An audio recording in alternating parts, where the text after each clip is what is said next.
for years, right? But He's things have such a become loser. different for me, and I just appreciate where I am in life. But if you don't mind, Tom, I'd like to read the passage. Yeah. Yeah. Thank you. So, this is Romans chapter 6, verses 15 to 23. Then shall we sin because we are not under the law, but under grace? By no means. Don't you know that when you offer yourself to someone as obedient slaves, you're slaves to the one you obey, whether you're slaves to sin, which leads to death, or to obedience, which leads to righteousness. But thanks be to God that though you used to be slaves to sin, you have come to obey from your heart the pattern of teaching that has now claimed your allegiance. You have been set free from sin and have become slave to righteousness. I'm using an example from everyday life because of your human limitations. Just as you used to offer yourselves as slaves to impurity and to ever-increasing wickedness, so now offer yourselves as slaves to righteousness, leading to holiness. When you were slaves to sin, you were free from the control of righteousness. What benefit did you reap at that time from the things you are now ashamed of? Those things result in death.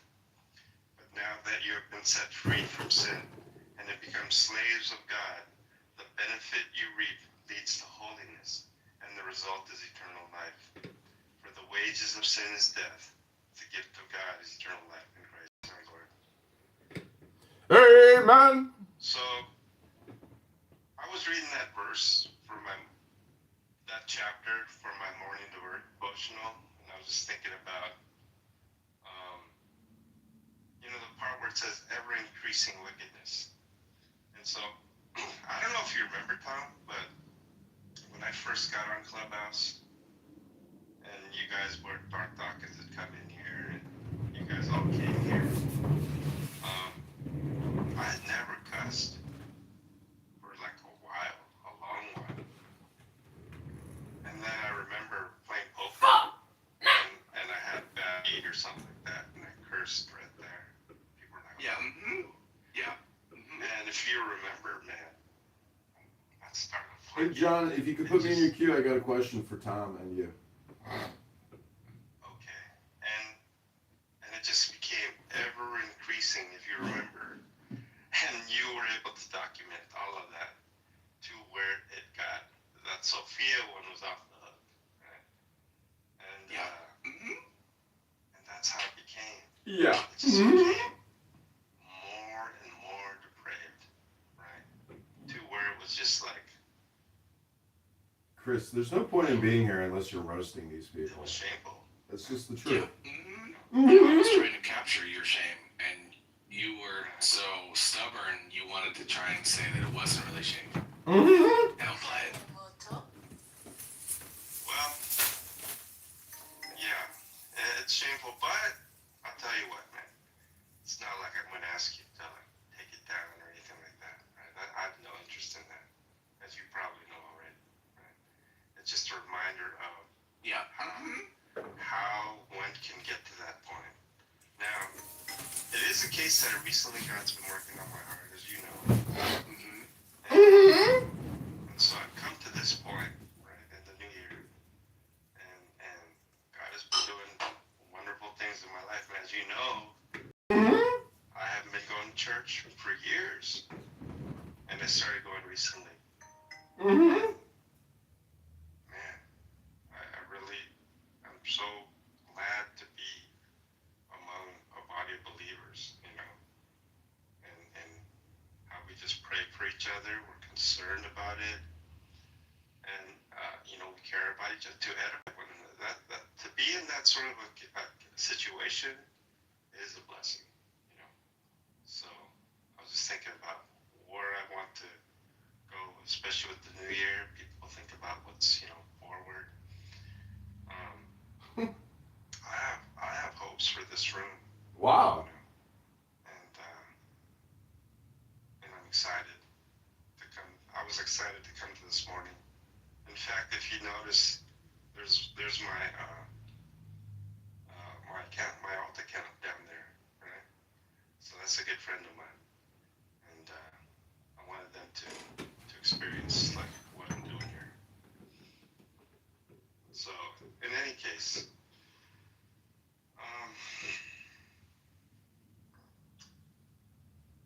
Yeah. Mhm. John, you know, I started working on a worship song for you. Mm. really, Yeah.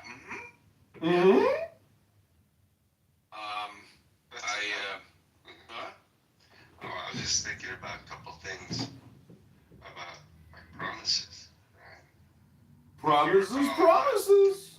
I made at least 2 promises. Yeah. Mm. One of which was to give you a Christmas gift of a song. Yes. Oh. Yes. And I'll tell you what, I did not pick up the guitar until the first time yesterday in weeks. So I'm rusty, right? But I just wanted to let you know I finally picked up the guitar. I'm going to be practicing it. And I know it's way past Christmas. I didn't know sunrise. And so I apologize for not keeping that promise. Oh. And another promise I made was, remember Johnny Haas, he sent me a book? Yeah. Mm-hmm. We're moving his autographed hardcover. Yeah, he autographed it and it was really cool. But I promised to read that book in a week. I don't know if you remember that. Yep. Oh, you do remember that? Yeah, Okay. of course. And I was quietly paying attention to see whether or not you would break that promise also. I did. Yeah. And I'm only in chapter 1. The Dude. book's like sitting right in front of me right now as we speak. For whatever reason. So this is what's been messing me up. Is when I was young, I was trying to please my dad. Hey, John, if you could put me in your queue. Thanks, John. Sure, yeah. And I used to Name is I used Black, to do and pinky what? promises with my dad. Right? Yeah. And when I got older, I just kept. He was so. I think this guy wants to attack me, John. I have a feeling it might be that. So if you could just be patient, music, yeah. Hey, how did he know I wanted to attack him? So Mm-hmm. I realized I kept making promises. Pinky promises. And at first, I would try and I would fail, and then it got to the point where it was easy. I had no intention whatsoever of honoring that promise with my dad. And he would always hey, one of the things was to come to Thanksgiving and Christmas with the family. Oh yeah, I'll be their dad, right? See you soon, Dad. Absolutely no intention of going whatsoever. And I would not show up. And I wouldn't show up again. He'd ask me, and I'd promise to go, and it became easy, right? I don't want to live like that anymore. So those 2 things right there. There's some other things, but those 2 I could talk about. Is they've been weighing on my heart. And so I was thinking about God and His promises. He's never failed a single promise. And now here I am, I'm trying to honor God. And as far as this room, as far as other things, that's one of the things I need to work on. And that's one of the things I've been thinking about. Oh. Just to be able to keep my word. Now, in business, actually, I've been able to sort of keep that promise, but it's so strange how when I was running a business, I would devote my time to it. I would, keep my promises. I'd be ethical. I'd try to serve the customers, and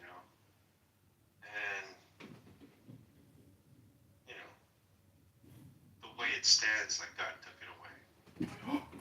And that's a good thing, because it had become like an idol. And God is a jealous God. He wants everything. And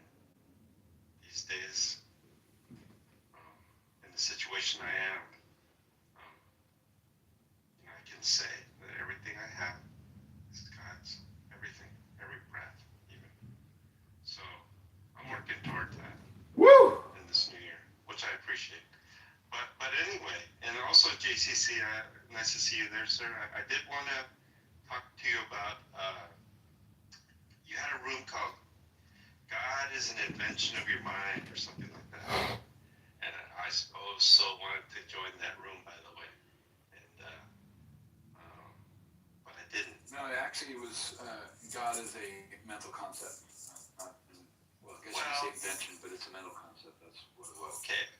Well, it implies a human construct, right? Yeah, and more directly, it's an abstract mental concept. So yeah. Right. Not a concrete. Hey, I do want to go to AI, but so you wanted to say something, sir?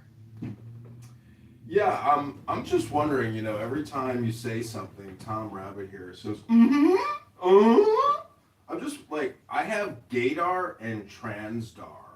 I'm just wondering, Tom, I'm not trying to attack you, but are you trans? And gay.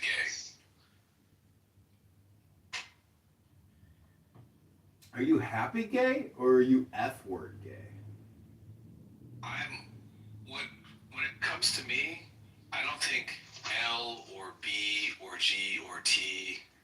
This is the way I think about myself. I'm LGBTIQ and plus all of them at the same time.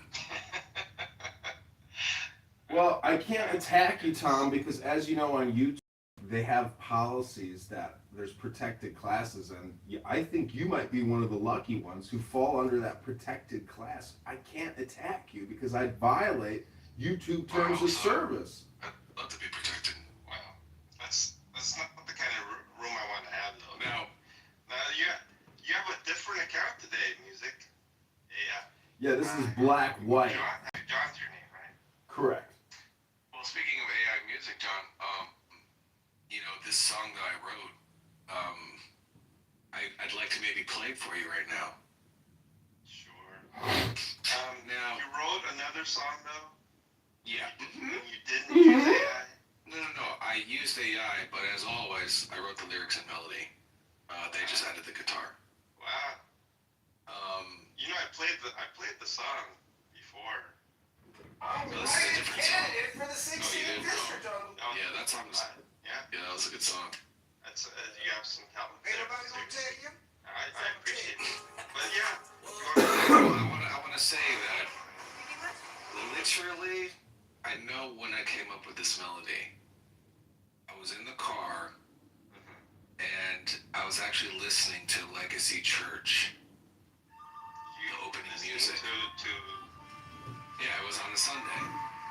And I said to myself, man, this church music sounds so easy. I bet I could write one of these. And so that's what I came up with. Worship songs because they're so simple. And I even had Pastor Kyle in mind with the guitar. Okay. I don't know if you can hear this. Okay, hold on a sec. Can you hear this? Can you hear this right now? I'm glad to know that you and many other atheists. Just tell me if you can hear it, because I have to fix it otherwise. Sure. Can you hear it? It's playing right now. I don't hear nothing. Okay, so I have to do it differently. This will work. You can hear this now, right? Okay, so Sounds like Ed Sheeran a little bit, but go on. once I finish it, John, with your permission, I would like to be able to send it to Pastor Kyle and say, would you please consider this for your worship service? You want what? Yeah. You created a worship song? Like, I don't know what you call it. Whenever he plays before service and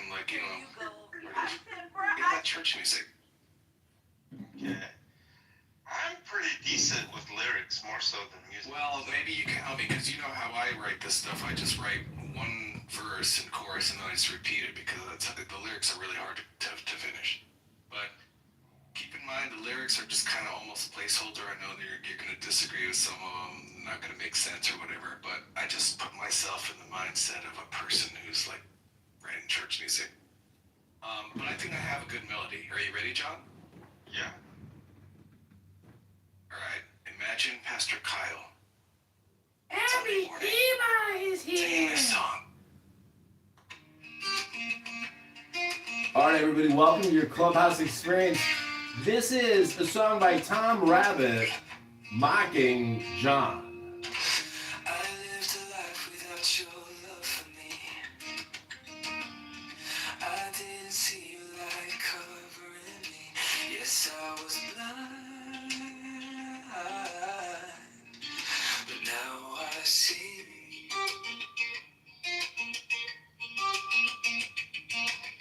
You gave your hand and I pushed it away. I tried to do it all, no need to pray. It's easier when you lead the way. But if I try to love you, oh my Lord, Narcissus is here. that's when I try to know you, oh my Lord.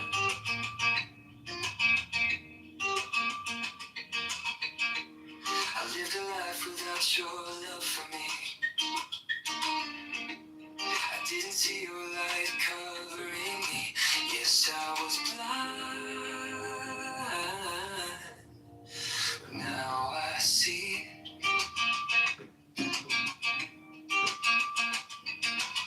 You gave your hand and I pushed it away. I tried to do it all, no need to pray. But Ooh, Sienna's here. it's easier when you lead the way. But if I try to love you, oh my Lord, that's when I try to know you, oh my Lord.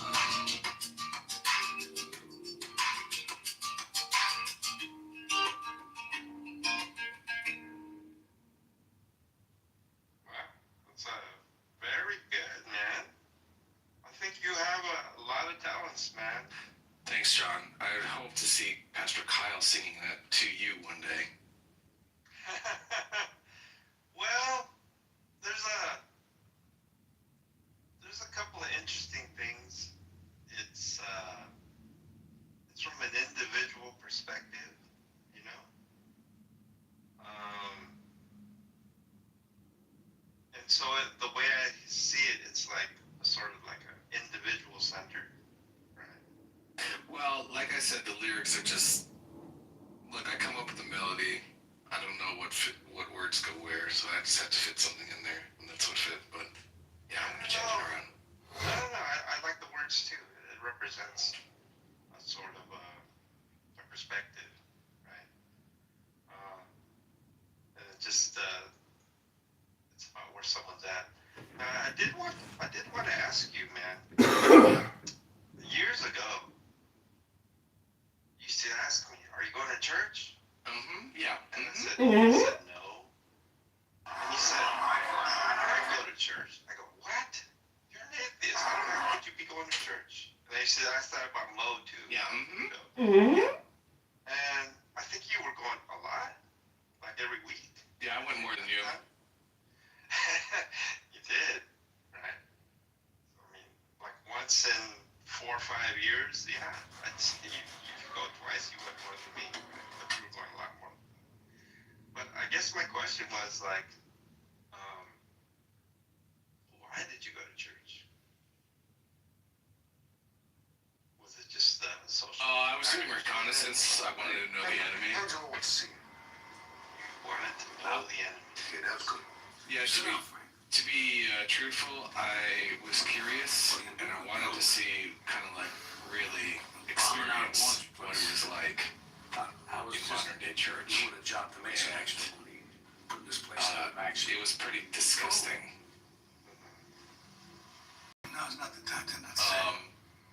Lots of time talking about, expanding are so gross. It's almost universal. That they're always talking about expanding the next building, that they're getting the bigger church, the bigger this, Church, the new. about that. Yeah, all the time. Yeah, and seriously, fuck off with that shit, dude. Seriously, fuck off. I'm sorry, I should have checked. You know, Disgusting. hey, I was thinking about that too. Like, Oh, it's over, back. yeah. You know, this last church. Hey, come on. Yesterday. It was pretty bad. I talked to Tuesday, Pastor Kyle was there Tuesday, prayer night. And he was talking about 2 services. Really? Like Sunday and Wednesday, it was 2 services on Sunday. 9 a.m., 11 a.m. Oh, really? Wow, that's cool. And he said that January usually slow time of the month. It was bad. Yesterday. And the way I see it, I've seen churches like this before. It's like they grow pretty quickly. They grow to see churches. But yeah, I kind of agree with you in a sense that that's what I'm about. Can be disgusting if it is the case. And I don't know how you see it. I don't, John, I just want to say I really like that song that Tom Rabbit played. I was wondering if we could talk about it for a second. You should have seen the other song that he wrote. It's pretty amazing, man. It was so. I woke up one morning with the tune in my head, and this other guy, JJ, he said he woke up that same morning with that tune in his head too. Was that Tom singing it? Well, I changed the lyrics to his music because Tom's particular song was about a particular experience, many experiences actually in my childhood, by the way, and he was able to touch upon that pretty cleverly actually. And I'm so surprised Tom was able to write that because it was so spiritual. I really felt like Christ was coming out of the clouds and, sending me divine help and love. And Tom, I gotta tell you, I've never felt so inspired religiously, philosophically, intellectually. Tom, you have touched my heart. Excellent. yeah, which made me to think, Tom, like, have you been contemplating or thinking about God in any way? I mean, I was getting that sort of vibe myself, actually, in some of the lyrics that you wrote. Yeah, short answer is no, not really. Okay. But maybe I'll try to write a whole album and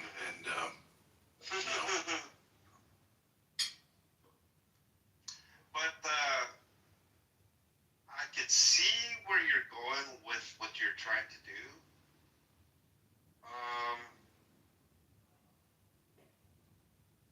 But like for a Christian, like the song that they would sing would be about Christ and who he is. okay. And what I heard from your lyrics anyway, I like the music by the way, but what I heard from the lyrics was Well, I mean, it's just like, Jesus isn't that compelling. I think this like a story of like redemption, all that stuff is much better. what I heard was from the world's religions was like man's efforts to try to reach God. And it seemed like, like John, I wouldn't read into the lyrics that much. I mean, like I said, it's just, I gotta fit a number of syllables. That's the way my brain works. It's just like, I wouldn't read into it. well, lyrics are important to me, but I would say this music and the music before, the first song that you wrote, amazing. Like, it's amazing that you came up with that, like, on your own. You know, it just represents something. Well, I came up with the melody. AI did the guitar. Well, I understand. Still, I mean, Yeah. still, yeah. And yeah. Anyway, so so I guess that makes sense. Like, I noticed that when you like study these religious types, and you've been doing so for years, right? And I don't know what the history is between you and Darth Dawkins, but Darth Dawkins seems to me, from what Godless Girl tells me, um, she used to have private conversations with him and stuff like that. And I think he tried to take her under his wings. Well, I don't know about that, but that was all Godless just. Girl was making it happen. Well, that's just all. I mean, just utilitarian like bullshit. There's nothing. I've never actually substantive that, but I would like to know Pastor Kyle much more intimately. Right? I just texted him the other day. Yeah, I would like to be on that sort of, one phone call away type relationship with Pastor Kyle. I have his personal number, but I guess my question is, the 10 questions that you asked him before, he seemed to indicate that they were not sincere, in the sense that, like, they seemed to be like gotcha questions. And I actually agree with him on that, you know.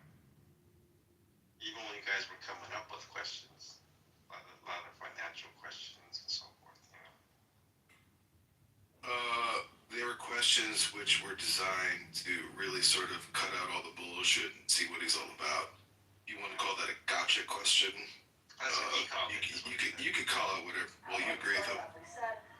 If you want to call it a gotcha question, then that's fine. But I mean, that seems like a way to try and hand wave it to sort of dismiss it. More than Let anything. me give you my. I've been going there almost 3 months now, right? Let me give you my honest assessment, man. There is a sincerity there, for sure, right? But there's also elements of ambition, right? And I agree with you. Right? I agree with you. As many churches seek to expand, right? And it's on his mind, obviously.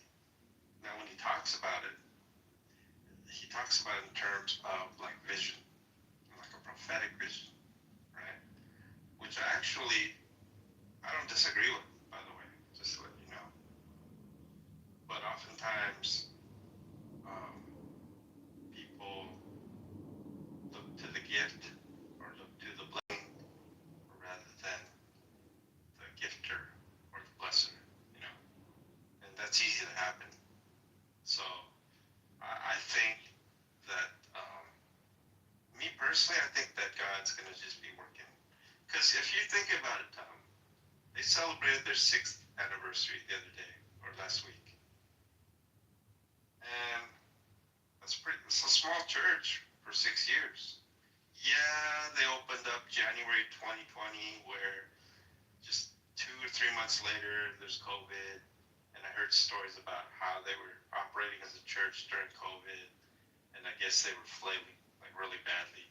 But after that, they somehow recovered. And in any case, they are where they are now, which is still, you know, we're doing this for that many years, they're kind of still small, right? So I think that. Well, I mean, look, I'm just saying that guy's obviously like pursuing his own ambition, glory, and that's a big. Yeah, let me tell you this, okay? You are super keen on stuff like that, right? But I think you're also cynical as well. And I think you're also, like, sometimes you read into things that are usually spot on, but sometimes they're like a representation of your own thoughts rather than what's going on. if there's a criticism, that would be it. Now, I think there's merit a lot to what you said. Like the guy comes in with the fucking lifted Tacoma decked out, like aftermarket suspension and the trimmer package. That's not the guy who's like meek and mild, sorry guy. Well, no, I hear what you're saying. I do. But like I said, there's things that I see that maybe you don't see. And one of the main things that I see is like God and His faithfulness. In the sense of, think about this now. Think about God's faithfulness to me. You've been observing me for years now. Think about like what I've been doing. In a sense of, if you remember, I wasn't preaching. You've been doing Satan's bidding for probably the last 5 years that I've known you. At least 5 years. I'm telling you, it goes on a couple of decades, man. Yeah. And my main deal was trolling and arguing, right? And Yeah. glorification of self, like that guy Qualia was talking about. Well, that's what I told you. Yeah, you probably did, but you know me, man. You remind me a lot about my dad in the sense that what he says goes in one ear, right out the other. You know exactly what I'm talking about. Like I don't pay attention to what you say, especially if it's in criticism, because I've learned in my life to just tune it out. Yeah. That was like my way of coping.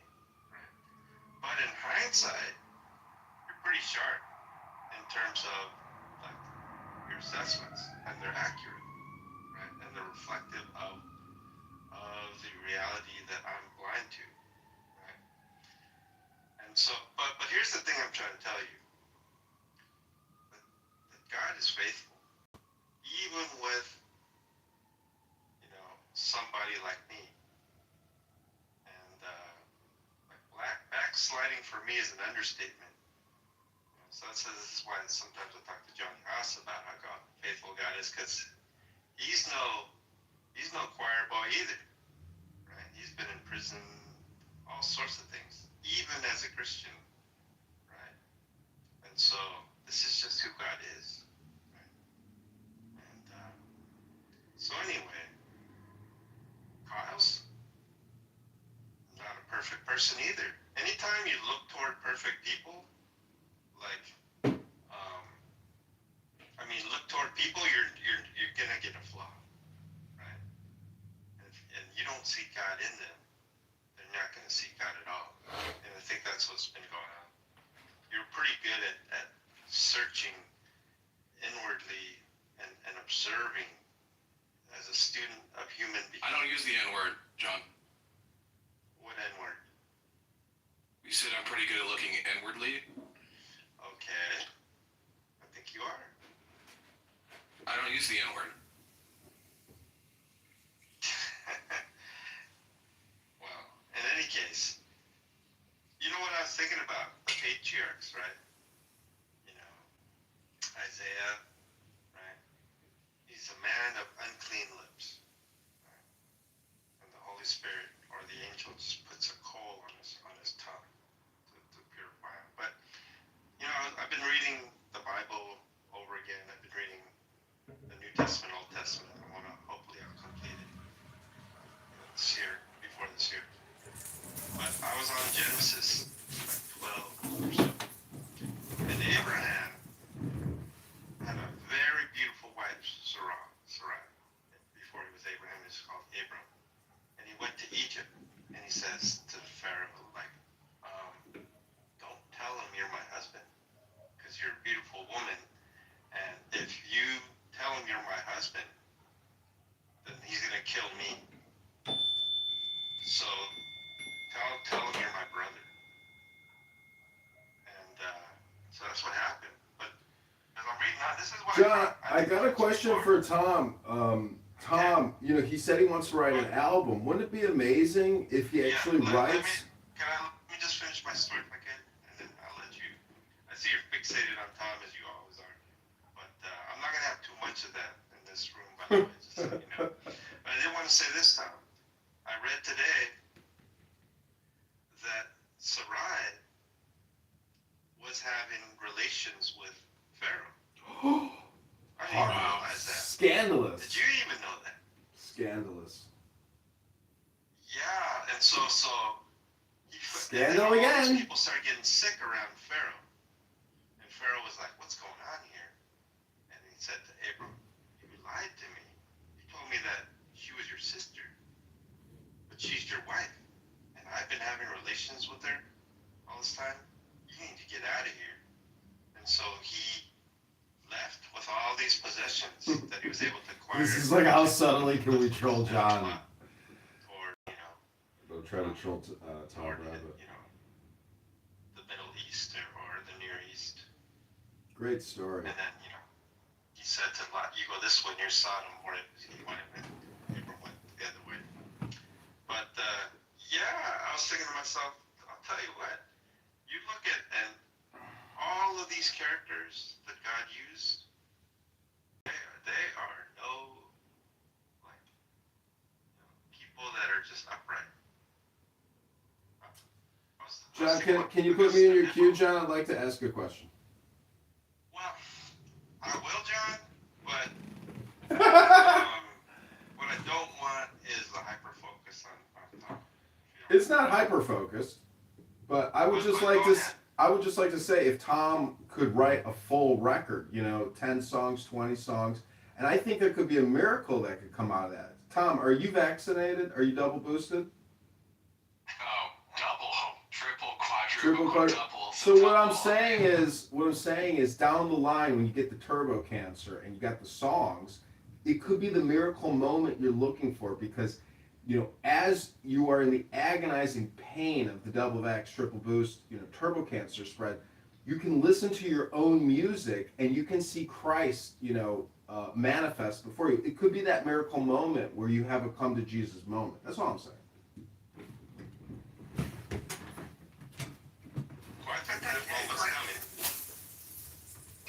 That's Eva, right? Good morning. Hi, John. I think recently, a lot of people are wondering why you came back from Discord or to private. Came back from. Oh, okay. So as you know, there was a situation in Clubhouse many years ago, and because of the format change, there was a mass exodus out of Clubhouse, and most of the people went to Discord. And so I went with that crowd, and I stayed there for maybe 3 years at least. Yeah. And I actually came back recently because I had a room with blackout. Right. And I didn't have to commit to it because I've been praying for months. So I gave it to Matt Adams and John Ross. They kind of ran into the ground, I guess, or whatever. Gotcha. And so I didn't want to ask Blackout to get me back in my own room. And I saw when I came to Clubhouse, Obviously and I was sorry seeing Andrew that R. we're here today, but these are I noticed like this thing still had like 1,100 members or something like that. Look, I I said, don't wow, understand you. I don't really see instead how of it's a natural doing place rooms to on Discord, I just We all understand provide this this is in no room. way personal. Since Very it's well. already. Let go today. And so there's been a whole bunch of like Ms. Beckner is now going to run through membership the over details the of years, the and firm's I've just offer. been adding them, but it doesn't let me add too much. So Okay. I think there's Mr. Dale, at the least firm 2,000 or is 3,000 offering you a 6-month severance at half your salary. You will keep all of I've been adding, so I think it's about 3,000 right now, but there's still many more pluses that I can add. So I just want to provide it That's what the soap is for. start rooms up again. Now, as far as Discord, I've been away from Discord for several days now. Because you asked for more. There's a possibility that I might stay with. And the reason is because my activities there have been more so, You ain't that fast. sort of like debating, arguing. On the side of the red line. On the side of the red line. I just kind of want to get away from that activity. I've been used to that for almost 30 years ago.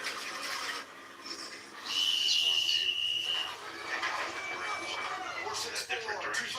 Doing something like this. And now a lot of people from Discord follow me. Which is fine. But it's just engaging. Did you piss off? It's good to see you, Joe. Good to have. Yeah, you too. It's still good. You're Jane. Yeah, so many people who follow you. So you got your people who are starting up, and I'm sure the room will get huge.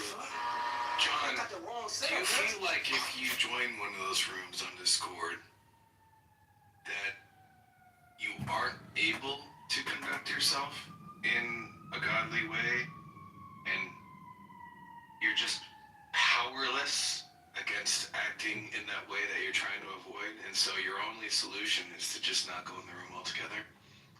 Well, yeah, I'll put it this way, Tom. You know, like, I know a lot of alcoholics, and when they were trying to, like, you know, stay on the wagon, so to speak, they would Chris, avoid there's bars a loo room going on right now. If you could record that one, I can't seem to find it. to get a drink. Let me try to search for it. It's called, And, it's barely you know, there's friends. some people many years later, they're actually able to go to a bar, you know, and not drink. Can't get in. Damn. Yeah, if you got your burner account, I mean your Anon, if you could start up that YouTube, that would be great. It's in ultra derecha.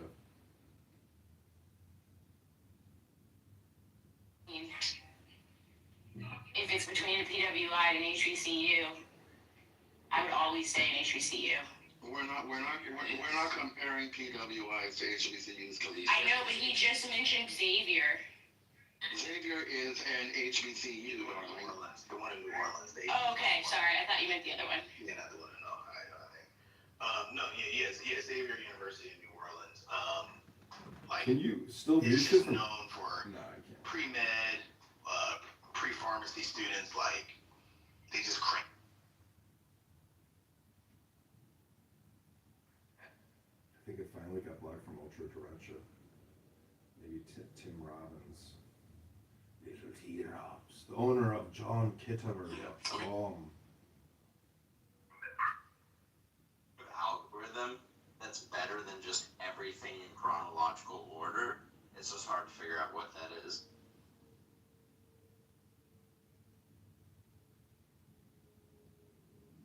I mean, one thing I thought about, which just breaks it back down to individual choices, you could have, like, instead of just a bell to get notifications when someone tweets, you could just have a 1 to 10 scale. How much do I want to see this person?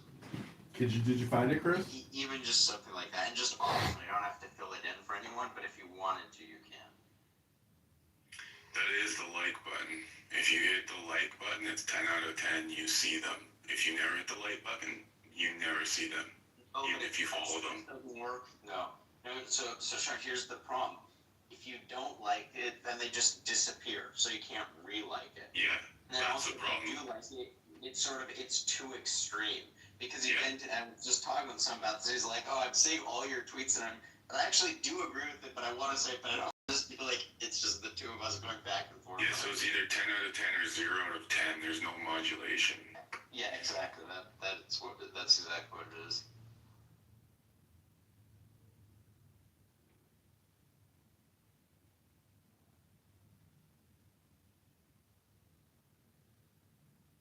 And that's also what turns it into a rage bait machine.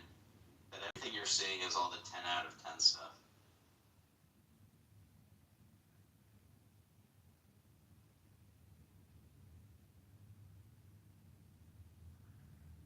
And like, honestly, Twitter made me more racist. And I realized it's not actually that healthy. I'm just falling too much into resentment, and it's not actually Point of order, moderators. I was starting to I'd get like confused. 60 seconds of your time Look at some of my to tweets. indulge you with erotic, Is- esoteric, Eastern philosophy. You have 60 seconds.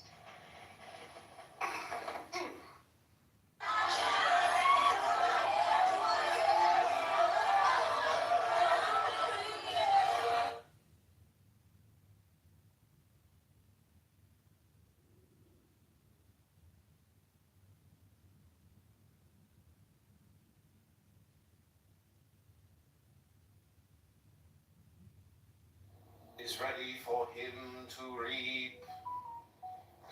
The man who truly understands the underlying formulae of one root subject can easily extend his apprehension to the boughs, leaves, flowers, and fruit.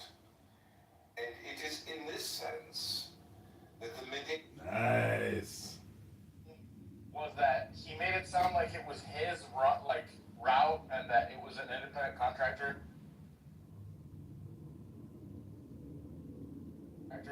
But in reality, it's a big scam. It's just designed to make you not think you're not a wage cover. It's a centralized digital currency.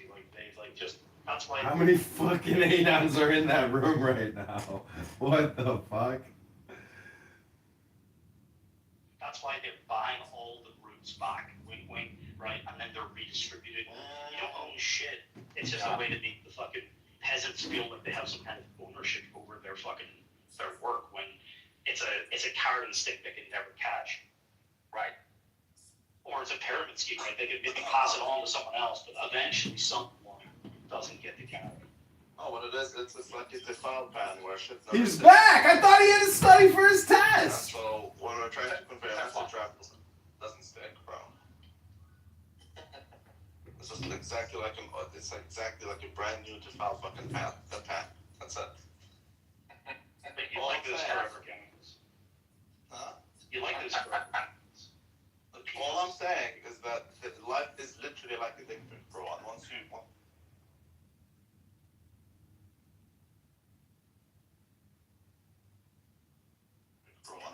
once you digest that info, it'll be much easier to understand. But it is, in fact, all about the angle, bro. Have you ever thought that your mind has been poisoned by looking at too many other men's dicks? I never looked at it. I was just telling you. It's true. Bro. Forgive me, I'm gonna keep my mind pure. It was an optical illusion because Lou was very skinny. Okay, so what I'm trying to convey to you is that reality can only, I want to do this, Simon shit. Reality can only be perceived, but because it can only be perceived, you don't know reality, you just know subjective. Nigger, I'm not talking, you are talking with this. It is subjective that you say that you felt that you learned something. I'm saying objectively, listen, nigger, I'm gonna finish my sentence. Alright? Nigger. So let the record show that this nigger interrupts more than anyone. Okay? That's what the objectively is apparent here. I'm saying that objectively, I just outright, Lou was ineligible to tell me about weight loss advice. Lou was ineligible to tell me about money making advice. Lou was ineligible about a lot of fucking things. Whereas you're like subjectively, I like the objectively, you know, it's not possible. That's a factual statement. As it may be, what you're saying is subjective. You're the subject. You can be paid, and okay, time is money, bro. It's saving me time. Yes, of course it is. You know, there's different ways to pay people. It's not just money. You can pay them so if I lengthen your life by 10 years, is that great?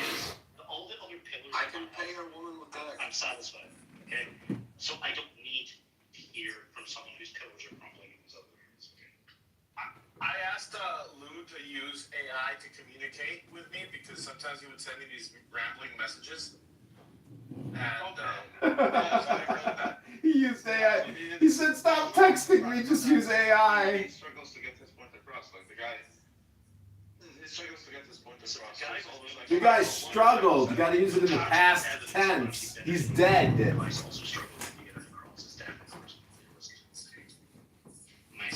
Diego, tell me this. As a man who self-proclaimed has never changed a diaper in his life, if you needed to, it's an emergency situation, and it's like phone a friend, you know, it's like, who wants to be a millionaire? Would you phone Lou for that advice? No. Would you, hey, Lou, I need to change this diaper. Walk me through it step by step, bro. No. There's certain things, bro, you just don't listen to certain people. Okay? Yeah, okay. Yeah, so okay. That's amazing. But there's other things. Like what? Like what?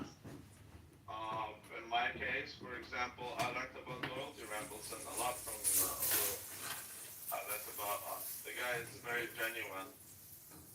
You guys can disagree, that's totally fine. But my experience with him is very genuine. No one's Lou was great, yeah. So he taught me shit. You say he didn't teach you shit about money, that's fine, but like that's not his expertise. The guy is broke.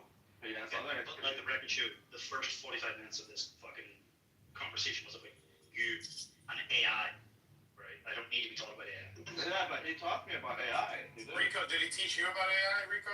Yeah, I would benefit from He actually listening to taught you me talk about AI too. He was AI. explaining the kosher shekel fund.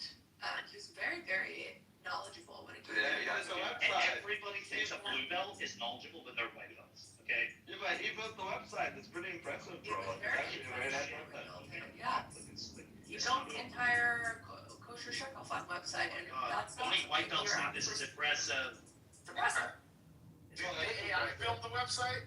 Yes. The AI built the website. None of them know how to cook. None of Yeah, these probably exactly. just But so he used it, and not just that. Now I don't know. Did he get any money for the investment? What money? What So investment? the website was meaningless, right?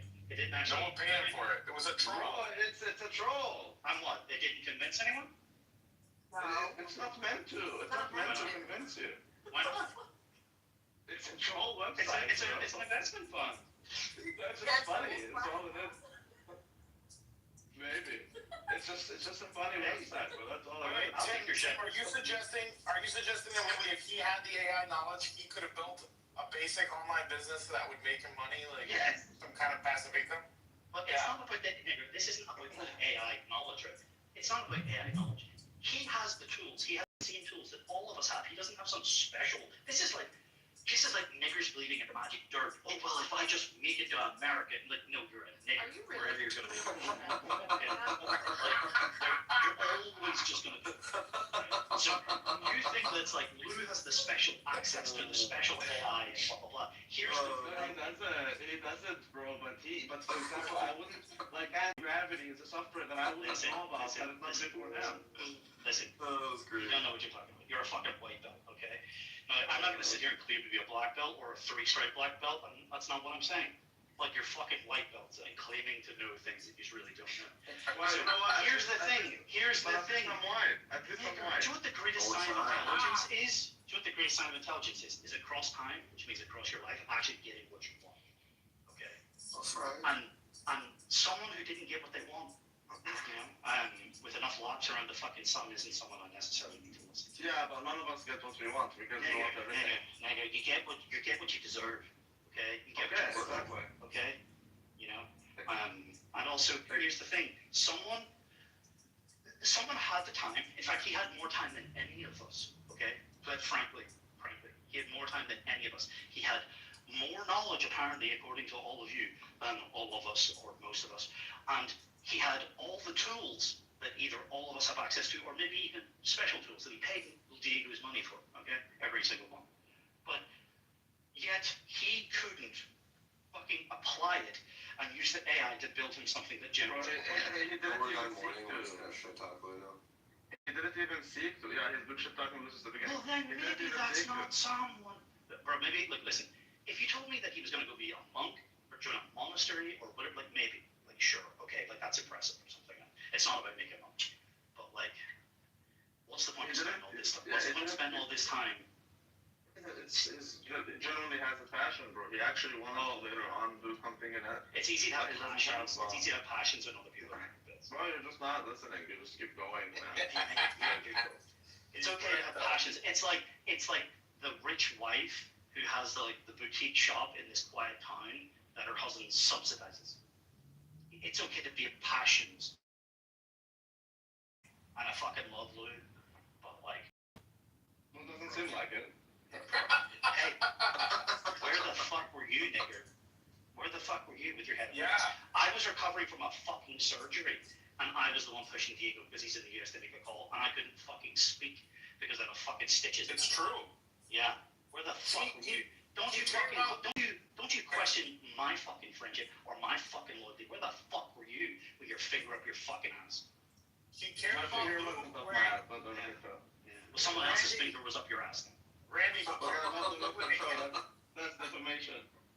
That's Randy, defamation. he cared about Lou where it counts, man. Like the real substantive caring, man. Well, that's fine. You can do whatever you want. I'm trying to tell you how I feel about it. If you don't want to listen to that, that's totally fine. That's just not gonna convince me or change my mind. You know, I did learn this guy. You did it. That's sad for you. I learned from him, and that's just my stance. So. I realized in this moment, I take it all back. The better everyone thinks about him, the better. I'm just going to be casual because that's the way it should be. We should look back upon it about the good and just ignore the bad because it doesn't matter. Well, I actually like the bad even more because I want to know exactly what kind of situation he was in towards the end. I didn't get to talk to you guys about these things. I know what I know, and I'm pretty sure there's things I don't know because I said like different people, different relationships. That's not the point. The point is to be fair, and like in the spirit of fairness, I can't say I didn't learn because I'm literally using a new program that I wouldn't know about had it not been for him. Yeah, he did teach me things about AI. That's just what it is. That's fact. Did he make money out of it? No, he didn't. He didn't even seek to. And I would say that's his error, is that like he didn't even seek to make money on things, but that's fine, bro. Like if you have a passion. Hey bro, I just read about fucking girls. I never actually just fucked one. Amazing. Yeah, okay, that could be your passion. I think that's what this is. This is literally the analogy of like I jerked off to a lot of porn and someday blah blah blah, but never actually got around to fucking. You know what's another one when he got in the motorcycle accident? He was stressing out and had a lot of anxiety about how he was going to make money from the crash. What? Oh, with the lawsuit? Oh, I'm sorry, I didn't get it. What are you trying to say? Are you talking about the lawsuit or what? Yes, the ramifications of like. Yeah, he was talking to a lawyer, an injury lawyer, about the motorcycle accident, and then he was stressing out about not having enough information about what happens next in this lawsuit. And that's information that the AI could easily answer for him. He literally said that he spent 2 weeks stressing over not knowing what to do about XYZ. And he literally could have just spoke with the fucking AI and like fleshed it out. Like it was, for being the AI guy, it was retarded to hear it. Like it was. No, it's pretty intimidating, bro. Like, my lawsuit was so okay, I have the AI, but I don't know how it can go. Bro, the bank, I still didn't hear from them, by the way. But this that's amazing. That doesn't take away from from thousands of. Well, no, I have literally war gamed out many multiple fucking different scenarios of how I'm suing someone essentially, and they're fucked. And to the point where now I'm like, now we're into the weeds of it. It's like we're down so many different forks. It's like the game theory of like this fork, and if it forks again and it continues, right? The decision tree. If they do this, then I do that. If I do that, and then they do this, it's just like he could be endlessly doing that, right? And the amount of clarity you're able to gain from that is immense. That doesn't mean you take what the AI says as gospel, but you use it as a guide, as a journey to kind of, and even jump back and forth between different AIs to kind of like stress test these ideas. He had 2 weeks of sitting on his ass, fucking on Clubhouse or jerking off or whatever he was doing. But he could have easily done this. Like he had beaten but it wasn't nigger. You don't know what he was doing. So let me tell you. Let me tell you. You might learn something. He literally said that he didn't know what to do. Like, do I get another job? What if it's lower paying? Or what happens if I get a job and I actually get it in AI and I'm sitting from a desk and well then they say actually you don't actually have any loss of earnings? Or listen to me, this is the bread and butter stuff that the fucking AI could tell you about law, right? Like this is the simple thing. It would tell you what would increase your chances, what would hurt your chances. Like this is like simple stuff. And he literally said in the voice note that he was stressed to the nines basically because for the past 2 weeks he's done nothing. Okay, but he could have, nigger. Exactly. None of us are saying this nigger didn't have potential. That's the crime. Well, that's a crime. The crime is that he never applied it. No one can speak, bro. No one can speak. You just keep going. The nigger never applied it. Okay. Okay, we understood that the first 20 times you said it. Now, like, if you can go on mute for 1 second, so that you can hear what people are saying. Yeah. Sure? I think I reserve a couple of vetoes that you were kept interrupting. Oh my God. It's just the low self-awareness is wild, bro. Everybody. Look, man. Look, I agree with you. He wasn't doing anything. If you listen to someone for once, bro, you would understand. See, you're fighting with yourself, bro. Yes, he wasn't doing anything. He was in a total shit situation. And which is why he was doing drugs to begin with. Like, he's doing nothing. How do I know? because I wanted them to do basic, elementary shit with the website. And he just keeps postponing and pushing and postponing and whatever. Okay, so like the guy was not in a good situation. So you're blaming him for not actually doing, for thinking about the lawsuit and doing the job stuff, and bro, he wasn't even ready to get there. Nigger, what I'm saying is, I look less favorably upon people. I prefer to help people who help themselves. That feels much greater degree of satisfaction.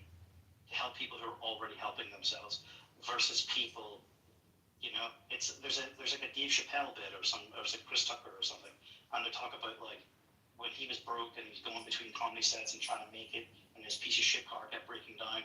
When he'd be standing there like trying to thumb a ride, no one would pull over. But when he got out and started pushing his own car, people would pull over and just help without asking.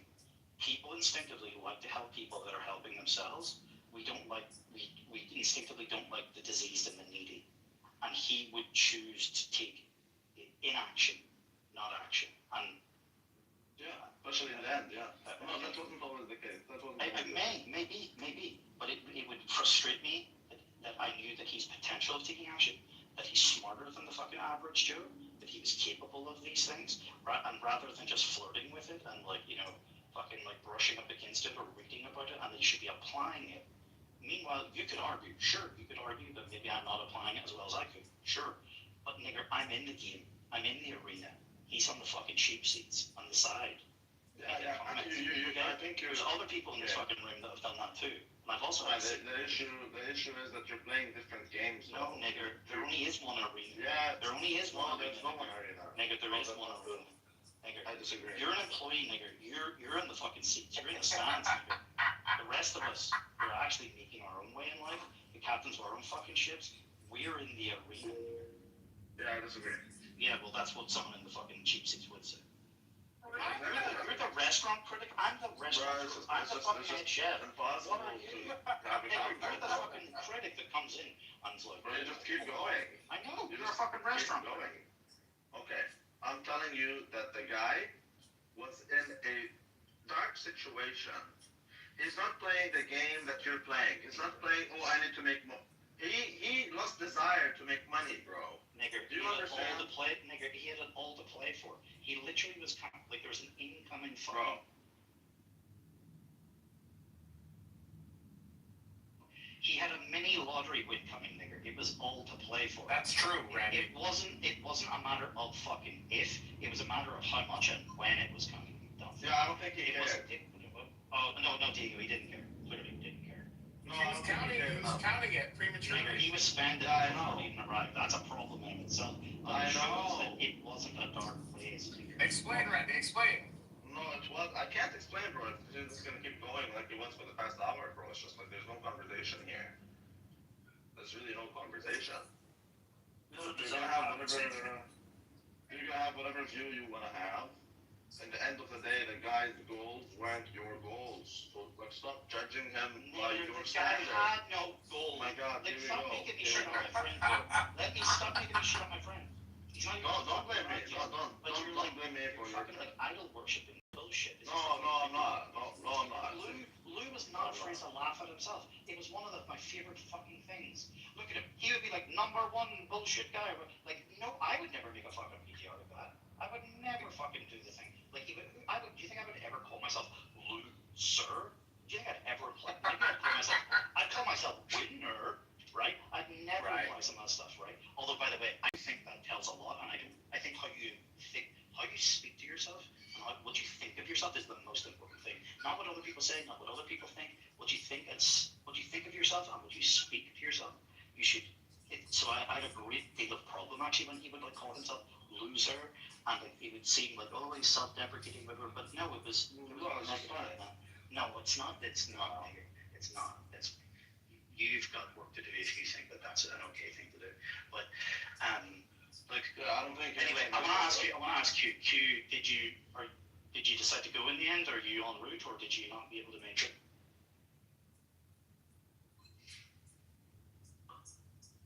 I can't make it. No, Q Smithers. No, that's what he said. Oh, sorry. When is Yeah, the like, service?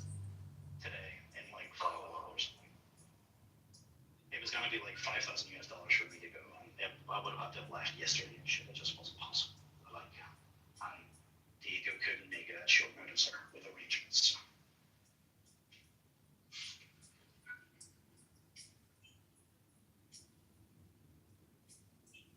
Yeah, I've already been driving for 3 hours. Well, why not talk about that?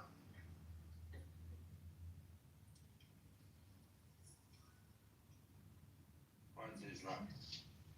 Well, like none of us could make it, but like we're all here, and we will be still talking about him tomorrow, the day after, next week, next month, and that's what I think is more important than showing up for one service. So it's a shame that we couldn't be, and at least one of us couldn't be there.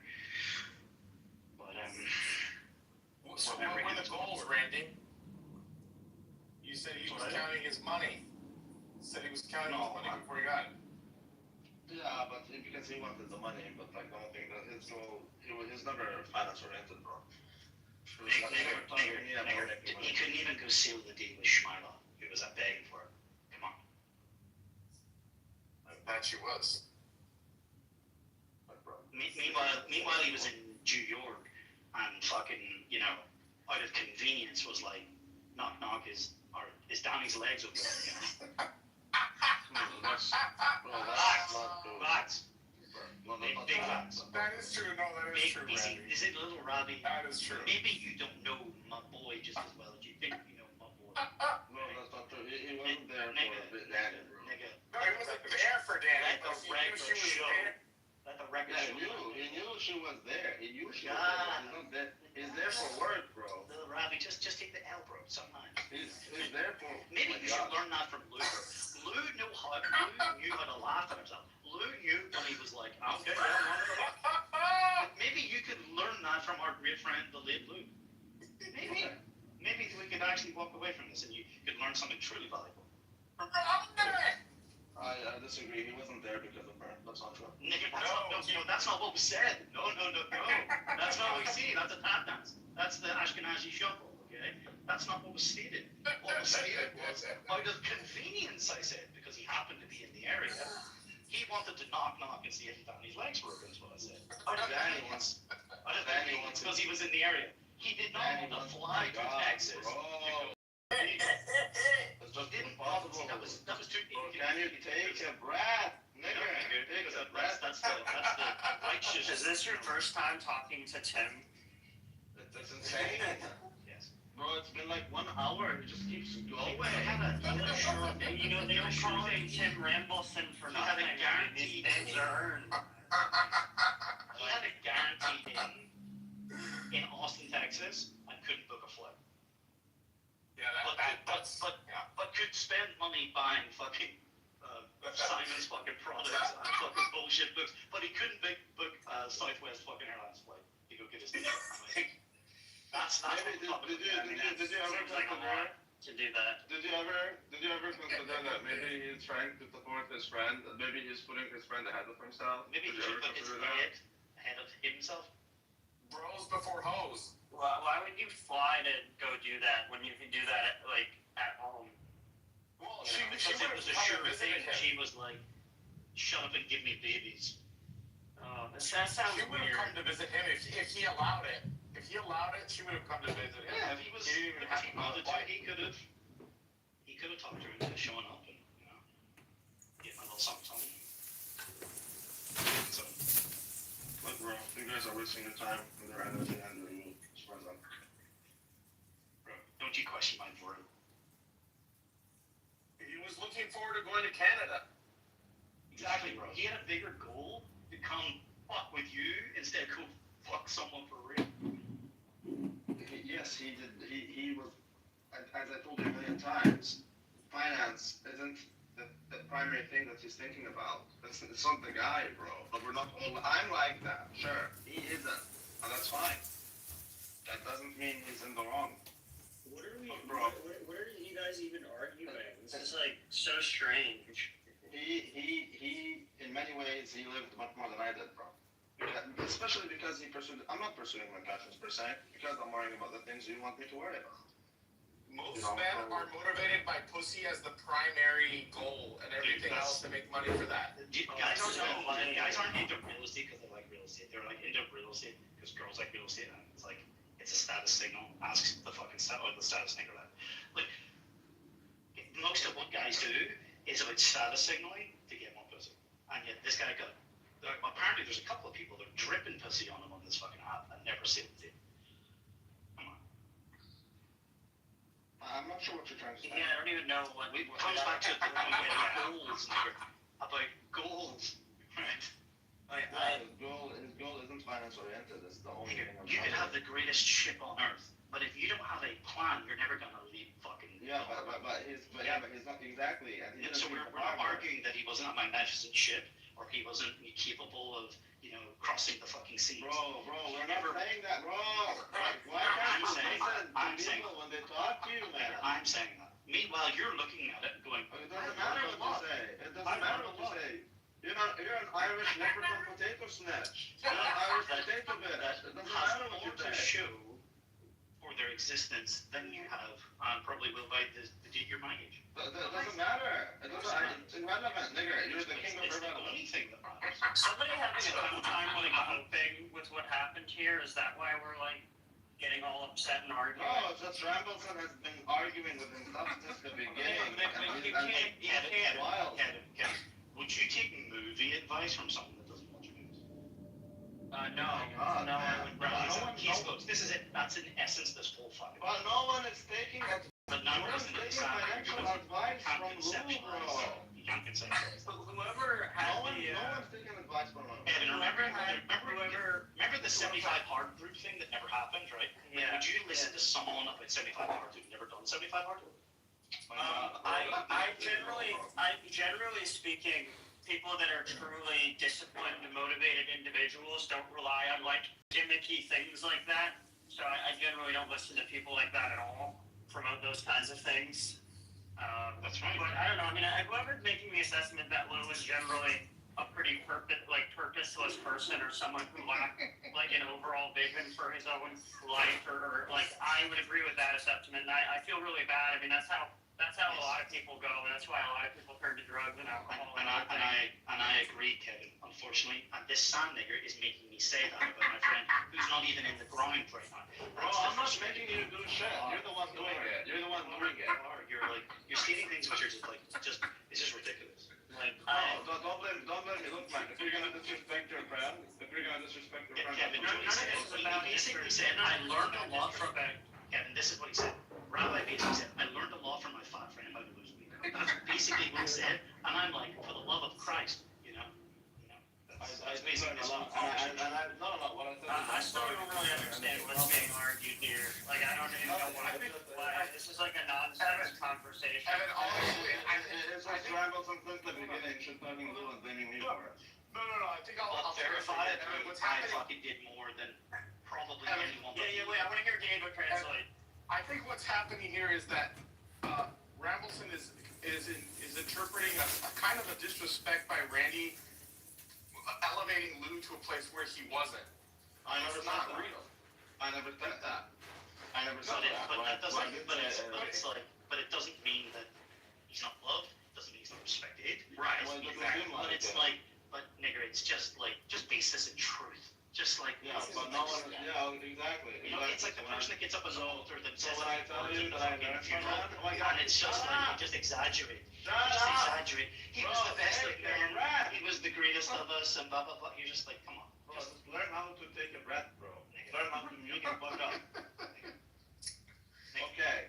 Yeah, I know. I what told say. you. He was the best I of men. told you that he taught me something, and it's because of him I'm using a new program called anti-gravity. He did teach me something, and I'm sorry you don't like that. That sucks that you don't like it. Hard of you, but like. I'm sorry, no, you should be proud of him. No, did you learn something? Okay, well, I'm telling you, instead of shit-talking him, I'm blaming other people. I think you should be proud of him because he did teach me something, and I'm so sorry that he didn't teach you anything. Maybe you should have spent more time with him. But that's why I'm not so sorry you guys are behaving. This is very sour. This is very sour. This is what it is. You guys are behaving like the faggots you are, and I would invite you to reconsider your words I before don't you say know them. That's just what it comes down to. Randy, he didn't really teach you. He was more like an advertisement for the product. Like he would have to say. So what you asked, he said, I'm about to read this book, and you went, oh, I'll maybe read that too. That's literally it. Yeah, well, he taught me more than either of you ever did, so that's also true. Randy, if you had asked the AI, how do I do this, it probably would have recommended the product to you. What? Yeah, but this the. I also don't understand the point of undermining what Rabbi is saying. If that was his experience, you guys should let him have that experience. And you guys had your own experiences with him, and everybody here liked him for different reasons. I don't think you should be arguing about. I don't think that it's right to argue about someone that just died in this capacity. I think you should all just focus on the things that you liked and appreciated about. Yeah, and that's why, that's why you need to teach these white people some ethics. But the truth of the matter is, Lou taught me more than any of these two Some niggers niggas in the room are gonna tell us about ethics. On my side. Exactly. Nigger, you literally have a sleeve taking care of your mom. Okay, but you're the not talking truth, about ethics. You the literally have a truth of the sleeve. matter, That's a yes, and you would want to have one, and you can. Okay, and so I would be mad. The difference is I actually would be mad. Nigga, shut up, mute up. That's right. Lou taught me more than you ever did. That's right. Okay? I hope you apply it very well. So reconcile with that. I hope you apply to those. Okay, you know what? Okay, fine. So at least they gave me something that I wasn't able to apply. You gave me nothing. So understand that before you guys talk about them and how. If I give you nothing, then how is it that I told you that life is self-filtering, nigger?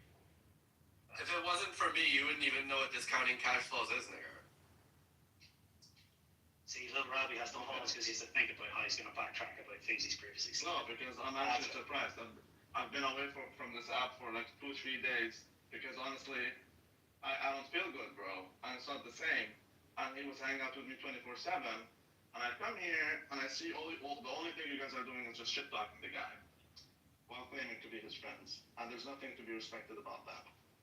So that's on you. Don't blame me. I'm with Rabbi there. Oh, we can start shit talking you if you really want. Go for that. You want to take one for the team, bro? That's amazing. Go for that. Amazing. Anyway. So clearly he didn't teach you anything because he taught me loyalty. You guys aren't loyal to him. That's just the truth. Here we go. Okay, nigga. You were so self-obsessed under your finger up your ass. You didn't even know he was gone. Yeah, but at least I'm not. Yeah, I know. That's a cool little story that you've got for yourself. Keep telling yourself that, okay? Meanwhile, I was sitting, I should have been, woe is me, in a fucking, in a pity pot of fucking, worrying about myself, recovering from a fucking, my surgery, where I couldn't fucking speak.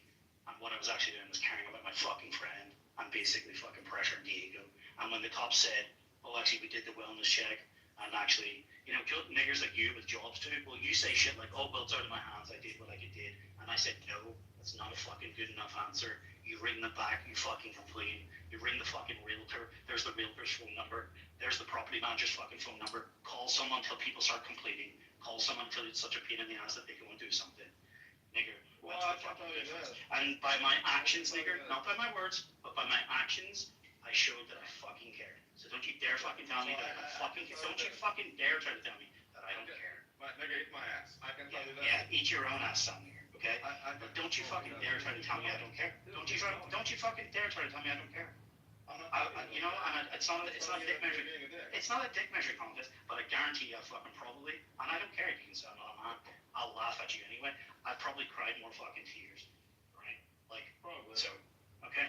So I'm not gonna. You can think what you think, but whatever. I mean, it's. Yeah, but I'm not even saying that. See, the okay, issue is but you it's. don't listen. You don't listen. No. You're questioning my loyalty or my friendship. Is actually. No, I am questioning your ethics. Yes. No. It's He doesn't accept it, Randy. It doesn't have to. It will be handed down to you anyways. It's just like the Quran. It will be given to you. This is not how you talk about your friend. I base things in reality. That's the difference. Base it on my ball sack. That's the only thing real that you've seen on the tap is my ball sack. Unfortunately not. Okay, so you can talk whatever you want to talk. I told you my experience. You choose to disregard it for no reason whatsoever. that's totally fine. Clearly, there's something going on there, and that's between you and yourself. Personally, I'm not interested in that. I know who my friend was, and I'm not gonna go shit talk him and blame you for it. If I shit talk him, I'm not via talking about this discussion and shit talking you. And the fact that you're a fucking white belt. That's actually what's happening. well, at least I'm white. I'm not an Irish potato snatch. No, you're a white belt, nigger. I know you want to be white, but unfortunately you never will be. Well, if you were my kid, I would spank you with my belt. But that's because you're a sand nigger. You also dig holes about women under their fucking waist and beat the shit out of them. Yes. Yes, that's right. Because you're a sand nigger. Here we go. And just like the respect I have for my friend Lou, I know exactly who he was. And I'm not going to claim I have a question, Diego. That's okay. Why are the Southern Europeans here like the Indian? Why are you gay? No, why are you gay? What's the question? Why are Southern Europeans Why are you gay? here like Indian? Why are Southern Europeans here like Indians? Hairlines. Hairy. Oh, hairy like Indians? Maybe because they have like some Arab in them? I don't know. The better question is, why do we have people who don't speak English coming in here just to learn English? Why do you know that? Number one bullshit guy. Because it's okay to not speak English as a first language, but you have to speak English, my boy.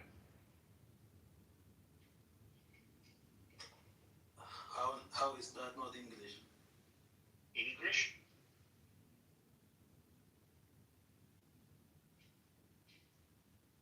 I have extreme hard accent, but I speak English.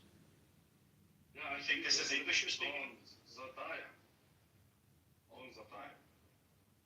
Do you know what Chinglish is?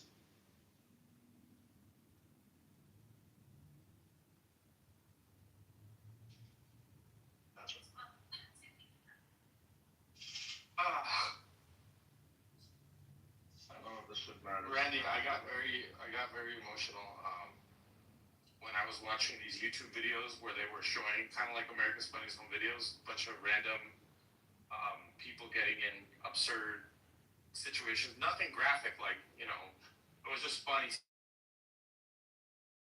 I got upset because there's a randomness in that, like, you know, I don't know, just like, I mean, you know, you would think that a guy with his constitution wouldn't be, maybe he'd get hurt, but he wouldn't get killed, you know? Who? I'm sorry, I didn't get that. Oh, that, you know, that it's just, you would think that a guy like Lou would end up doing the fentanyl fold, but not dying. It was still You know, not the going fentanyl. to that. Bro, for some reason, I do think it's nicotines. Wow. That's why I told you we need I'm pretty surprised that the report didn't come out already. That's pretty It's been surprising. 2 business days. Like, Diego, are they still going to give you the details? A little bit too much, man. 2 days. Diego, are they still going to give you the report when it's ready? Yeah, they're gonna call me, yep. I talked to Nicole. Okay, so but office. can you ask them about nicotines because there's a specific test for that. It's Right. January, and you need to ask them if it's a heart attack or a lung collapse. Right, and also, and then Tim wants to know whether he was on the floor or on the bed or on the couch or where. it's not that I want to know these things. It's just like these certain questions will reveal more questions or answer things. It's like, did he slip? I doubt it, but like, did he slip in the shower and hit his head while he was under the influence or in the kitchen? Like, you know, people die all the time in kitchens and in the bathroom, right? That's the most common places to die in the home, right? Or was he in the living room, you know, on the sofa, like with a line of coke in front of him, which it appears like there was a line of coke. Whether he had consumed one already or what, we don't know. Maybe he had an unrelated fucking heart issue. He could have had an underlying issue. We don't know what we don't know. Was he lying face down? Was the place a mess? Did it look like he struggled? Was he, you know, in the bedroom? Did he go quietly in his sleep? You know, there's just certain things will reveal. For what it's worth, we know there's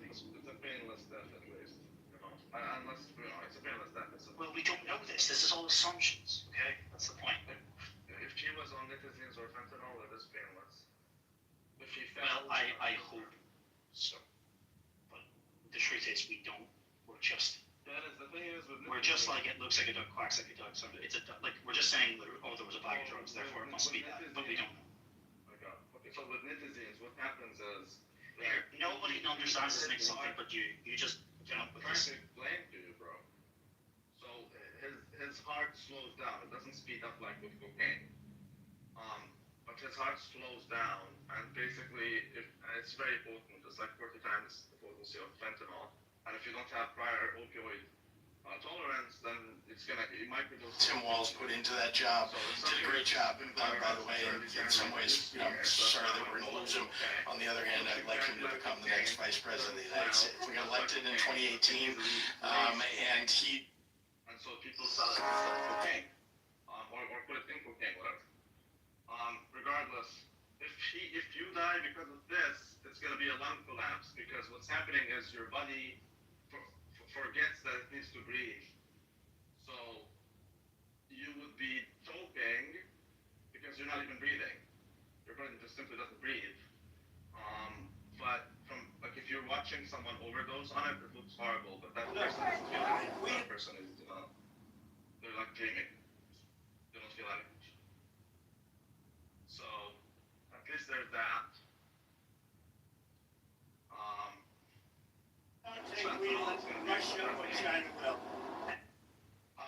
I'm wondering, bro, if it has to do with Adderall, mixing Adderall with cocaine, because that makes your heart explode. So, look, man, that's why the autopsy is very important to me, and also where he was. That's definitely important. I think if it was nitazine, then it's a murder of sorts. I don't think you would just leave it, I don't think someone would drop it like that.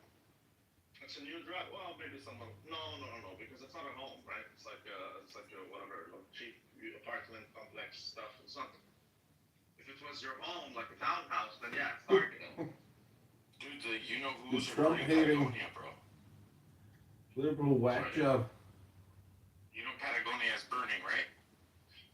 No. Yeah, Patagonia is burning, and Milei removed the restrictions on selling Patagonia properties to foreigners, and he removed the restrictions for selling the properties after they've burned, which was another law that they had. That's very funny for an Marco guy. The head of Illinois Doge. Your Trump hating They liberal whack job recorded wife created the multiple Illinois Israeli blueprint. You were such a joke. people burning the woods, starting fires, dude. Yeah, but Miller is an Israel guy, so that's not really. But did you notice how the anarcho-capitalist is the first to slap with statist laws? Which laws are you talking about? Because those that I'm just telling you are actually. Well, you're talking about like banning the private ownership of certain assets. Yeah. The country had rules that. So the anarcho-capitalist is telling me that I can't sell my property to whoever the fuck I want to. This is government property. Yeah. So the anarcho-capitalist is telling you this is now government property. No. It was government. I mean, oh man, dude. You know that the Patagonia is under the control as a national forest of the government, right? It can only be sold. The condition was a month ago when this was introduced, 1 month ago, that it can only be sold if it has been burned. And now a certain group of people have been caught burning the fucking places down so that they can buy it. So they've incentivized it. And the sand niggers have taken up the fucking incentive. Yeah, at least they're doing that. Oh, at least they're doing it, of course. Yeah, we have people burning forests for climate change, bro. Like. But that is, it's okay. It's okay. It's when the ethno-nationalists do it, it's okay. At least you want to buy it. Yeah. Randy, please. Instead of burning the whole place down because climate change. Come on. Anyways, yeah, I mean, that's bad. I didn't know about it. Yeah. Bro, I've been disconnected, man. I've been very disconnected for the past month, if anything. But yeah, especially now. Yeah. I don't know shit. Don't you think it's a little coincidental, Tim, that both the Nazis and the Jews moved to Argentina after the war? Isn't that odd? Just like a curiosity of sorts. Yeah, but a lot of people moved to to Argentina. There's a big Syrian delegation. They're fully vaxxed, brain damaged Barbie. A lot of people move It's there. beautiful. I wish Argentina would just be kept in the down low. It was like a last. Yeah, it does kind of. It certainly looks in areas. It looks kind of like very European in places. But now it's getting faked up, and I don't like that. Now it's going to be filled like Indian soon. Yeah. There we go. This guy again was an Indian. Number one bullshit guy. Apparently it's gonna be like a new Israel. I mean, Everyone thought it was gonna be it Cyprus. looks not like it happened. There's nothing called the news, though. There's only one Israel. There's only one Israel. Yeah. It's the same one Jeremiah spoke of. Jeremiah. What did Jeremiah say? Exactly. I was just gonna say, what do you know about Jeremiah? Now you said the Italians Doesn't matter. didn't like fried cookies. Why is Of that? course I know Jeremiah. It's not Jeremiah is one of my favorite prophets. They were It's kind of an aside, really, but it's connected to the Bible. Saw this guy on YouTube, like a guy with all these like New Age tattoos, and he had a very, very old ancient Bible. And he said, "Listen, check this out. This is a bunch of books that the Catholic Church took out of the Bible. Check this out, Ball and the Dragon." And he was like scanning it with his like $800 book scanner. And then he's like, "And then I'm gonna work on this book," and I was like. Freaking fantastic. He's like, there's this book called The Maccabees. It was freaking fantastic. So nobody even bothered to go on Wikipedia and see it. on the street. And he was blaming the Catholic Church for removing his books. I know, he's a moron. So he's spending all his time scanning an ancient book If you that he found spent a out lot of that money on. at the time John I know Gotti the was scanner, meeting because I with have a the scanner. therapist The scanner's and like telling $100. this therapist all the secrets and everything else like that, what do you think would happen if you worked that out on that? Thinking that he was like scanning like books that nobody knows about. If he's telling our secrets to them, You can send him a video if you want. goes to church, confesses to a priest. If you find I didn't see him for 10 years after. This guy had a lot of tattoos. I don't even think he was a Christian. I think he was like a Buddhist. I'm gonna send it to you right now. It could be like a non-denominational type of thing. Send it to you. There's a lot of those, as you know. You're one of them. Please. Yeah, I'm just calling you out with Nora as you gave her. How active are they? Do you still block her, I hope? Yeah, I still block her. Or did you cut the out? I think she gave up on being a Catholic. Yeah, it was not an option. What are you talking about? What a joke. Imagine Nora, a fucking Catholic. What's wrong with you, man? Well, you know, I mean, we need more souls. My God, bro, come on. We're in the soul gathering business, man. Gather my balls out. Gather my, you have a better shot gathering my balls out like fucking one.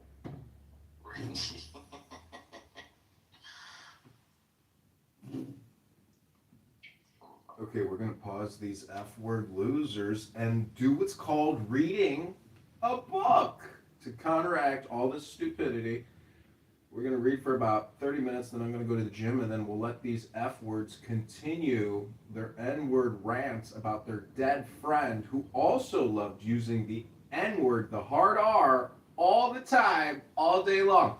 And as you just heard, ladies and gentlemen, this guy, Lou, was basically like an advertisement for AI products. And that's a little bit like eating the menu instead of the entrees and appetizers.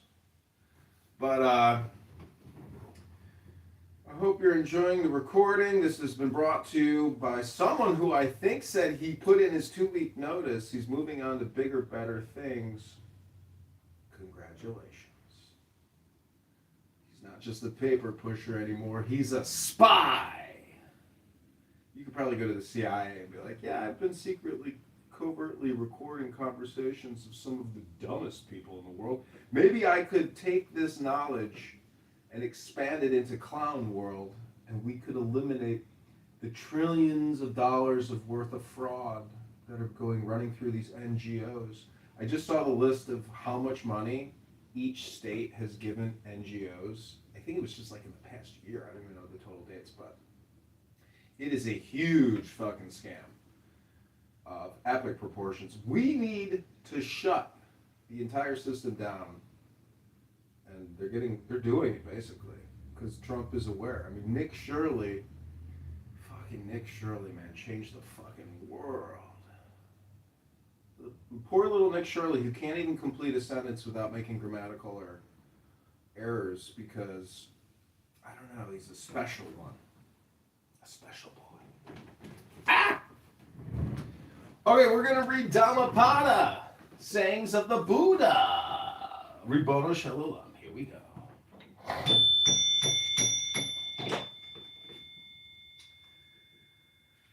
Oh, you know, the thing about the Dhammapada is you're like, oh, maybe I should start on a different chapter. But all you got to do is go to the first chapter and you're reminded of the brilliance of it.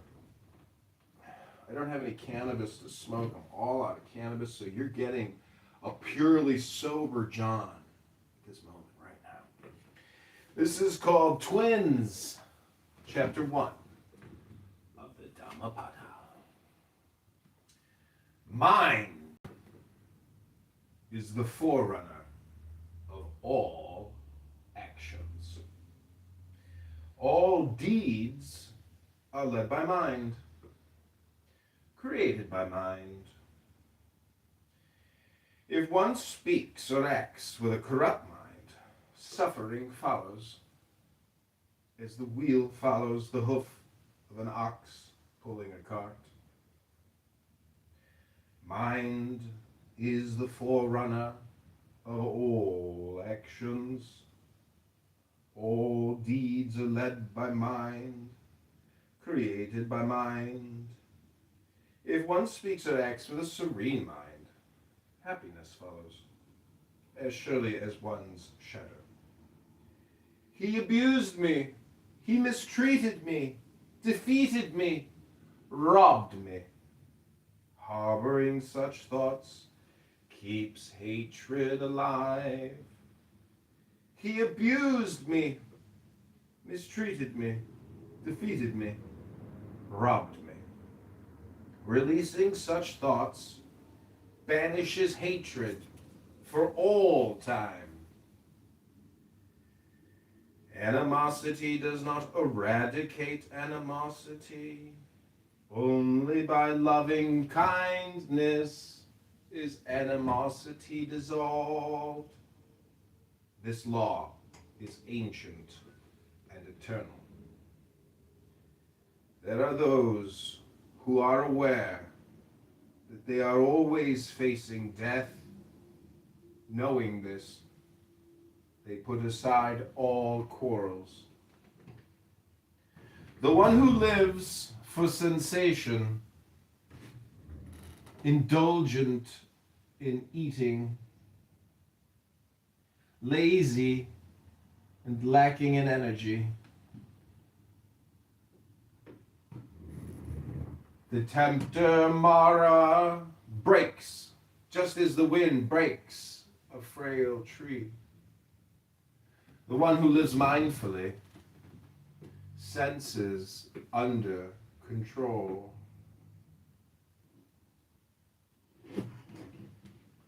Moderate in eating, devout, energetic.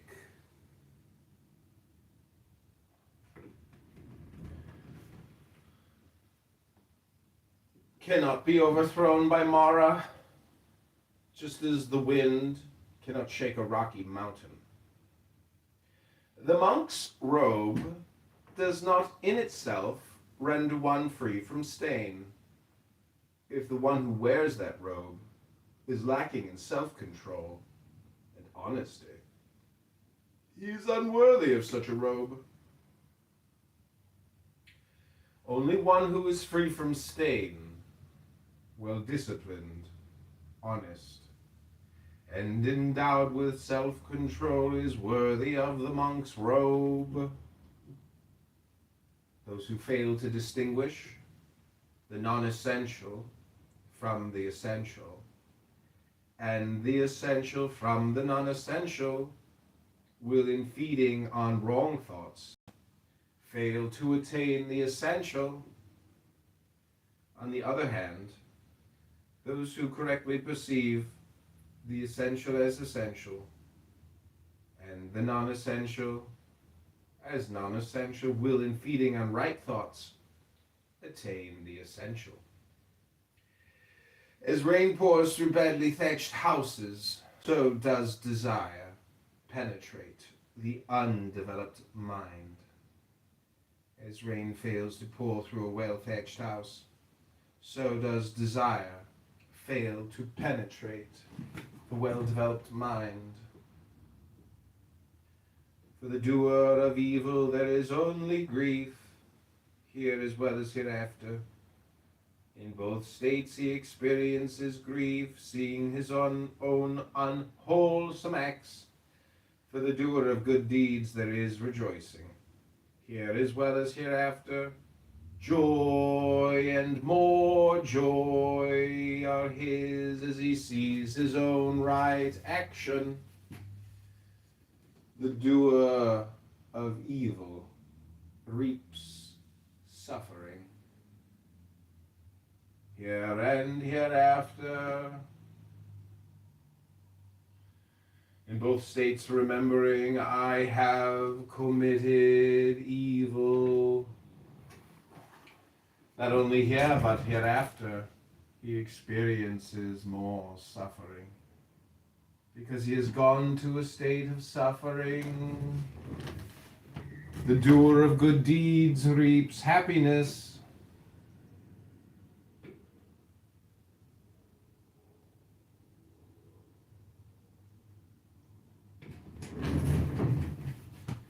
Here and hereafter, in both states remembering, I have done good deeds. And there is more joy, because he has gone to a blissful state. A careless person, quoting much of the scriptural text, but not living it, cannot share the abundance of the holy life, just as the cowherd, counting other people's cattle, cannot taste the milk or ghee. Reciting a small portion of the scriptures, but putting it diligently into practice. Letting go of passion, aggression, and confusion. Revealing the truth with a clear mind, and not clinging to anything here or hereafter, brings the harvest of the holy life. Number 2, mindfulness. Mindfulness is the path to immortality. Negligence is the path to death. The vigilant never die, whereas the negligent are the living dead.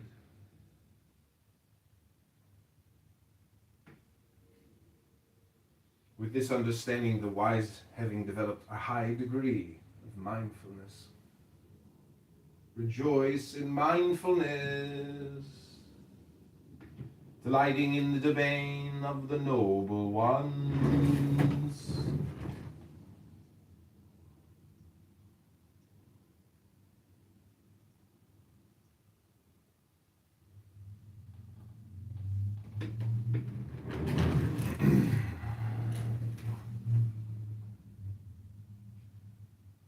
These awakened ones, dedicated to meditation, striving actively and vigorously, attain nirvana, the ultimate security, the fame and fortune of the man who is vigorous, aware, unsullied, acting with consideration and restraint, become ever growing.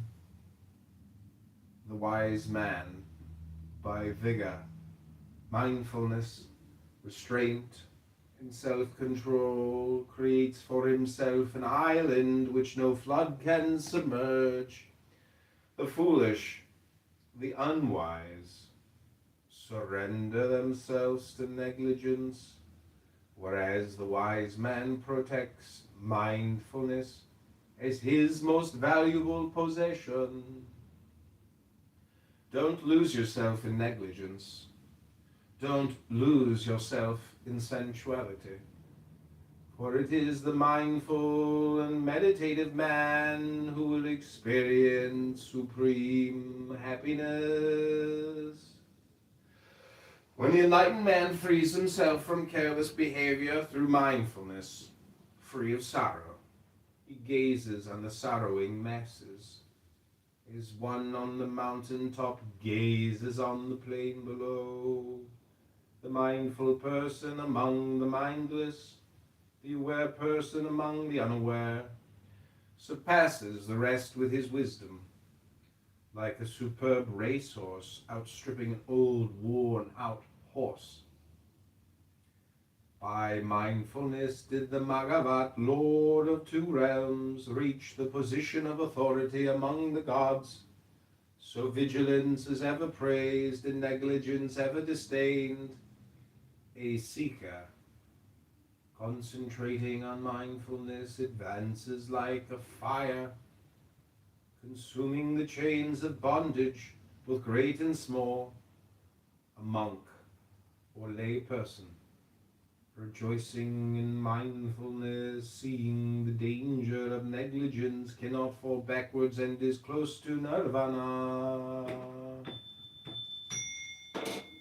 Subnotes. Magavat. According to the belief of ancient Indians, Magavat was the king of a certain heavenly realm. He was born into that realm and became its overlord as a result of good deeds he had performed in his immediate previous life as a man on earth. During that time, he fulfilled all his duties toward others mindfully.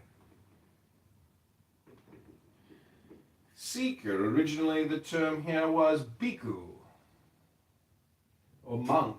When the Buddha was speaking to his hearers, the bhikkhus were always standing near him. That is why in his general talks he addressed monks. One meaning of bhikkhu is one who discerns the fears of the round of rebirths.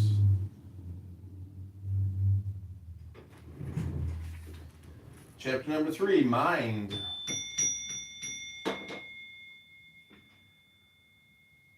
Just as an arrowsmith shapes an arrow to perfection with fire, so does the wise man shape his mind, which is fickle, unsteady, vulnerable, and erratic. Like a fish taken from the safety of its watery home, cast upon the dry land, so does the mind flutter, due to the lure of the tempter. Therefore one should leave the dominion of Mara. How good it is to rein the mind, which is unruly, capricious, rushing wherever it pleases. The mind so harnessed will bring one happiness. A wise man should pay attention to his mind, which is very difficult to perceive. It is extremely subtle and wanders wherever it pleases. The mind, well guarded and controlled, will bring him happiness. One who keeps a rein on the wandering mind, which strays far and wide alone, bodiless, will be freed from the tyranny of the tempter. A man of fickle mind will never attain wisdom to its fullest, since he is ignorant of the Dhamma and his wavering faith. The heart of the fully conscious man is fearless. He has freed his mind of lust and anger. He has transcended both good and evil. Observe this body, as fragile as an earthen vase. Build a mind as solid as a fortified city. Then confront Mara with the weapon of insight. And proceeding without attachment. Guard what you have already conquered.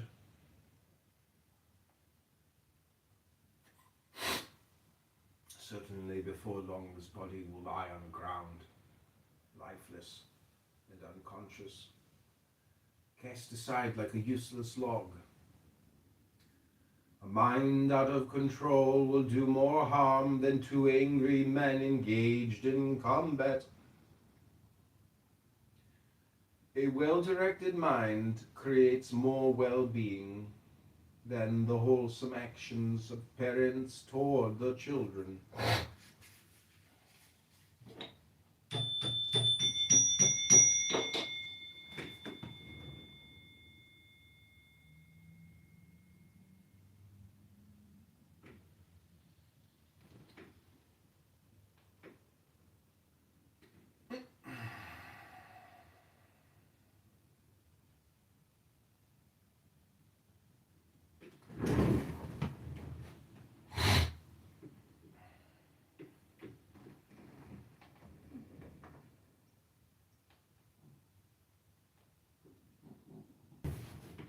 Chapter 4, Flowers.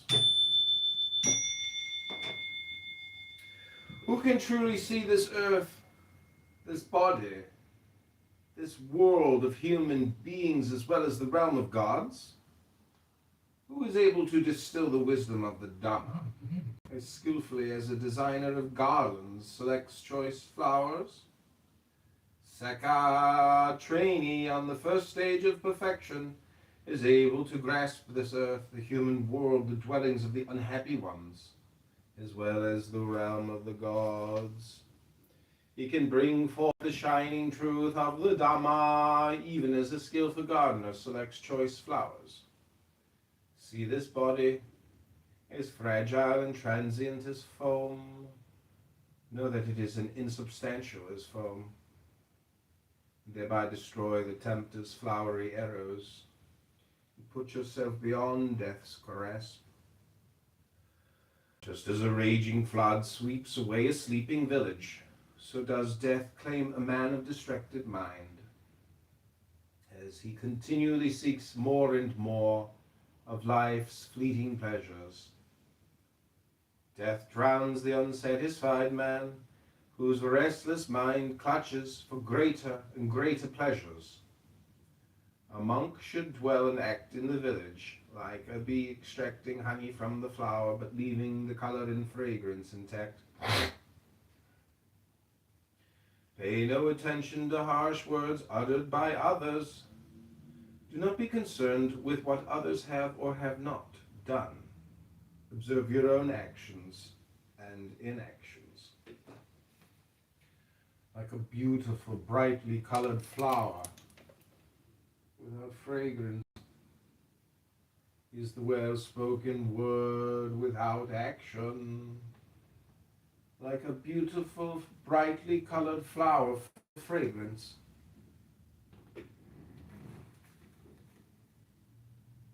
Is the well-spoken word and the deed that matches the word. A man born to this world should do many good deeds. A garland maker makes garlands from a heap of flowers. The scent of flowers is carried no farther than the winds allow.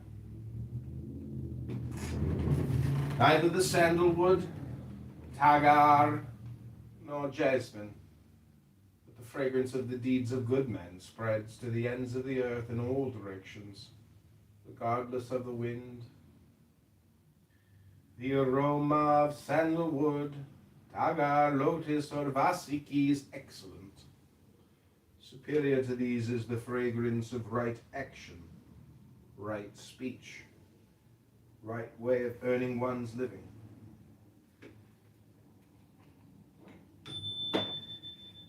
Subnote Seka literally means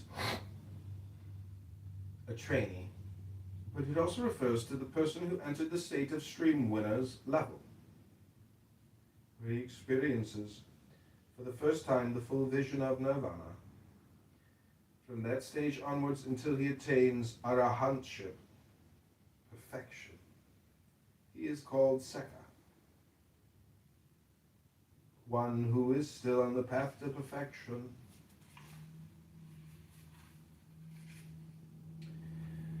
The scent of targar and sandalwood may be barely detectable, whereas the fragrance of the virtuous reaches the highest levels both among gods and men. Mara, the tempter, can never find where the enlightened ones are, for they live mindfully and in perfect freedom through perfect knowledge. Just as the sweet-smelling lotus blooms beside the highway upon a heap of filth, so does the disciple of the perfect Buddha rise above those bound blindly to the limitations of the world. Chapter 5, The Fool.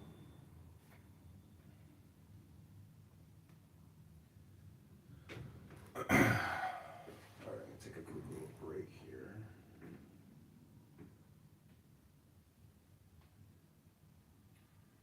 To recreate some of these clown house worlds with Buddha.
Chapter 5, The Fool. Long is the night to the sleepless, long is the road to the weary traveler, long is the cycle of rebirths to the unwise who do not know the truth. Should a traveler fail to find a companion equal or better, rather than suffer the company of a fool, he should resolutely walk alone. I have children. I have wealth. These are the empty claims of an unwise man. He cannot call himself his own. How can he then claim children and wealth as his own? To the extent that a fool knows his foolishness, he may be deemed wise. A fool who considers himself wise is indeed a fool. A fool may associate with a wise man throughout his life and remain untouched by his wisdom, even as a spoon cannot taste the flavor of soup. On the other hand, an aware man, in a moment's meeting, can learn from a wise man, even as the tongue tastes the flavor of soup. The unwise man, lacking understanding, behaves as if he were his own worst enemy, committing evil deeds that produce bitter fruit. It is unwise to do things that bring regret and require repentance, to cause suffering for oneself and a weeping and tearful face. It is wise to do things which do not require repentance, but bring joy and fulfillment, happiness and delight. Until he feels the effect, the fool rejoices in his evil deed. When the action reaches fruition, the fool harvests nothing but grief. Though the fool may practice asceticism, eating a speck of food on the tip of a blade of grass, he is not worth 1/16 of the Arhant, the knower of the Dhamma. An evil deed does not produce its results at once. It smolders slowly, like a fire covered by ashes. It finally consumes its doer, the fool. The things a fool gains amount to nothing. Unwholesome acts cannot bring him wholesome results. What a fool hungers for is false fame, authority, power over others, and generous offerings. He seeks recognition as a doer, a wielder of power, a knower of right and wrong. His craving and pride are insatiable.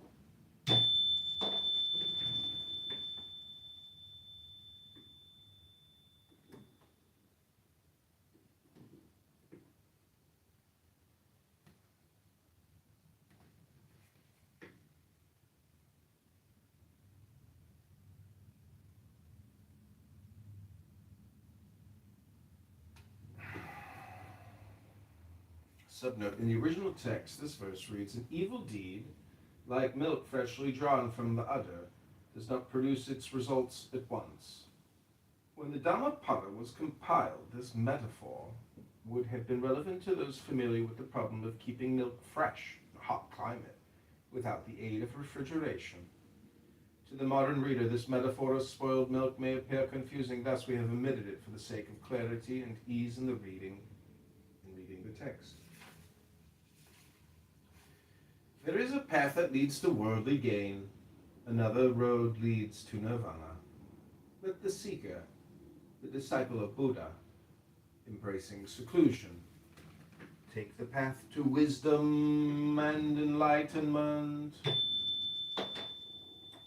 Chapter 6, The Wise. If someone sees an intelligent person who is skillfully able to point out shortcomings and give suitable reproof, let him cherish such a revealer of hidden treasures. Only good can come from such an association. Let the wise one guide, correct, and deter others from what is base and vile. He will be treasured by the good and spurned by evil. Do not choose bad friends. Do not choose persons of low habits. Select good friends. Be discriminating. Choose the best. Whoever drinks deeply of Dhamma lives happily, with a peaceful mind. The wise man rejoices in the Dhamma, taught by the holy ones. Irrigators contain the flowing waters. Arrowsmiths fashion arrows. Carpenters shape wood to their design. Wise men mold their characters. As a solid rock stands firm in the wind, even so is a wise man unmoved by praise or blame. As a deep lake remains still and clear, so do wise men, listening to the teachings, attain a serene mind.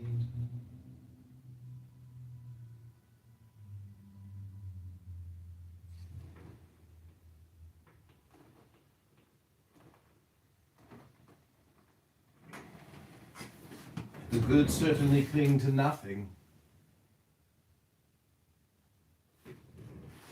They do not talk aimlessly, concerned with personal gains. The wise, the saintly, whether experiencing comfort or discomfort, show neither elation nor depression.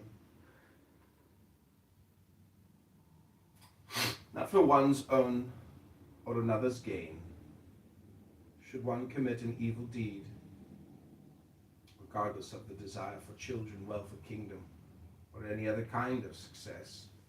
One should remain virtuous, wise, and righteous. The few cross over to the far shore. The many merely run back and forth fruitlessly along the side of the stream. But only those who follow the carefully taught law can cross to the other shore, beyond the grasp of death, so hard to overcome. Let the wise man shun the cauldron of confusion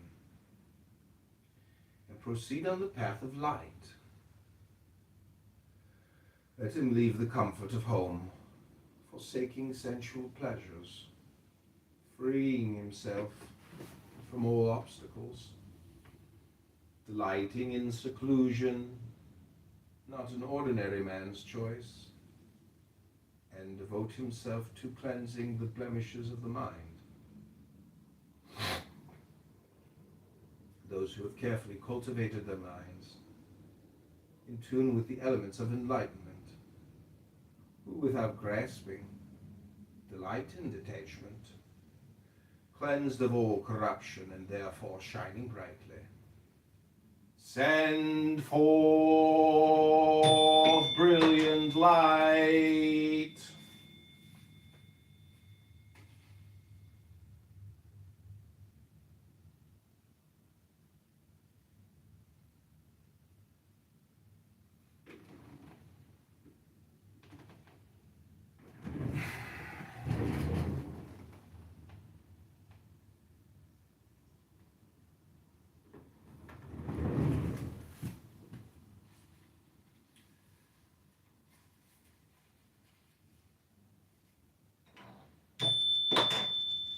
The Arahant.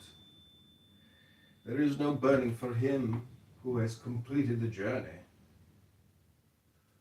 who is free of sorrows and all else, who has broken off all chains.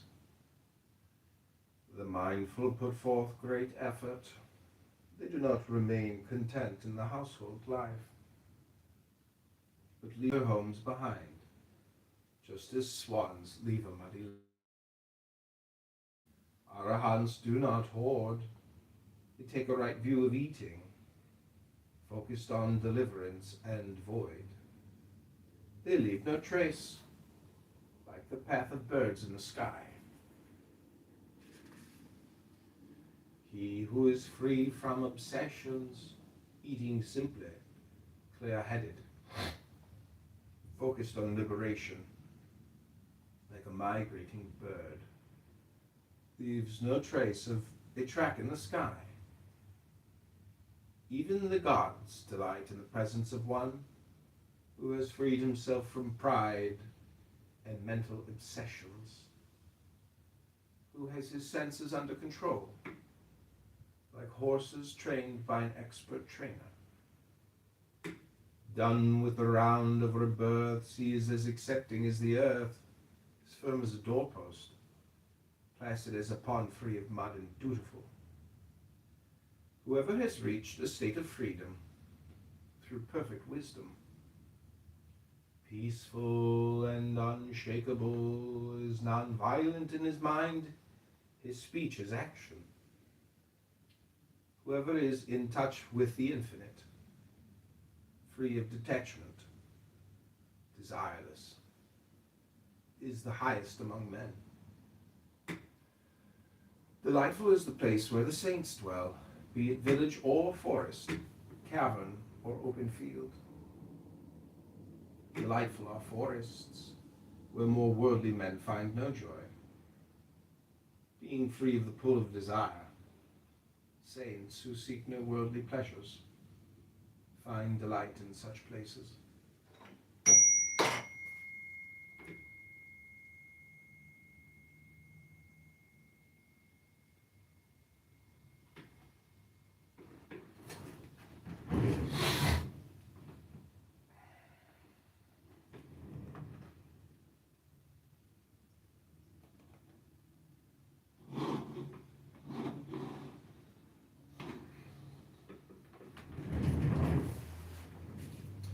Chapter 8, Thousands.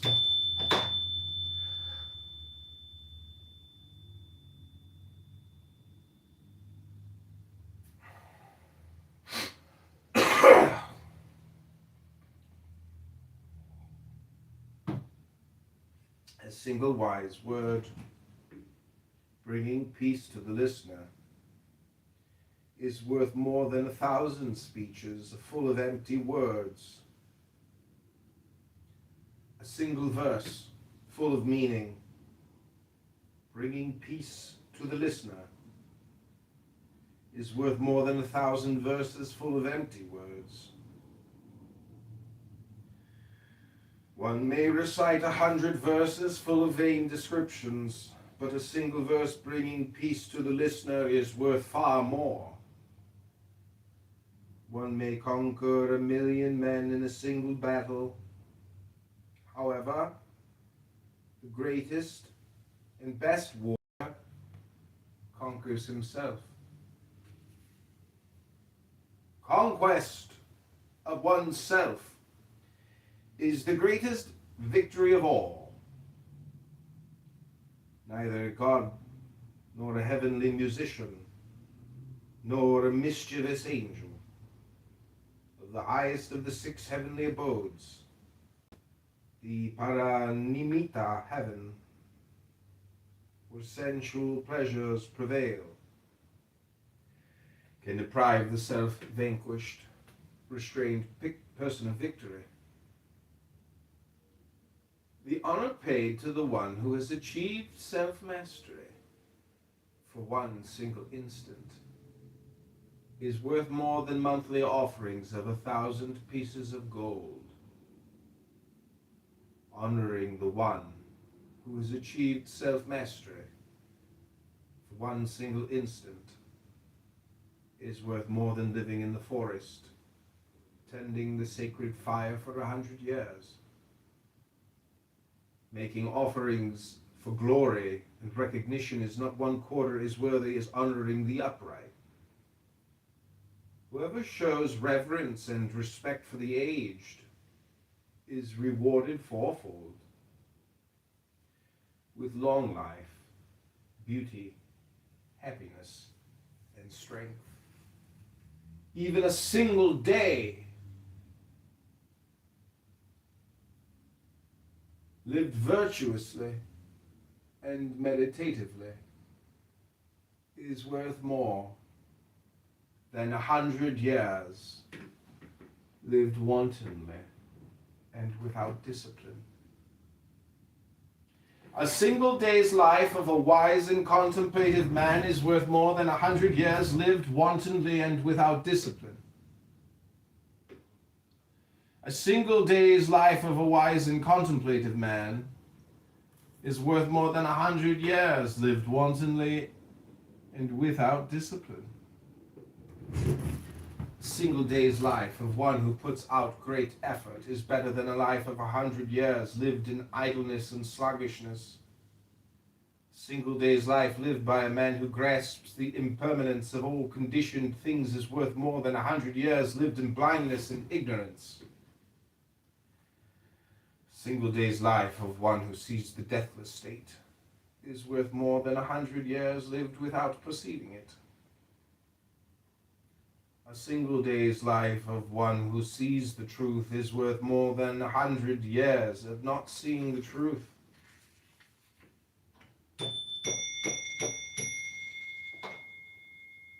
Evil.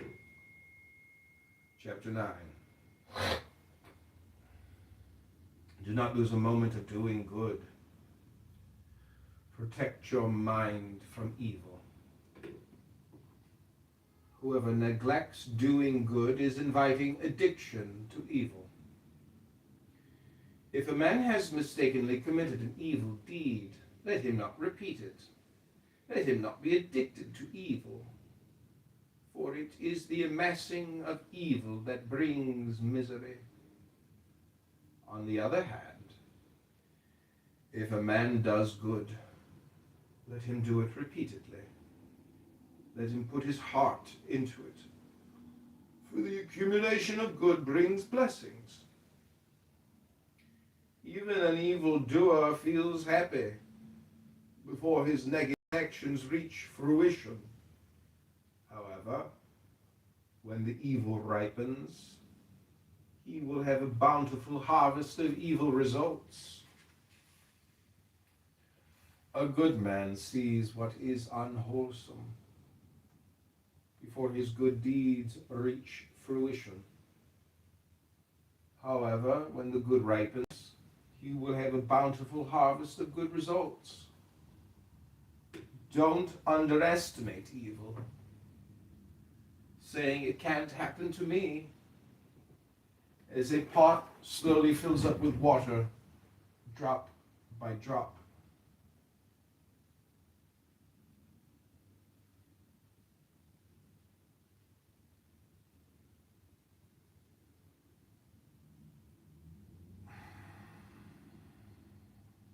So does the fool little by little become full of evil. Don't underestimate good.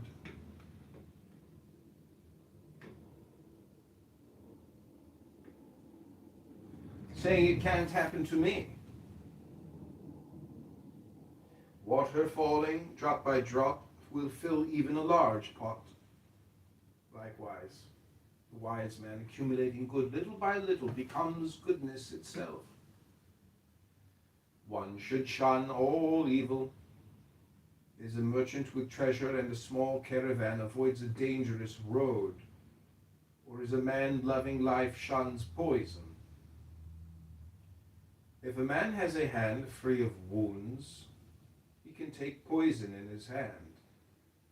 The poison cannot penetrate the hand that is free of wounds. Likewise, a man is not guilty when he acts with no evil intention.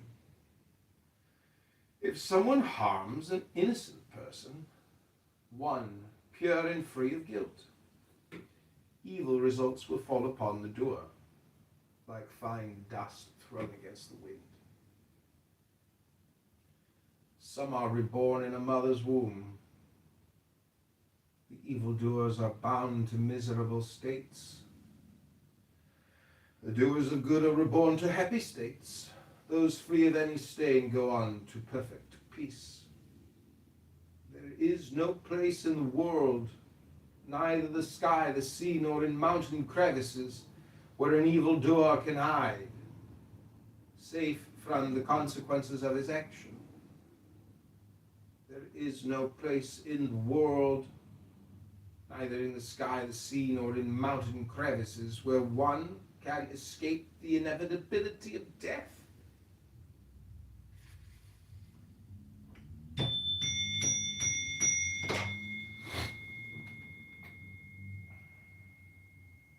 Okay, this is chapter 10. This is the last reading from the Dhammapada. I hope you're enjoying it. This is candidate John Kitover, running for the 16th district to liberate the voters and constituents against the evil deeds of Darren the Hood Rat. Chapter 10, the Rod. Everybody fears being struck by a rod. Everybody fears death. Therefore, knowing this, feeling for others as for yourself, do not kill others or cause others to kill. Everybody fears being struck by a rod, life being dear to all. Therefore, knowing this, feeling for others as for yourself, do not kill others or cause others to kill. If one, Pursuing happiness strikes living beings who also strive to live happily with a rod or other instrument. He will reap an unwholesome harvest. If one pursues his own happiness while causing no harm to other living beings who also strive to live happily, he will reap a wholesome harvest. Avoid harsh speech. Angry words backfire upon the speaker. By making yourself as still as a cracked cymbal, not retaliating, you achieve nirvana. As a cowherd leads the cattle to pasture, so do old age and death drive the life of all beings. The fool, committing evil deeds, realizes not their nature. The fool, due to his evil deeds, suffers as if scorched by fire. He who inflicts pain on the innocent comes to one of 10 calamities: pain, loss, injury, illness, insanity, danger from rulers, frightening accusations, loss of loved ones, loss of wealth. One of these will he experience. A fire will destroy his house. After the destruction of his body, the same foolish man will go to an unhappy state, though he does penance through nakedness, with tangled hair covering his body with mud, fasting, rubbing himself with ash, and crouching in a posture of humility. None of these rites can purify a man who has not freed himself of doubt, regardless of attire or adornment. The guiltless one, calm, self-restrained, chaste, and resolute, refraining to things is the Brahmin, the recluse, the monk. It is the rare being who is restrained by self-direction, who does not invite reproof, as a good horse does not invite the whip. Be like a good horse, touched gently by the whip. The horse moves forward with full power and energy. Have an abundance of confidence, good conduct, effort, concentration. Be aware and attentive. Put aside this great mass of suffering. Those who would irrigate the land bring the water wherever they choose. Arrowsmiths fashion arrows, carpenters shape wood. The virtuous mold themselves.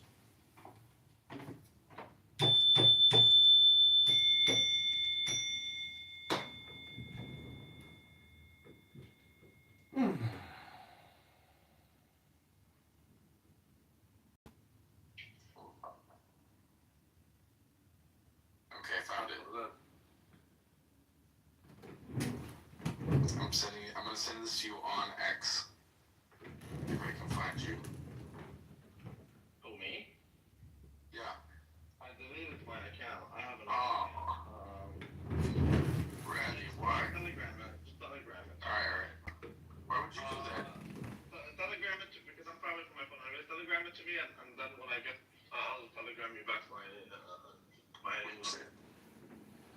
Twitter.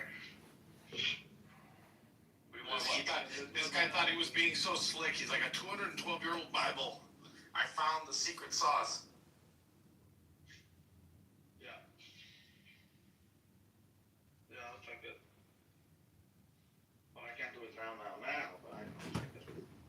But later. He his day-to-day activities just because he decided to marry a promiscuous woman.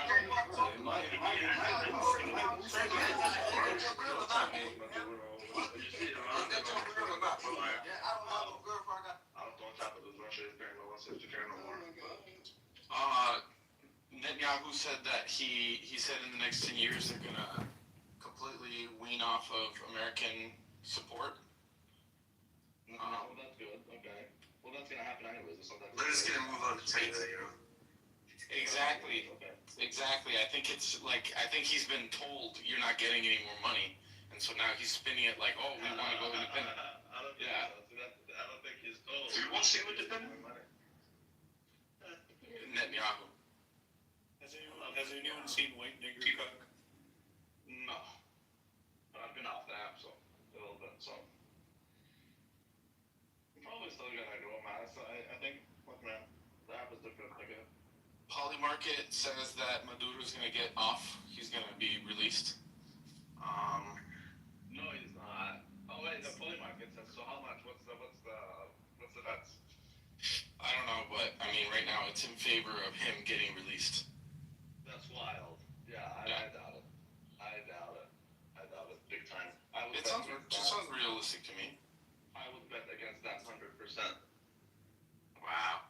Come on, bro. You've seen what they've done to your ball. Like, you know what these guys are like. They already judged you guilty, and that's why they're summoning you. They're not gonna go fucking kidnap you from a country. You're a president of a country. They just go and kidnap you. So they're just gonna release you, man. Come on. If you're not guilty, we're gonna make you guilty, man. That's what it is. He's a sovereign, bro. It's over in my ball sack. Jerome Powell is being sued by the DOJ. Yep, that's very Well, I didn't interesting. see That's a big one. Volatility is back. That's actually why I just literally opened House just to write that down. Yeah, that's a big one. That's huge. I mean, he's denying subpoenas. So literally, they send him subpoenas, and he's like, "No, I don't have to answer this." Money market is 16% for him to be Yeah, released. because 16% by the end of the year. 16% he's gonna be released by the end of the year, and then what?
bliss. Long is the road to the weary traveler. Long is the cycle of rebirths to the unwise who do not know the truth. Should a traveler fail to find a companion equal or better, rather than suffer the company of a fool, he should resolutely walk alone. I have children. I have wealth. These are the empty claims of an unwise man. He cannot call himself his own. How can he then claim children and wealth as his own? To the extent that a fool knows his foolishness, he may be deemed wise. A fool who considers himself wise is indeed a fool. A fool may associate with a wise man throughout his life and remain untouched by his wisdom, even as a spoon cannot taste the flavor of soup. On the other hand, an aware man, in a moment's meeting, can learn from a wise man, even as the tongue tastes the flavor of soup. The unwise man, lacking understanding, behaves as if he were his own worst enemy, committing evil deeds that produce bitter fruit. It is unwise to do things that bring regret and require repentance, cause suffering for oneself and a weeping and tearful face. It is wise to do things which do not require repentance, but bring joy and fulfillment, happiness and delight. Until he feels the effect, the fool rejoices in his evil deed. When the action reaches fruition, the fool harvests nothing but grief. When the fool may practice asceticism, eating a speck of food on the tip of a blade of grass, he is not worth 1/16th of the arhat, nor the Dhamma. An evil deed does not produce its results at once. It smolders slowly, like a fire covered by ashes, finally consumes its doer, the fool. It brings a fool gains and not to nothing. Unwholesome acts cannot bring him wholesome results.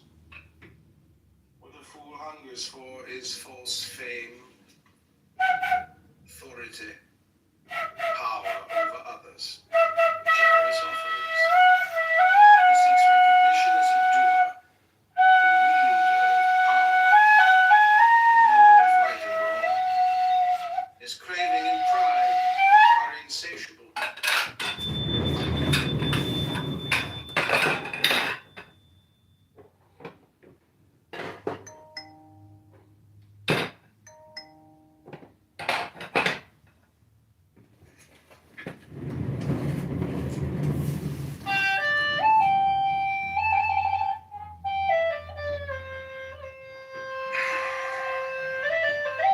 So, in the original text, this verse reads, an evil deed, like milk freshly drawn from the udder, does not produce its results at once.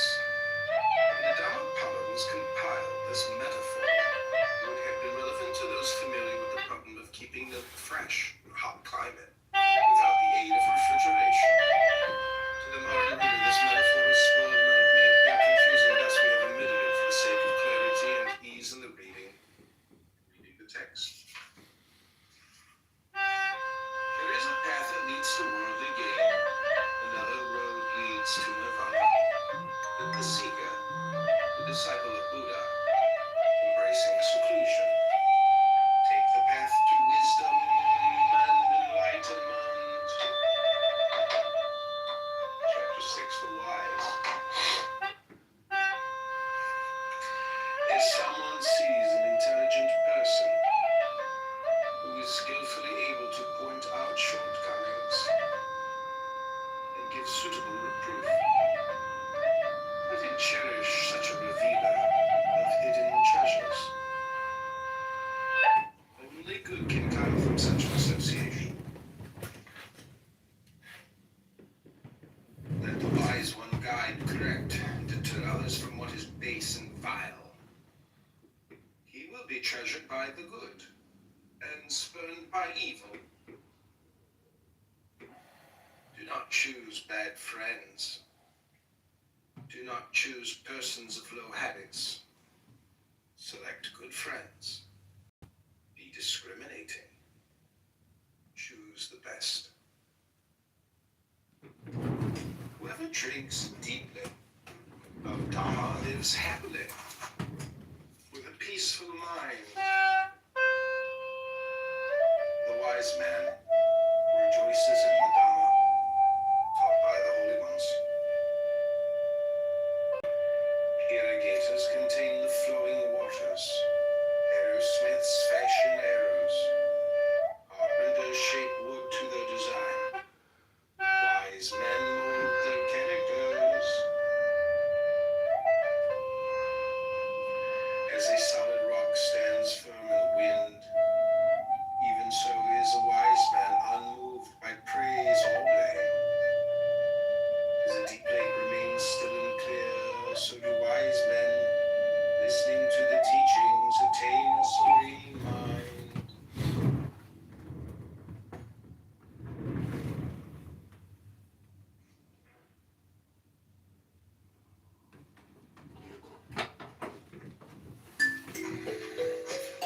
The good certainly cling to nothing.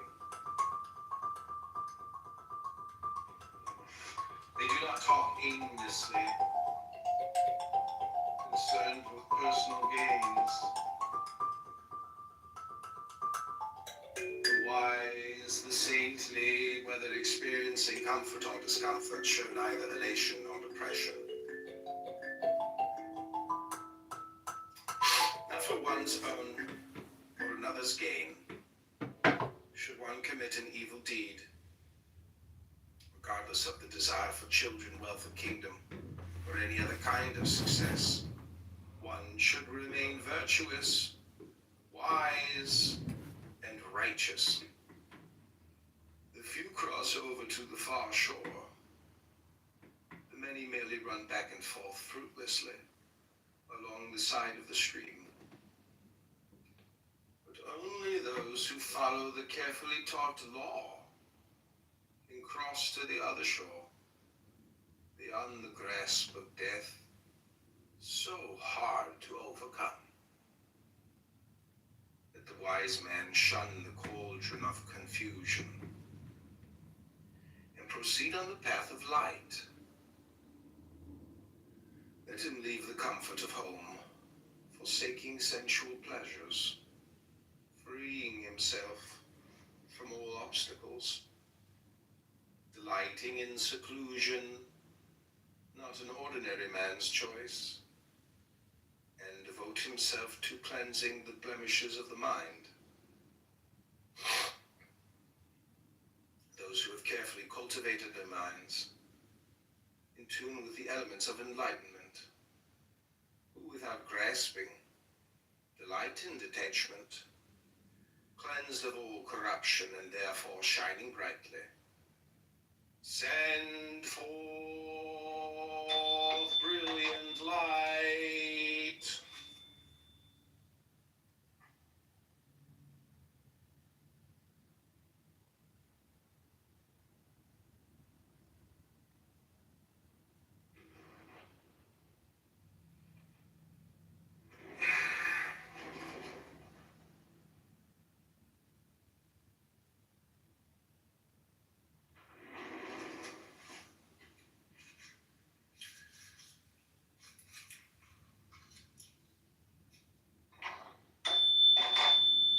The errant.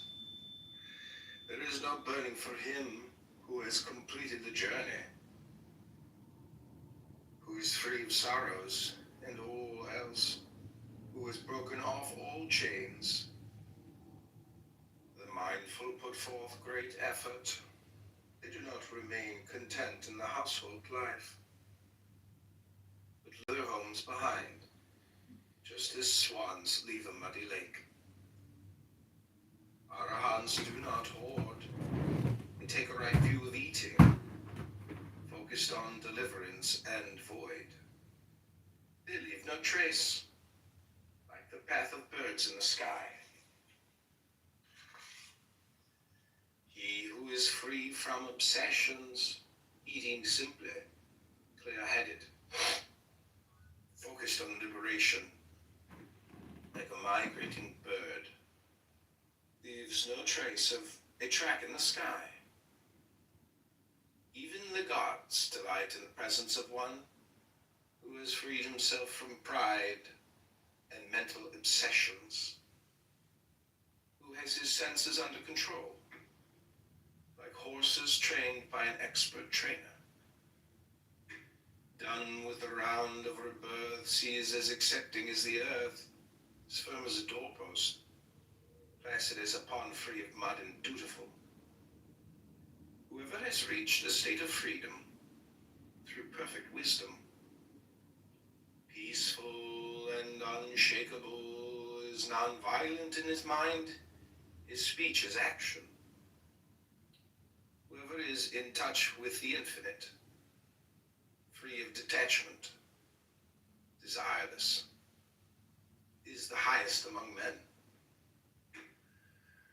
Delightful is the place where the saints dwell, be it village or forest, cavern or open field.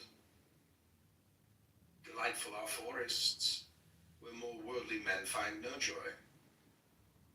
Being free of the pull of desire, saints who seek no worldly pleasures find delight in such places.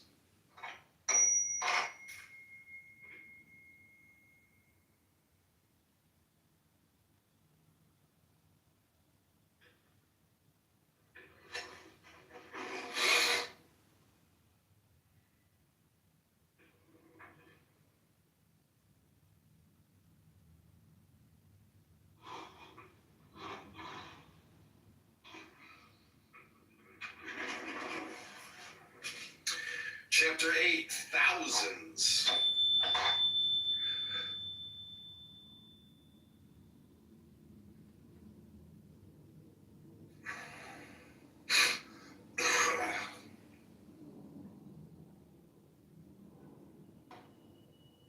A single wise word, bringing peace to the listener, is worth more than 1,000 speeches full of empty words. A single verse full of meaning, bringing peace to the listener, is worth more than 1,000 verses full of empty words. One may recite 100 verses full of vague descriptions, but a single verse bringing peace to the listener is worth far more. One may conquer 1,000,000 men in a single battle. However, the greatest and best warrior conquers himself. Conquest of oneself is the greatest victory of all. Neither a god, nor a heavenly musician, nor a mischievous angel of the highest of the 6 heavenly abodes, the Paranimita heaven, where sensual pleasures prevail, can deprive the self-vanquished, restrained person of victory. The honor paid to the one who has achieved self-mastery for one single instant is worth more than monthly offerings of 1,000 pieces of gold. Honoring the one who has achieved self-mastery for one single instant is worth more than living in the forest, tending the sacred fire for 100 years. Making offerings for glory and recognition is not 1/4 as worthy as honoring the upright. Whoever shows reverence and respect for the aged is rewarded fourfold with long life, beauty, happiness, and strength. Even a single day lived virtuously and meditatively is worth more than 100 years lived wantonly and without discipline. A single day's life of a wise and contemplative man is worth more than 100 years lived wantonly and without discipline. A single day's life of a wise and contemplative man is worth more than 100 years lived wantonly and without discipline. A single day's life of one who puts out great effort is better than a life of 100 years lived in idleness and sluggishness. A single day's life lived by a man who grasps the impermanence of all conditioned things is worth more than 100 years lived in blindness and ignorance. A single day's life of one who sees the deathless state is worth more than 100 years lived without perceiving it. A single day's life of one who sees the truth is worth more than 100 years of not seeing the truth.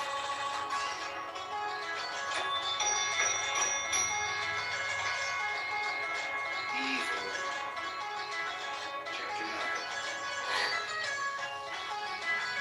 Do not lose a moment of doing good. Protect your mind from evil. Whoever neglects doing good is inviting addiction to evil. If a man has mistakenly committed an evil deed, let him not repeat it. Let him not be addicted to evil. For it is the amassing of evil that brings misery. On the other hand, if a man does good, let him do it repeatedly. Let him put his heart into it. For the accumulation of good brings blessings. Even an evildoer feels happy before his actions reach fruition. However, when the evil ripens, he will have a bountiful harvest of evil results. A good man sees what is unwholesome before his good deeds reach fruition. However, when the good ripens, he will have a bountiful harvest of good results. Don't underestimate evil, saying it can't happen to me. As a pot slowly fills up with water, drop by drop.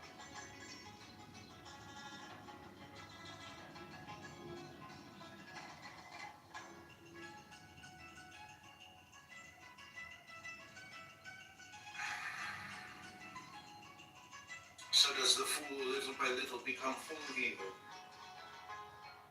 Don't underestimate good.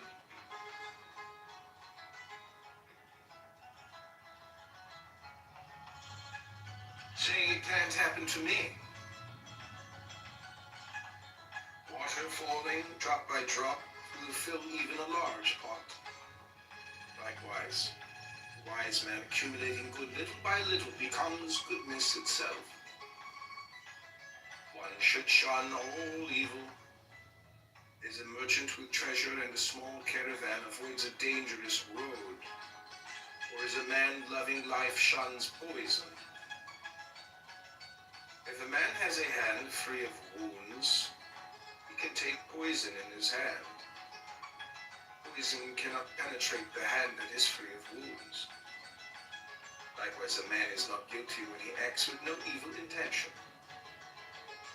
If someone harms an innocent person, one pure and free of guilt, evil results will fall upon the doer, like fine dust thrown against the wind.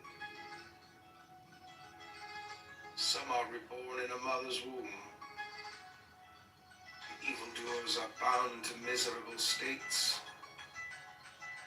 The doers of good are reborn to happy states. Those free of any stain go on to perfect peace.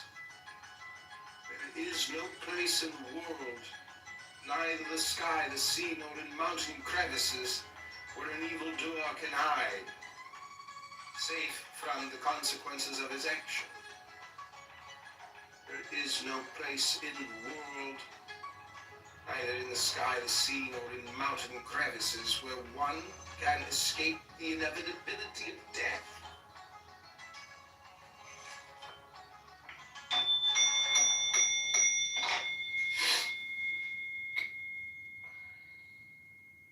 Okay, this is chapter 10. This is the last reading from the Dhammapada. I hope you're enjoying it. This is candidate John Kitover, running for the 16th district to liberate the voters and constituents against the evil deeds of Darren, the hood rat. Chapter 10, the rod.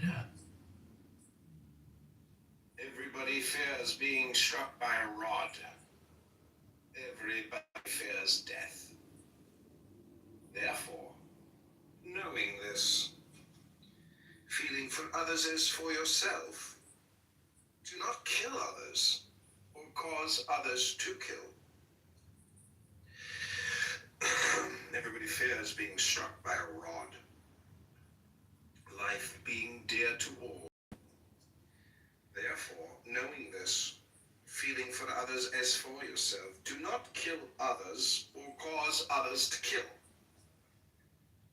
If one, pursuing happiness, strikes living beings who also strive to live happily with a rod or other instrument, he will reap an unwholesome harvest. If one pursues his own happiness while causing no harm to other living beings who also strive to live happily, he will reap a wholesome harvest. Avoid harsh speech. Angry words backfire upon the speaker. By making yourself as still as a cracked cymbal, not retaliating, you achieve nirvana. As a cowherd leads the cattle to pasture, so do old age and death drive the life of all beings. The fool, committing evil deeds, realizes not their nature. The fool, due to his evil deeds, suffers as if scorched by fire. He who inflicts pain on the innocent comes to one of 10 calamities. Pain, loss, injury, illness, insanity, danger from rulers, frightening accusations, loss of loved ones, loss of wealth. One of these will he experience. A fire will destroy his house. After the destruction of his body, the same foolish man will go to an unhappy state. Though he does penance through nakedness, with tangled hair covering his body with mud, fasting, rubbing himself with ash, and crouching in a posture of humility. None of these rites can purify a man who has not freed himself of doubt,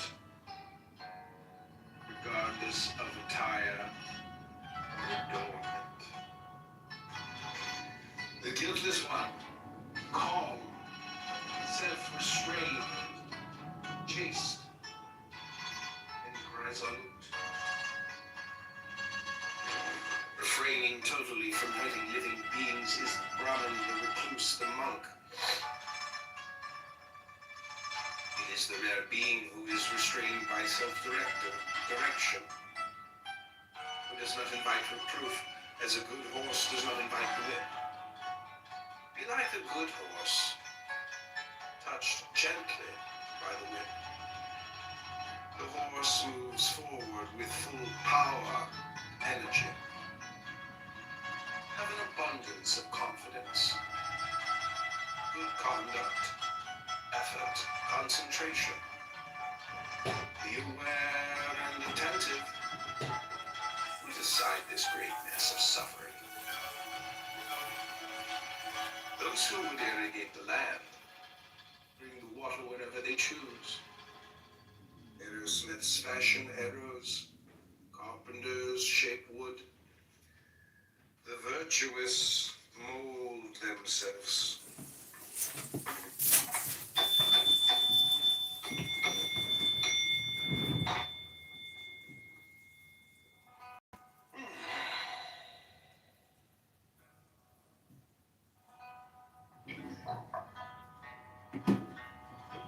Okay, found it.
The credit card money.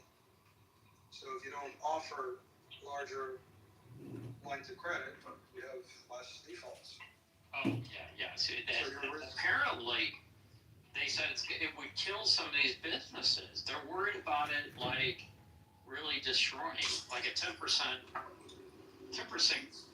What do you think, David? Is this, are y'all having panic? I bet there's some serious meetings going on right now. And this pullback we're seeing in COF, Capital One Financial, is enormous. Yeah, I mean, all the credit card companies are down. Capital One's down the most because we're the biggest that's focused on the low end of the market. I mean, we do the high end now also, but that's a small portion of our total business. I wonder what they charge off. Like, I wonder what the net would be like, like what's a reasonable, like how much do they have to write off? Like what percentage of the 23% has to be written off? So it's probably what, maybe, I don't know, 8, something like that, maybe. Overall, I think it's like 3%. So in the like really bad stuff, yeah, I would assume it's 2 or 3x higher.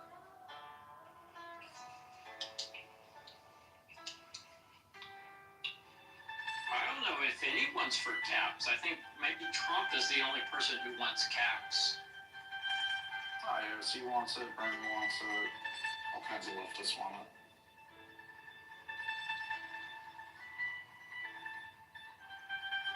Man, I don't know.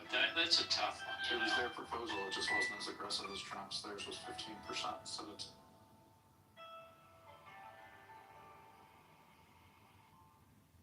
That's funny that a Republican came in less. Oh, gosh. I mean, can't we just put it like 20%, everybody be happy?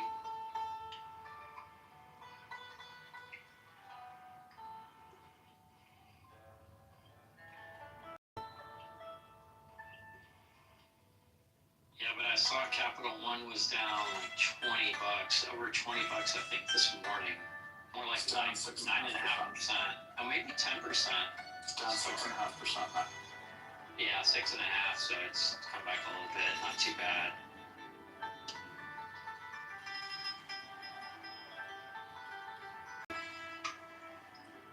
And considering a year ago Discover was also the other big player focused on lower end of the market, and so we acquired Discover also. So we are by far the biggest. I was wondering what happened to Discover. Okay, yeah.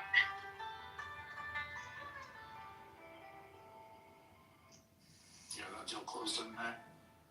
They have like Sam's Club. I know Sam's Club used to use them like almost exclusively. And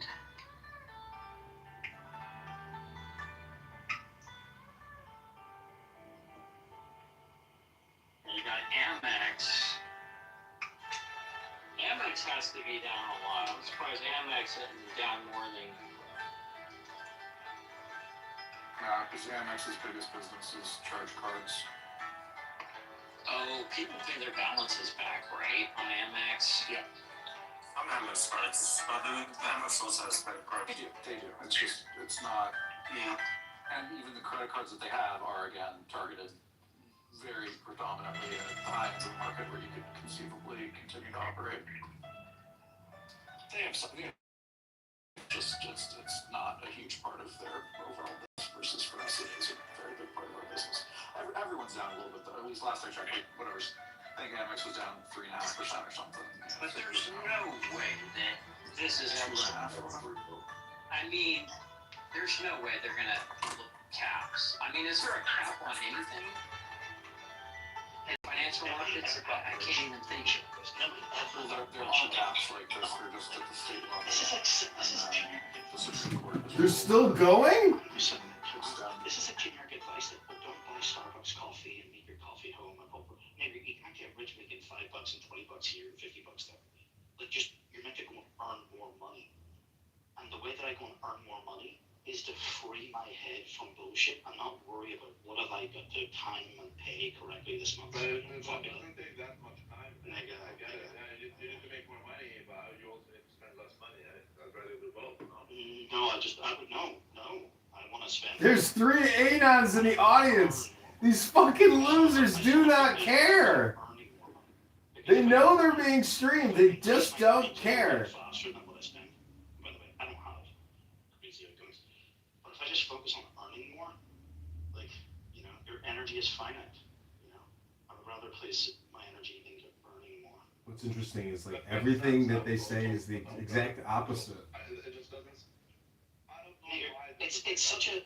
This is why, because it's psychological. I love that there's 3 Anons in there. 3 speakers, 3 Anons. 1 Anon for each speaker. I'm telling you, well, then you're not human, alright? Okay.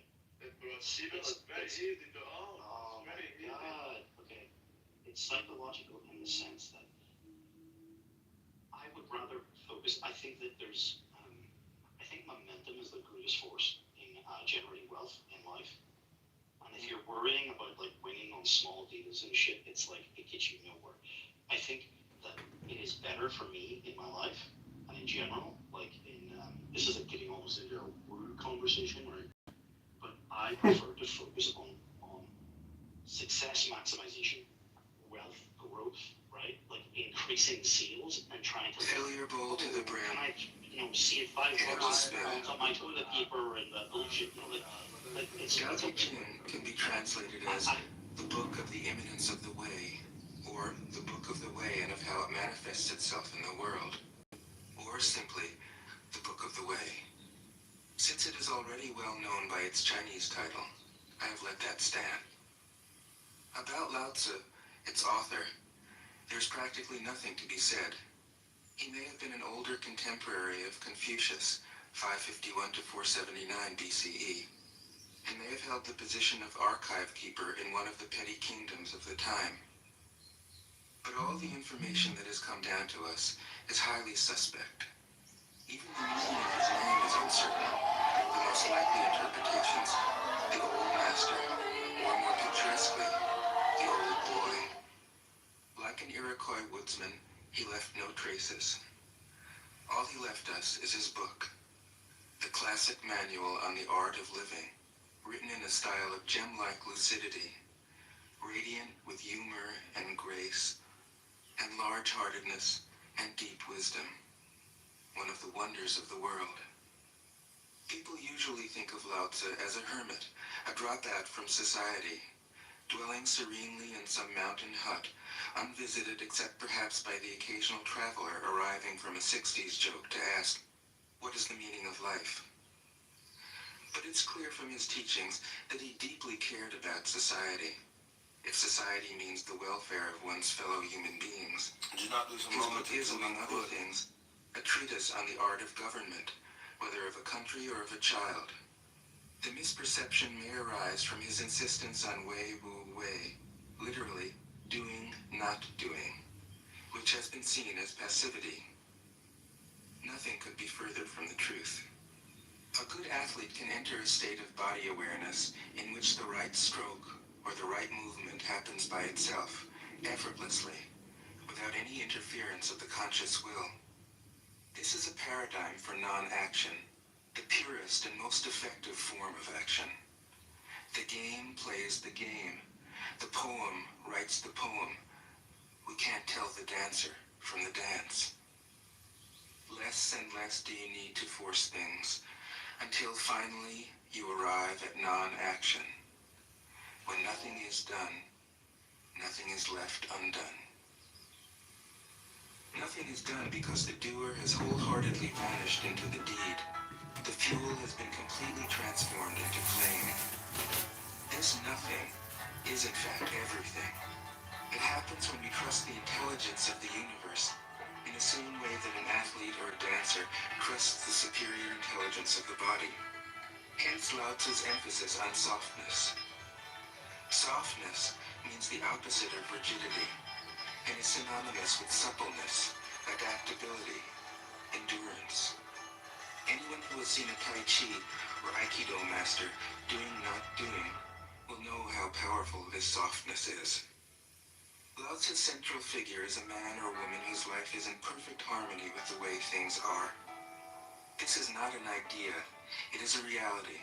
I have seen it. The master has mastered nature, not in the sense of conquering it, but of becoming it. In surrendering to the Tao, in giving up all concepts, judgments, and desires, her mind is naturally compassionate. She finds, deep in her own experience, the central truths of the art of living, which are paradoxical only on the surface, that the more truly solitary we are, the more compassionate we can be. The more we let go of what we love, the more present our love becomes. The clearer our insight into what is beyond good and evil, the more we can embody the good. Until finally she is able to say, in all humility, I am the Tao, the truth, the life. The teaching of the Tao Te Ching is moral in the deepest sense, unencumbered by any concept of sin. The master doesn't see evil as a force to resist, but simply as an opaqueness, a state of self-absorption, which is in disharmony with the universal process, so that, as with a dirty window, the light can't shine through. This freedom from moral categories allows him his great compassion for the wicked and the selfish. Thus, the master is available to all people and doesn't reject anyone. He is ready to use all situations and doesn't waste anything. This is called embodying the light. What is a good man but a bad man's teacher? What is a bad man but a good man's job? If you don't understand this, you will get lost, however intelligent you are. It is the great secret.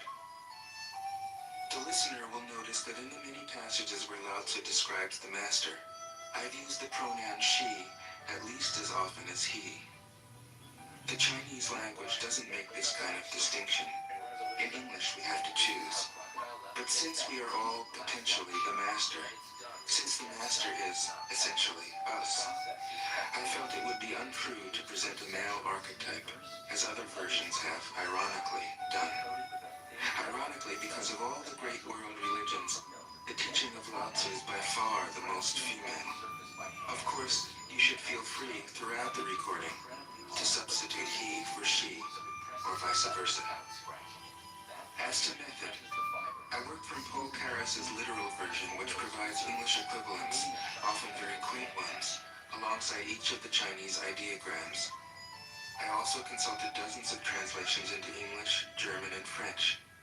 But the most essential preparation for my work was a 14 years long course of Zen training, which brought me face to face with Lao Tzu and his true disciples and heirs, the early Chinese Zen masters. With great poetry, the freest translation is sometimes the most faithful. We must try its effect as an English poem, Dr. Johnson said. That is the way to judge of the merit of the translation. I have often been fairly literal, or as literal as one can be with such a subtle, kaleidoscopic book as the Tao Te Ching. But I have also paraphrased, expanded, contracted, interpreted, worked with the text, played with it, until it became embodied in a language that felt genuine to me. If I haven't always translated Lao Tzu's words, my intention has always been to translate his mind. Describing the indescribable, teaching the unteachable, pointing the way to the way. What does Lao Tzu think he is doing here? It can't be done. No way. Hence, Po Chu-yi, poet and stand-up comedian, wrote, "He who talks doesn't know, he who knows doesn't talk." That is what Lao Tzu told us in a book of 5,000 words. If he was the one who knew, how could he have been such a blabbermouth? That's the problem with spiritual teachers. They have to be blabbermouths.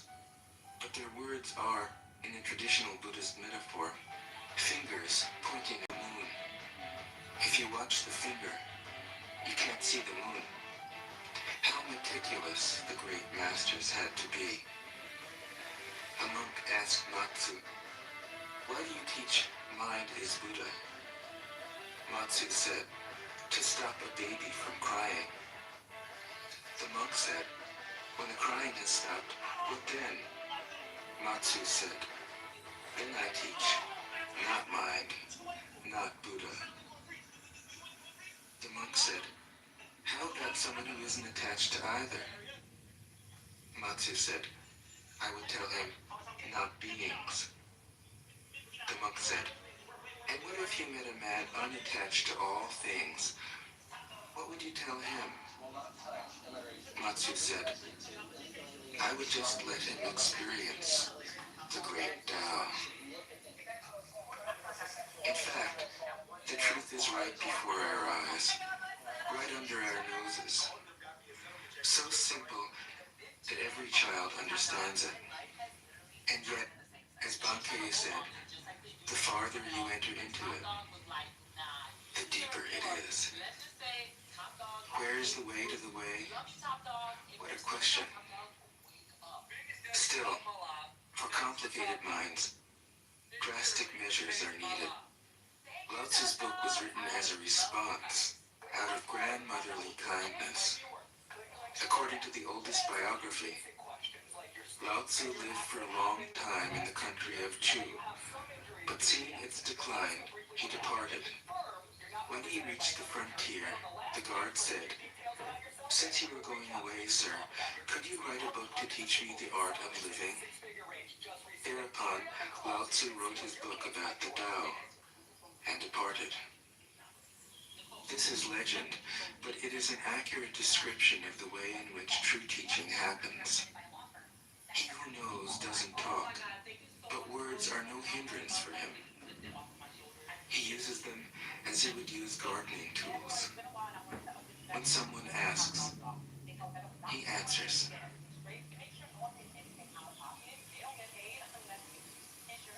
Tao Te Ching. 1. The Tao that can be told is not the eternal Tao. The name that can be named is not the eternal name. unnameable is the eternally real. Naming is the origin of all particular things. Free from desire, you realize the mystery. Caught in desire, you see only the manifestations. Yet mystery and manifestations arise from the same source. This source is called darkness. Darkness within darkness. The gateway to all understanding. 2.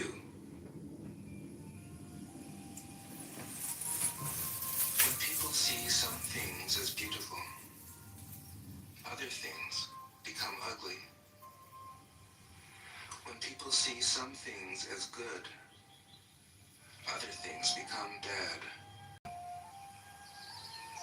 Being and non-being each other. Difficult and easy support each other. Long and short define each other. High and low depend on each other. Before and after follow each other.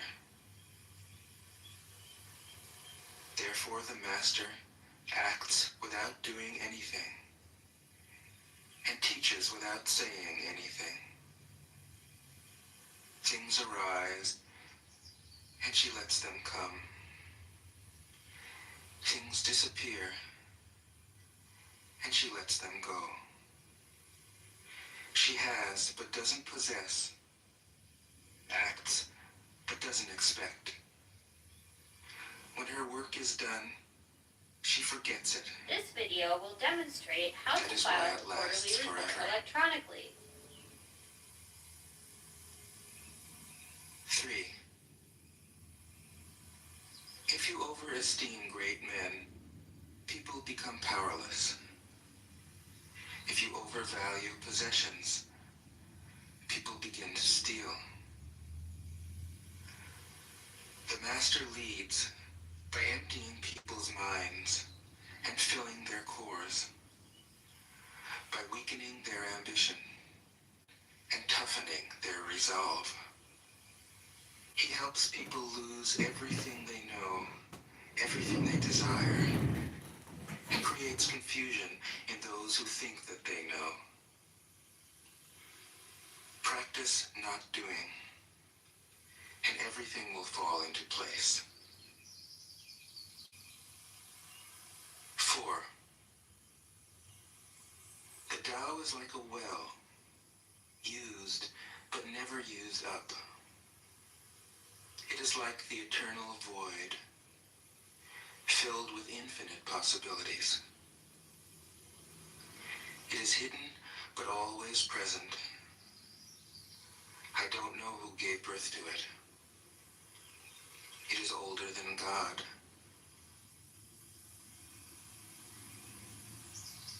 5. The Tao doesn't take sides. It gives birth to both good and evil. The Master doesn't take sides. She welcomes both saints and sinners. The Tao is like a bellows. It is empty, yet infinitely capable. The more you use it, the more it produces. The more you talk of it, the less you understand. Hold on to the center. 6. The Tao is called the Great Mother. Empty, yet inexhaustible, it gives birth to infinite worlds. It is always present within you. You can use it any way you want. 7. The Tao is infinite, eternal. Why is it eternal? It was never born. Thus, why is it infinite? It has no desires for itself. Thus, it is present for all beings. The Master stays behind. That is why she is ahead. She is detached from all things. That is why she is one with them. Because she has let go of herself, she is perfectly fulfilled. 8. The supreme good is like water, which nourishes all things without trying to. It is content with the low places that people disdain. Thus, it is like the Tao. In dwelling, live close to the ground. In thinking, keep to the simple. In conflict, be fair and generous. In governing, don't try to control. In work, do what you enjoy. In family life, be completely present. When you are content to be simply yourself and don't compare or compete, everybody will respect you.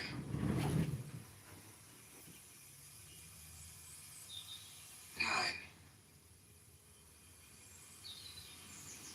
Fill your bowl to the brim, and it will spill.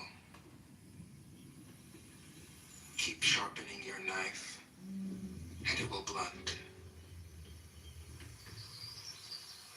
Chase after money and security, and your heart will never unclench. Care about people's approval, and you will be their prisoner. Do your work, then step back. The only path to serenity. 10. Can you coax your mind from its wandering and keep to the original oneness?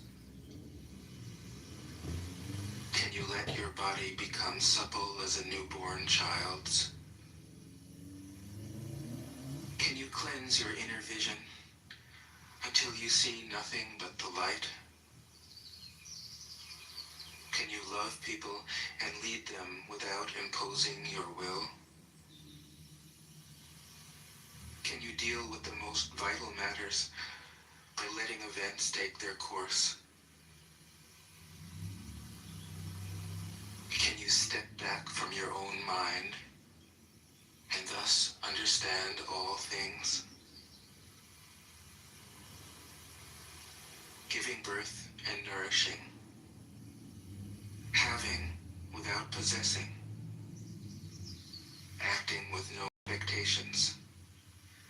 Leading and not trying to control. This is the supreme virtue.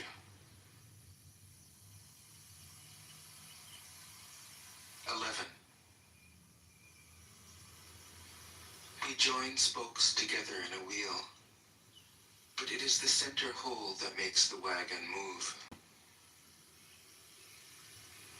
We shape clay into a pot,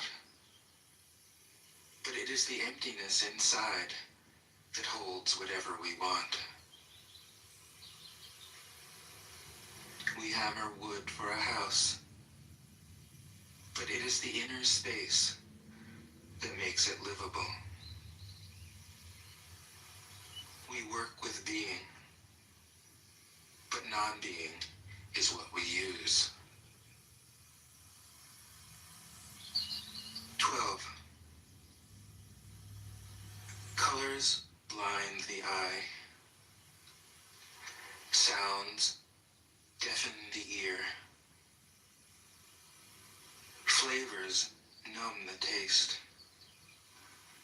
Thoughts weaken the mind. Desires wither the heart. The master observes the world, but trusts his inner vision. He allows things to come and go. His heart is open as the sky.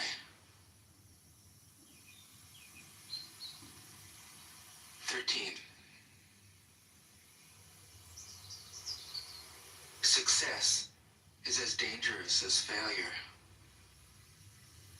Hope is as hollow as fear. What does it mean that success is as dangerous as failure? Whether you go up the ladder or down it, your position is shaky. When you stand with your 2 feet on the ground, you will always keep your balance. What does it mean that hope is as hollow as fear? Hope and fear are both phantoms that arise from thinking of the self. When we don't see the self as self, what do we have to fear? See the world as yourself. Have faith in the way things are. Love the world as yourself. Then you can care for all things. 14. Look, and it can't be seen. Listen, and it can't be heard. Reach, and it can't be grasped. Above, it isn't bright. Below, it isn't dark. Seamless, unnameable, it returns to the realm of nothing.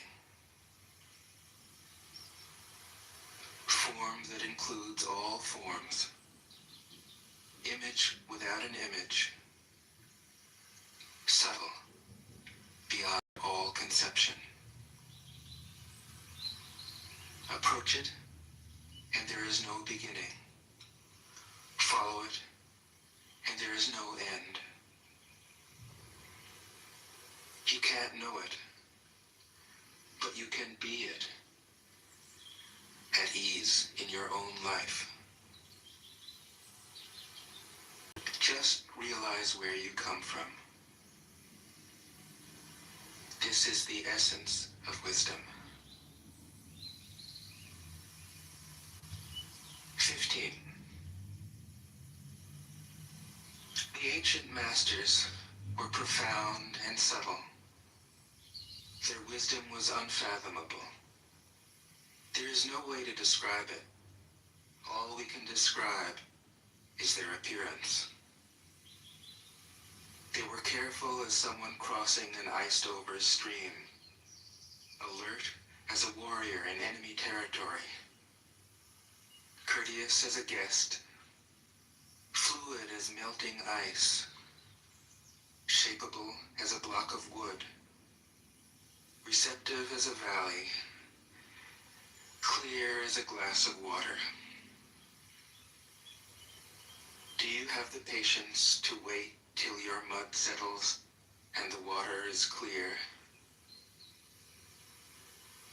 Can you remain unmoving till the right action arises by itself? The master doesn't seek fulfillment. Not seeking, not expecting. She is present and can welcome all things. 16. Empty your mind of all thoughts. Let your heart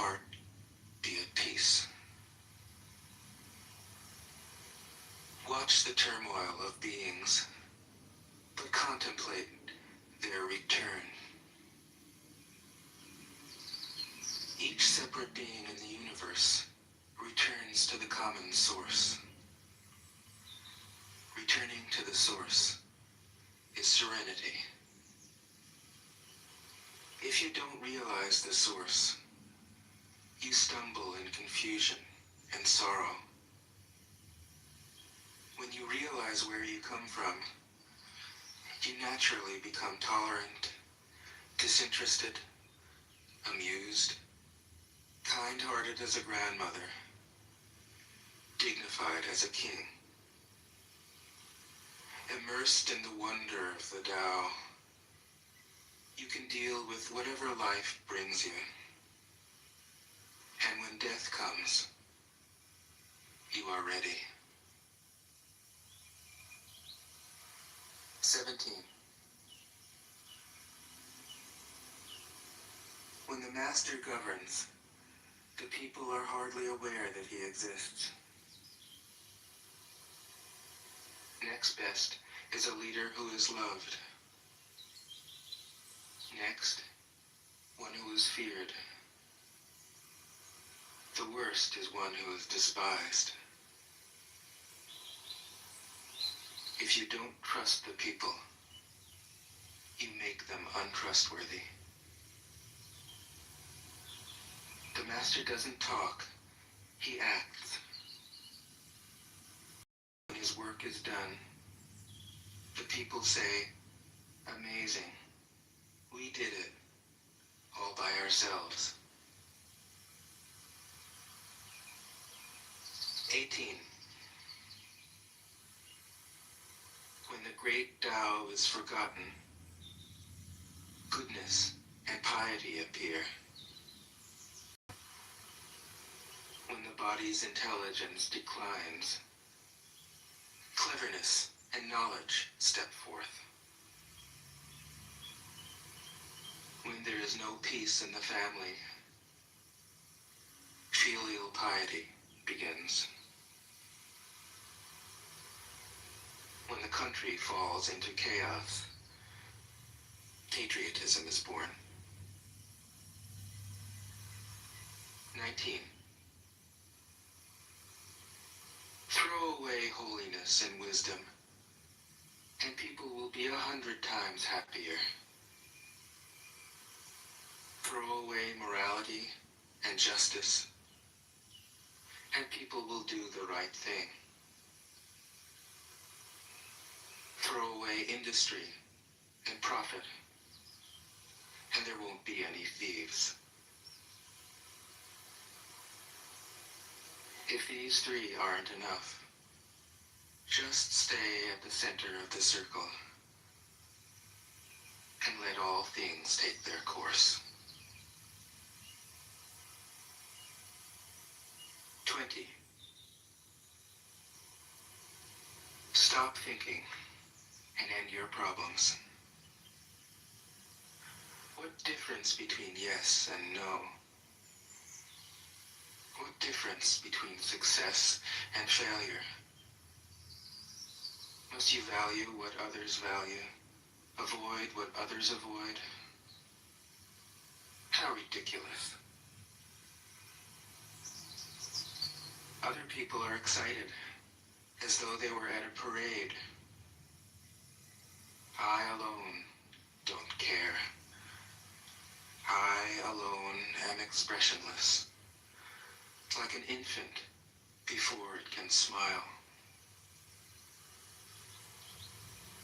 Other people have what they need. I alone possess nothing. I alone drift about like someone without a home. I am like an idiot. My mind is so empty. Other people are bright. I alone am dark. Other people are sharp. I alone am dull. people have a purpose. I alone don't know. I drift like a wave on the ocean. I blow as aimless as the wind. I am different from ordinary people. I drink from the great mother's breasts. 21. The master keeps her mind always at one with the Tao. That is what gives her her radiance. The Tao is ungraspable. How can her mind be at one with it? Because she doesn't cling to ideas. The Tao is dark and unfathomable. How can it make her radiant? Because she lets it. Since before time and space were, the Tao is. It is beyond is and is not. How do I know this is true? I look inside myself and see.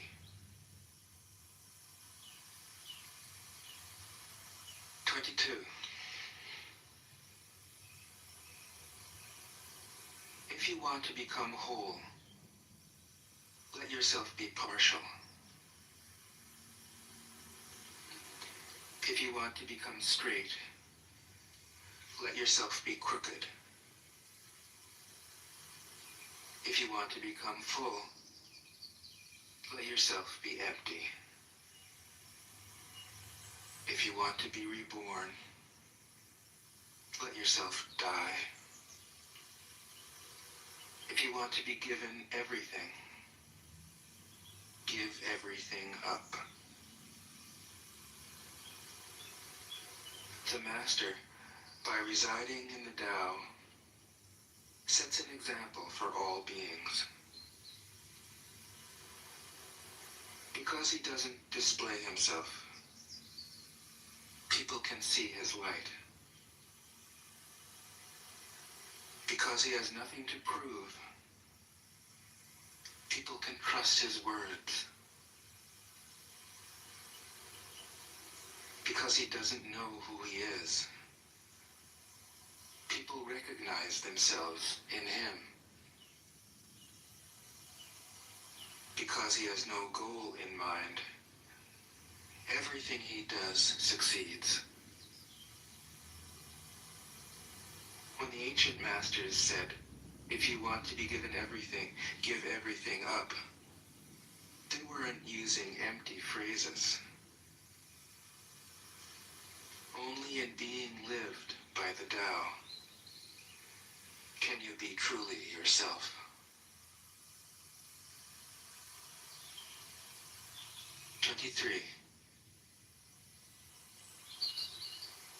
Express yourself completely, then keep quiet.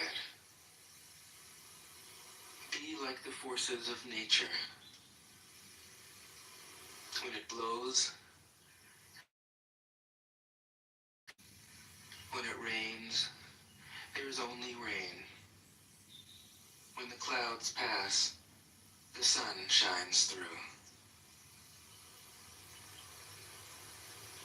If you open yourself to the Tao, you are at one with the Tao, and you can embody it completely. If you open yourself to insight, you are at one with insight, and you can use it completely. If you open yourself to loss, you are at one with loss, and you can accept it completely. Open yourself to the Tao, then trust your natural responses, and everything will fall into place. 24. He who stands on tiptoe does stand firm. He who rushes ahead doesn't go far.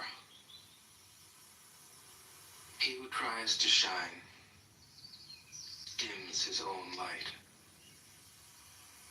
He who defines himself can't know who he really is.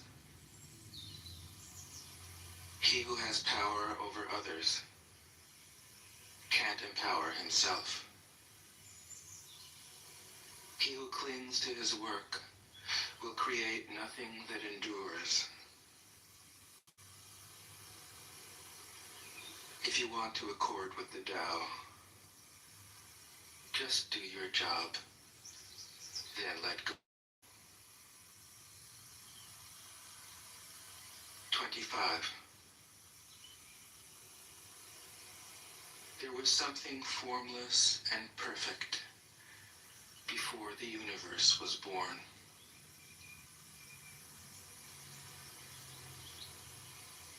It is serene, empty, solitary, unchanging, infinite, eternally present.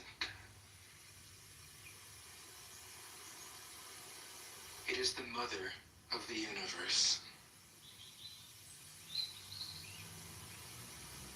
For lack of a better name, I call it the Tao.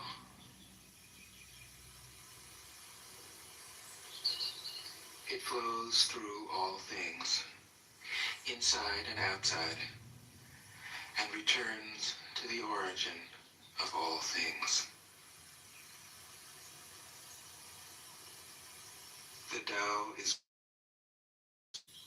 the universe is great. Earth is great. Man is great. These are the four great powers. Man follows the earth. Earth follows the universe.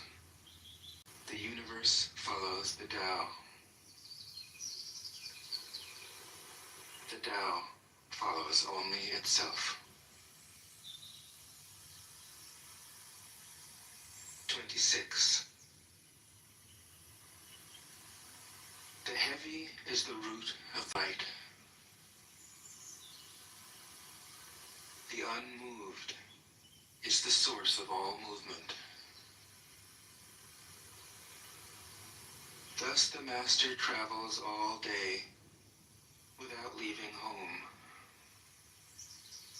However splendid the views, she stays serenely in herself.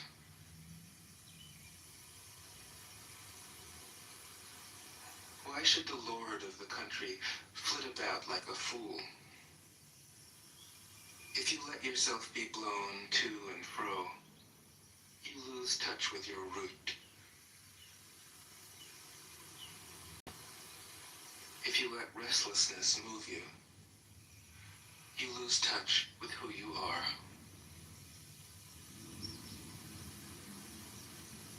27. A good traveler has no fixed plans and is not intent upon arriving. A good artist lets his intuition lead him wherever it wants. A good scientist has freed himself of concepts and keeps his mind open to what is. Thus the master is available to all people and doesn't reject anyone. He is ready to use all situations and doesn't waste anything.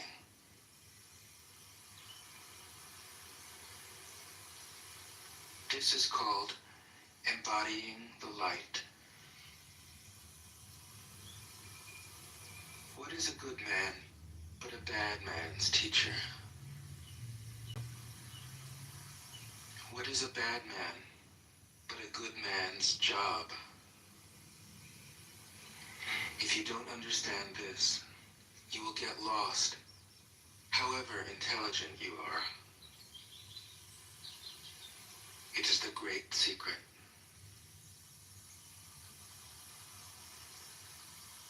"28. Know the male, yet keep to the female.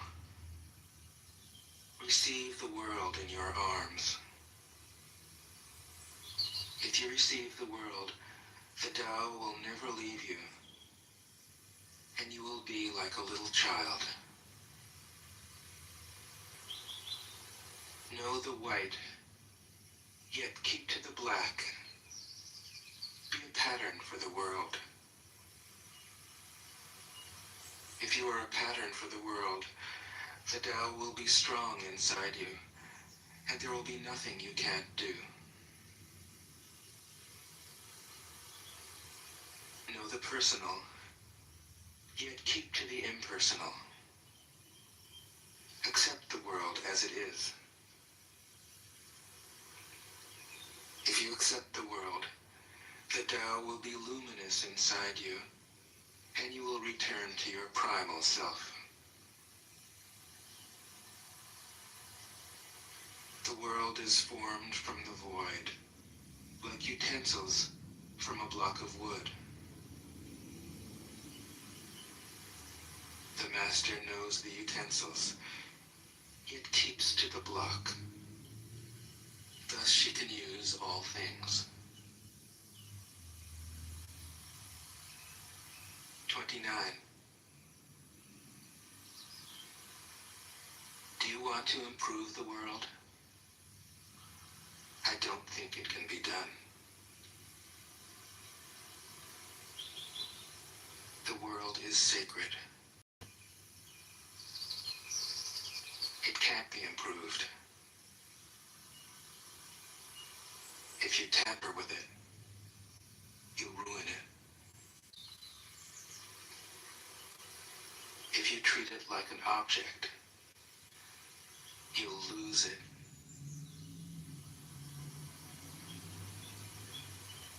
There's a time for being ahead, a time for being behind,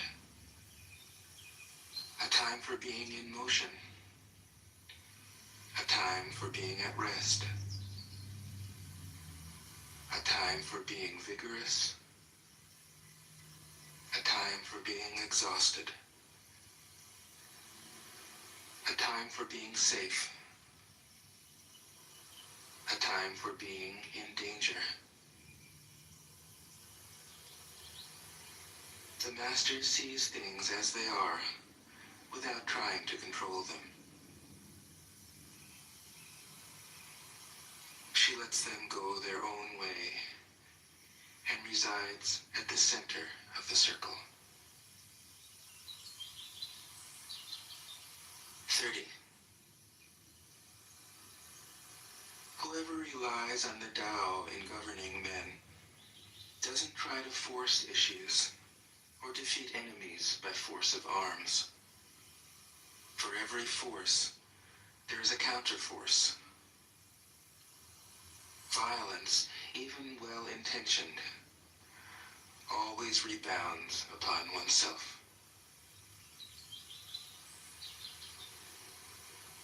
The master does his job and then stops. He understands that the universe is forever out of control, and that trying to dominate events goes against the current of the Tao. Because he believes in himself, he doesn't try to convince others. Because he is content with himself, he doesn't need others' approval. Because he accepts himself, the whole world accepts him. 31. Weapons are the tools of violence, All decent men detest them. Weapons are the tools of fear. A decent man will avoid them, except in the direst necessity, and if compelled, will use them only with the utmost restraint. Peace is his highest value. If the peace has been shattered, how can he be content?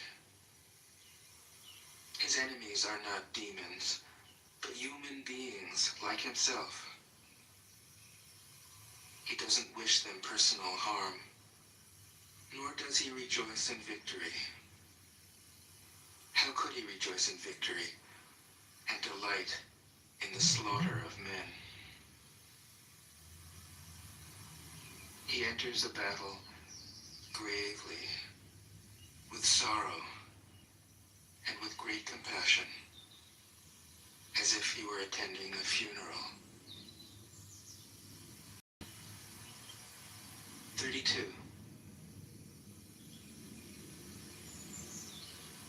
The Tao can't be perceived.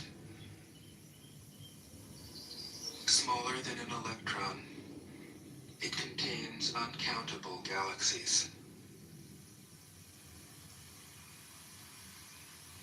If powerful men and women could remain centered in the Tao, all things would be in harmony.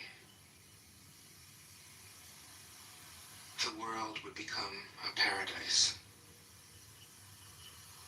All people would be at peace, and the law would be written in their hearts. When you have names and forms, know that they are provisional. When you have institutions, know where their functions should end. Knowing when to stop, you can avoid any danger.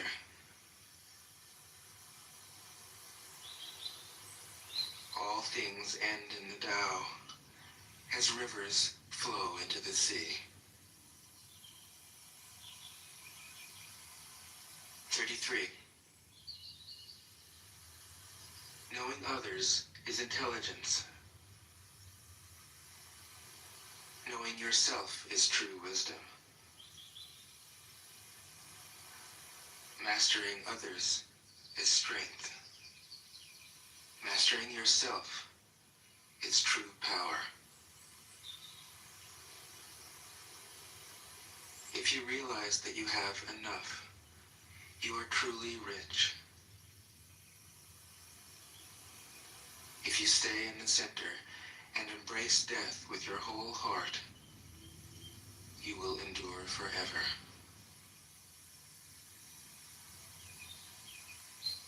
"34.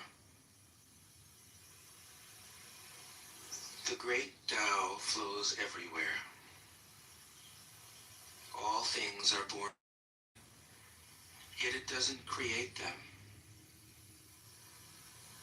It pours itself into its work, yet it makes no claim. It nourishes infinite worlds, yet it doesn't hold on to them. Since it is merged with all things and hidden in their hearts, it can be called humble. Since all things vanish into it, and it alone endures, it can be called great.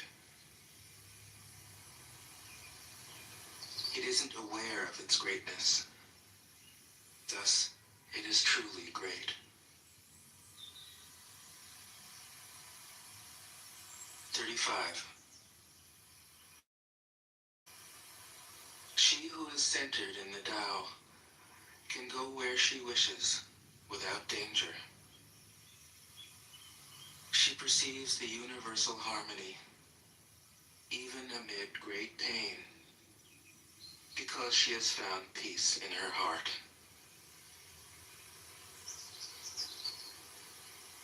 Music or the smell of good cooking may make people stop and enjoy. But words that point to the Tao seem monotonous and without flavor. When you look for it, there is nothing to say. When you listen for it, there is nothing to hear. When you use it, it is inexhaustible. 36. If you want to shrink something, you must first allow it to expand. If you want to get rid of something, you must first allow it to flourish. If you want to take something, you must first allow it to be given.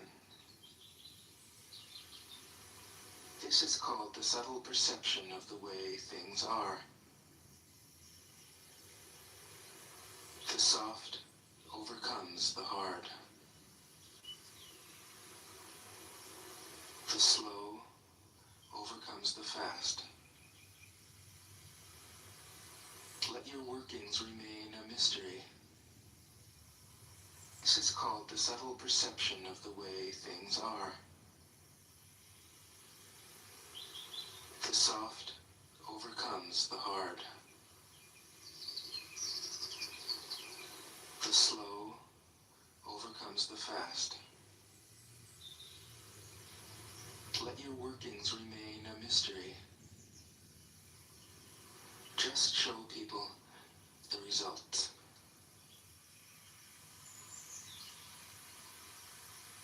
37.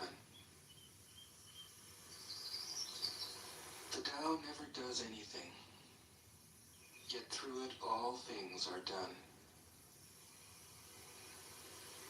If powerful men and women could center themselves in it, the whole world would be transformed by itself in its natural rhythms.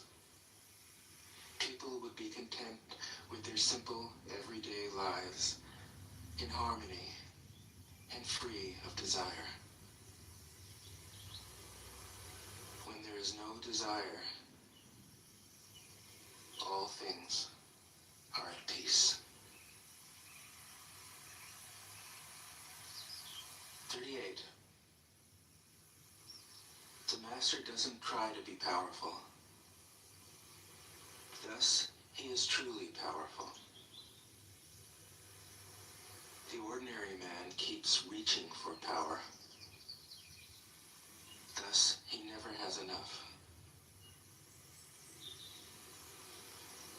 The master does nothing, yet he leaves nothing undone.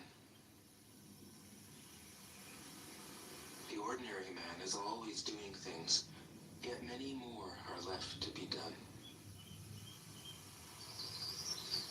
The kind man does something, yet something remains undone. The just man does something, and leaves many things to be done.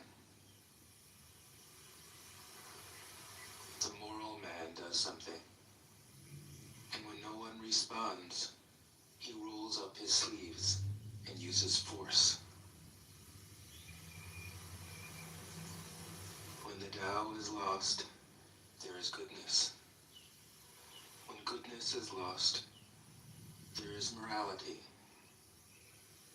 When morality is lost, there is ritual. Ritual is the husk of true faith, the beginning of chaos. Therefore, the master concerns himself with the depths and not the surface, with the fruit and not the flower. He has no will of his own. He dwells in reality and lets all illusions go.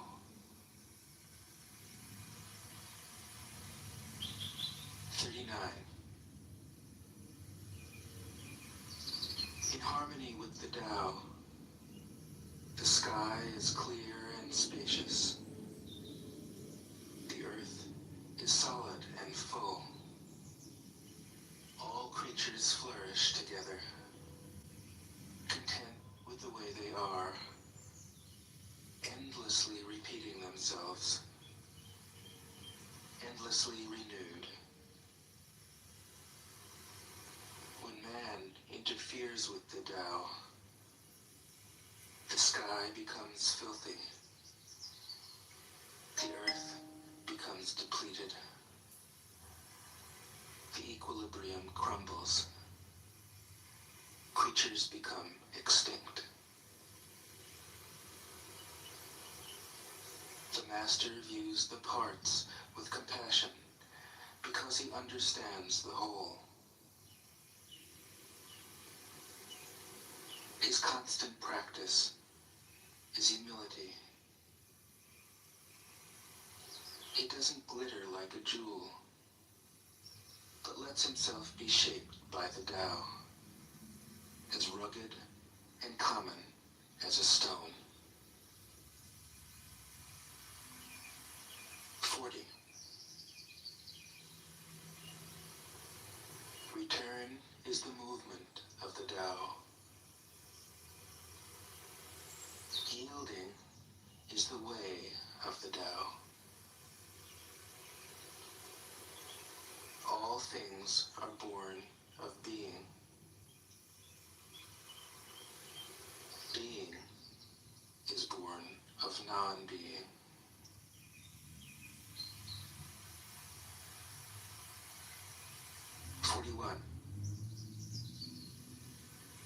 When a superior man hears of the Tao, he immediately begins to embody it. When an average man hears of the Tao, he half believes it, half doubts it. When a foolish man hears of the Tao, he laughs out loud. If he didn't laugh, it wouldn't be the Tao. Thus it is said, the path into the light seems dark. The path forward seems to go back. The direct path seems long. True power seems weak. True purity seems tarnished. True steadfastness seems changeable. True clarity seems obscure. The greatest art seems unsophisticated. The greatest love seems indifferent. The greatest wisdom seems childish. The Tao is nowhere to be found, yet it nourishes and completes all things. 42. The Tao gives birth to one. One gives birth to two. Two gives birth to three. Three gives birth to all things. All things have their backs to the female and stand facing the male. When male and female combine, all things achieve harmony. Ordinary men hate solitude, but the master makes use of it, embracing his aloneness, realizing he is one with the whole universe. 43. The gentlest thing in the world overcomes the hardest thing in the world. That which has no substance enters where there is no space. This shows the value of non-action. Teaching without words, performing without actions. That is the master's way.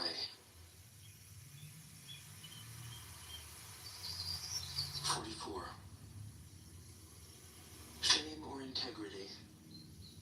Which is more important? Money or happiness? Which is more valuable? Success or failure? Which is more destructive? If you look to others for fulfillment, you will never truly be fulfilled.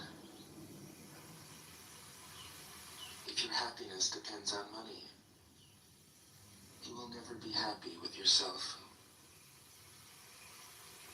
Be content with what you have. Rejoice in the way things are. When you realize there is nothing lacking, the whole world belongs to you. 45. True perfection seems imperfect, yet it is perfectly itself. True fullness seems empty, yet it is fully present. True straightness seems crooked. True wisdom seems foolish. True art seems artless. The master allows things to happen. She shapes events as they come.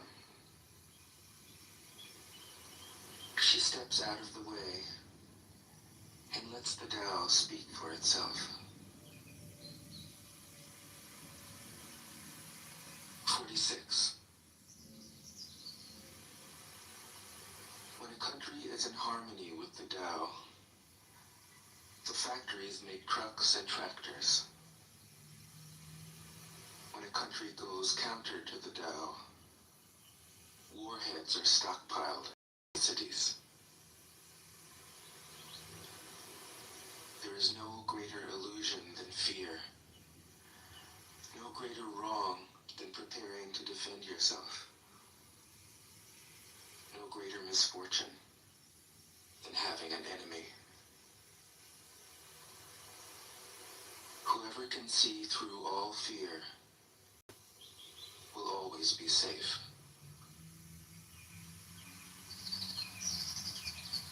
47. Without opening your door, you can open your heart to the world. Without looking out your window, you can see the essence of the Tao. The more you know, the less you understand. The master arrives without leaving, sees the light without looking, achieves without doing a thing.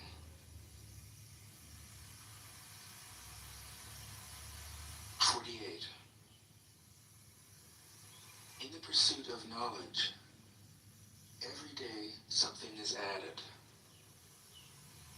In the practice of the Tao, every day something is dropped. Less and less do you need to force things, until finally you arrive at non-action. When nothing is done, nothing is left undone. True mastery can be gained by letting things go their own way. It can't be gained by interfering.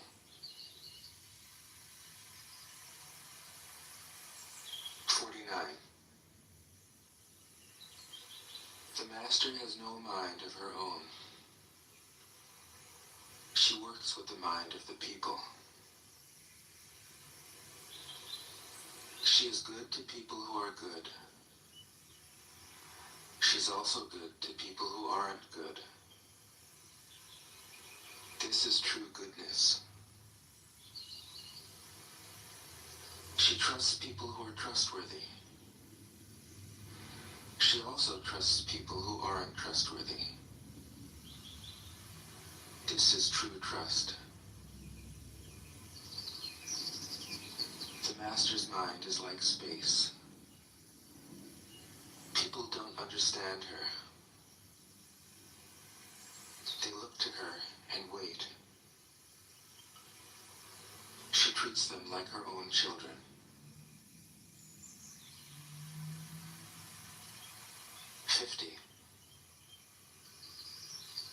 The master gives himself up to whatever the moment brings. He knows that he is going to die, and he has nothing left to hold on to. No illusions in his mind, no resistances in his body. He doesn't think about his actions. They flow from the core of his being. He holds nothing back from life. Therefore, he is ready for death, as a man is ready for sleep after a good day's work. 51. Every being in the universe is an expression of the Tao. It springs into existence, unconscious, perfect, free, takes on a physical body, lets circumstances guide it. That is why every being spontaneously honors the Tao. The Tao gives birth to all beings, nourishes them, maintains them, cares for them, comforts them, protects them, takes them back to itself, creating without possessing, acting without expecting, guiding without interfering. That is why love of the Tao is in the very nature of things.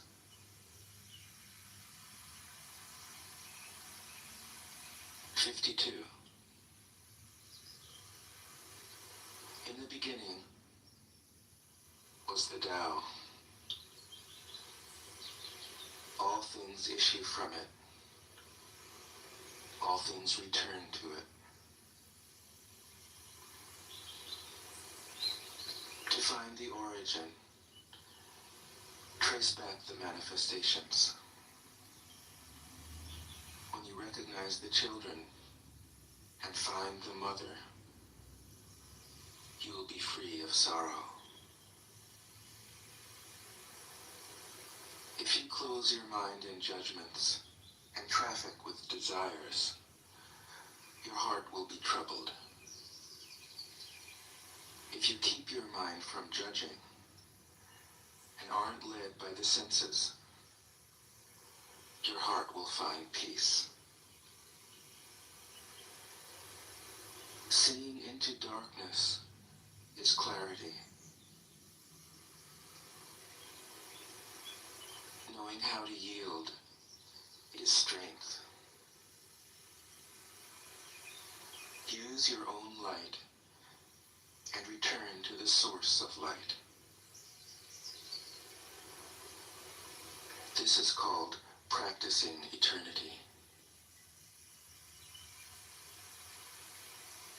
53. The great way is easy, yet people prefer the side paths. Be aware when things are out of balance. Stay centered within the Tao. When rich speculators prosper, while farmers lose their land. When government officials spend money on weapons instead of cures. When the upper class is extravagant and irresponsible, while the poor have nowhere to turn. All this is robbery and chaos. It is not in keeping with the Tao. 54. Whoever is planted in the Tao will not be rooted up. Whoever embraces the Tao will not slip away. Her name will be held in honor from generation to generation. Let the Tao be present in your life, and you will become genuine. Let it be present in your family, and your family will flourish. Let it be present in your country, and your country will be an example to all countries in the world. Let it be present in the universe, and the universe will sing. How do I know this is true? By looking inside myself. 55. He who is in harmony with the Tao is like a newborn child. Its bones are soft, its muscles are weak, but its grip is powerful. It doesn't know about the union of male and female, yet its penis can stand erect. So intense is its vital power. It can scream its head off all day, yet it never becomes hoarse. So complete is its harmony. The Master's power is like this. He lets all things come and go effortlessly, without desire. He never expects results. Thus he is never disappointed. He is never disappointed. Thus his spirit never grows old.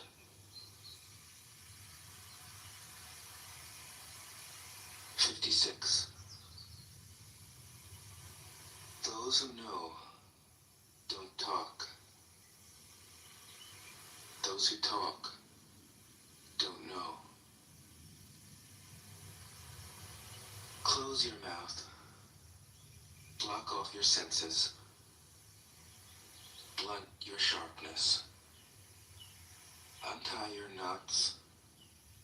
Soften your glare. Settle your dust. This is the primal identity. Be like the Tao. It can't be approached or withdrawn from, benefited or harmed, honored or brought into disgrace. It gives itself up continually. That is why it endures. 57. If you want to be a great leader, you must learn to follow the Tao. Stop trying to control. Let go of fixed plans and concepts, and the world will govern itself. The more prohibitions you have, the less virtuous people will be. The more weapons you have, the less secure people will be. The more subsidies you have, the less self-reliant people will be. Therefore, the Master says, I go of the law, and people become honest. I let go of economics, and people become prosperous. I let go of religion, and people become serene.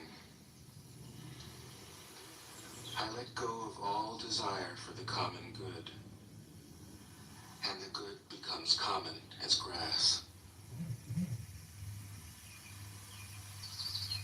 58. If a country is governed with tolerance, the people are comfortable and honest. If a country is governed with repression, the people are depressed and crafty. When the will to power is in charge, the higher the ideals, the lower the results. Try to make people happy, and you lay the groundwork for misery. Try to make people moral, and you lay the groundwork for vice. Thus the Master is content to serve as an example and not to impose her will. She is pointed, but doesn't pierce. Straightforward, but supple. Radiant, but easy on the eyes. 59. For governing a country well, there is nothing better than moderation. The mark of a moderate man is freedom from his own ideas. Tolerant like the sky, all-pervading like sunlight, firm like a mountain, supple like a tree in the wind. He has no destination in view, and makes use of anything life happens to bring his way. Nothing is impossible for him. Because he has let go, he can care for the people's welfare, as a mother cares for her child.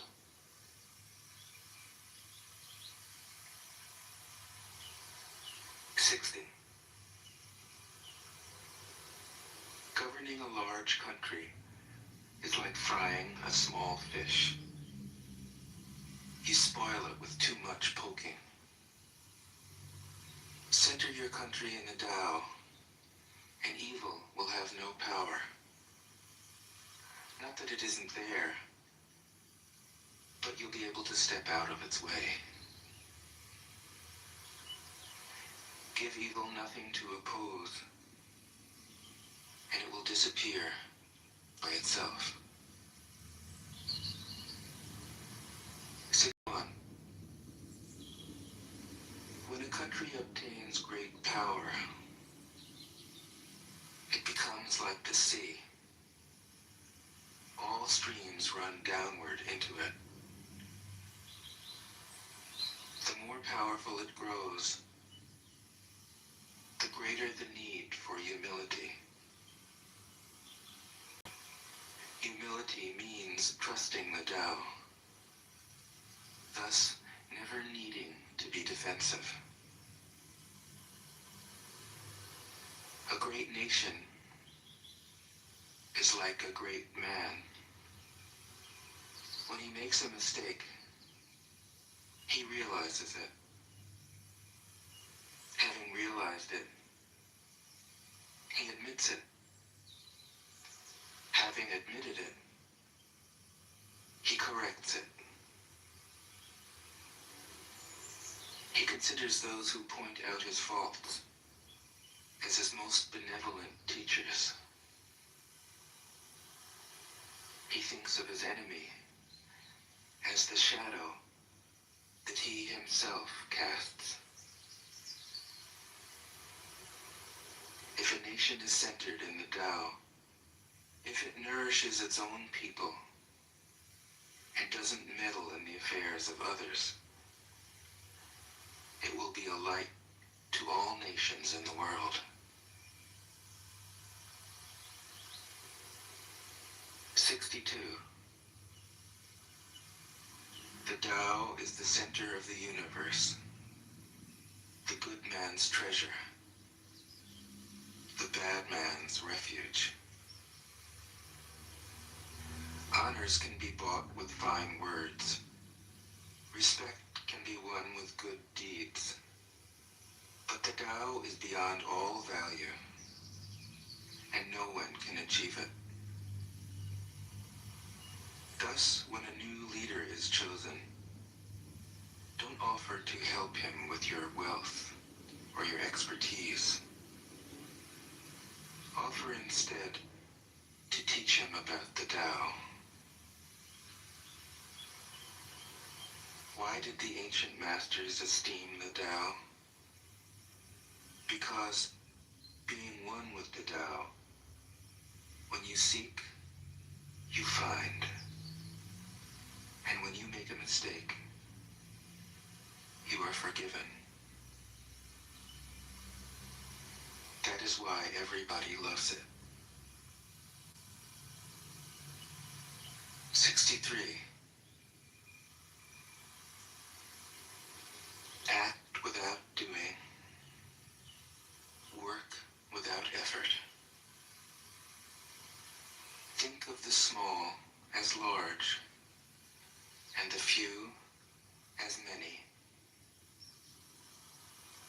Confront the difficult while it is still easy. Accomplish the great task by a series of small acts. The master never reaches for the great. Thus she achieves greatness. When she runs into a difficulty, she stops and gives herself to it. She doesn't cling to her own comfort. Thus, problems are no problem for her. 64. What is rooted is easy to nourish. What is recent is easy to correct. What is brittle is easy to break. What is small is easy to scatter. Prevent trouble before it arises. Put things in order before they exist. The giant pine tree grows from a tiny sprout. The journey of 1,000 miles starts from beneath your feet. Rushing into action, you fail. Trying to grasp things, you lose them. Forcing a project to completion, you ruin what was almost ripe. Therefore, the master takes action by letting things take their course. He remains as calm at the end as at the beginning. He has nothing, thus has nothing to lose. What he desires is non-desire. What he learns is to unlearn. He simply reminds people of who they have always been. He cares about nothing but the Tao. Thus, he can care for all things. 65. The ancient masters didn't try to educate the people, but kindly taught them to not know. When they think that they know the answers, people are difficult to guide. When they know that they don't know, people can find their own way. If you want to learn how to govern, avoid being clever or rich. The simplest pattern is the clearest. Content with an ordinary life, you can show all people the way back to their own true nature.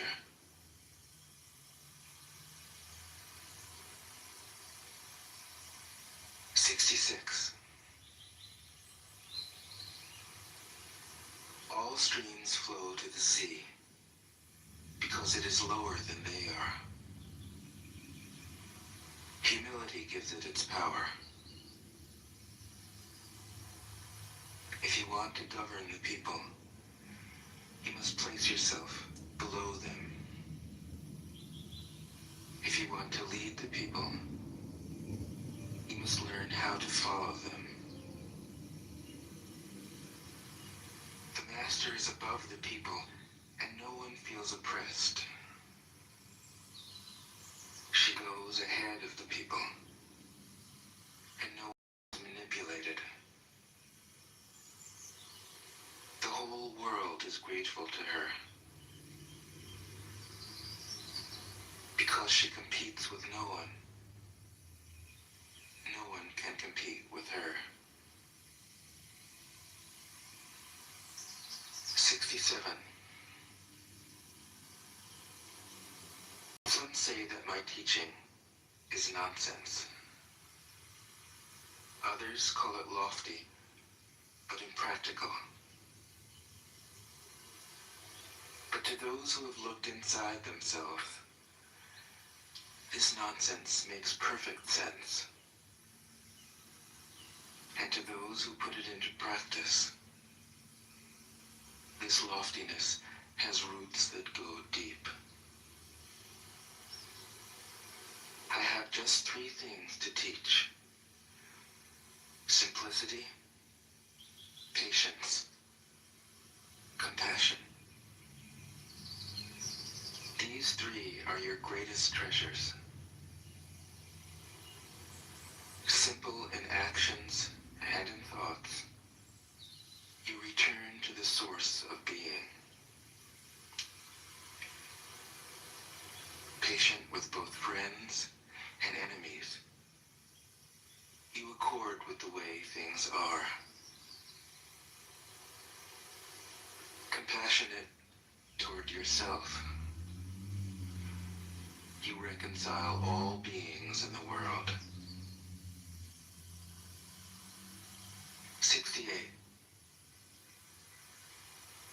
The best athlete wants his opponent at his best. The best general enters the mind of his enemy. The best businessman serves the communal good. The best leader follows the will of the people. All of them embody the virtue of non-competition. Not that they don't love to compete, but they do it in the spirit of play. In this, they are like children, and in harmony with the Tao. 69. The generals have a saying: rather than make the first move, it is better to wait and see. Rather than advance an inch, it is better to retreat a yard.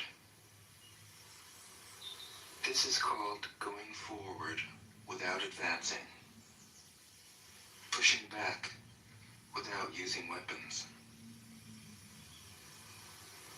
There's no greater misfortune than underestimating your enemy. Underestimating your enemy means thinking that he is evil. Thus, you destroy your three treasures and become an enemy yourself. When two great forces oppose each other, the victory will go to the one that knows how to yield. 70. My teachings are easy to understand and easy to put into practice. Yet your intellect will never grasp them, and if you try to practice them, you'll fail. My teachings are older than the world. How can you grasp their meaning? If you want to know me, look inside your heart. 71. Not knowing is true knowledge. Presuming to know is a disease. First realize that you are sick. Then you can move toward health. The master is her own physician. She has healed herself of all knowing. Thus, she is truly whole. 72. When they lose their sense of awe, people turn to religion. When they no longer trust themselves, they begin to depend upon authority. Therefore, the master steps back so that people won't be confused. He teaches without a teaching, so that people will have nothing to learn. 73. The Tao is always at ease. It overcomes without competing, answers without speaking a word, arrives without being summoned, accomplishes without a plan. Its net covers the whole universe, and though its meshes are wide, it doesn't let a thing slip through. 74.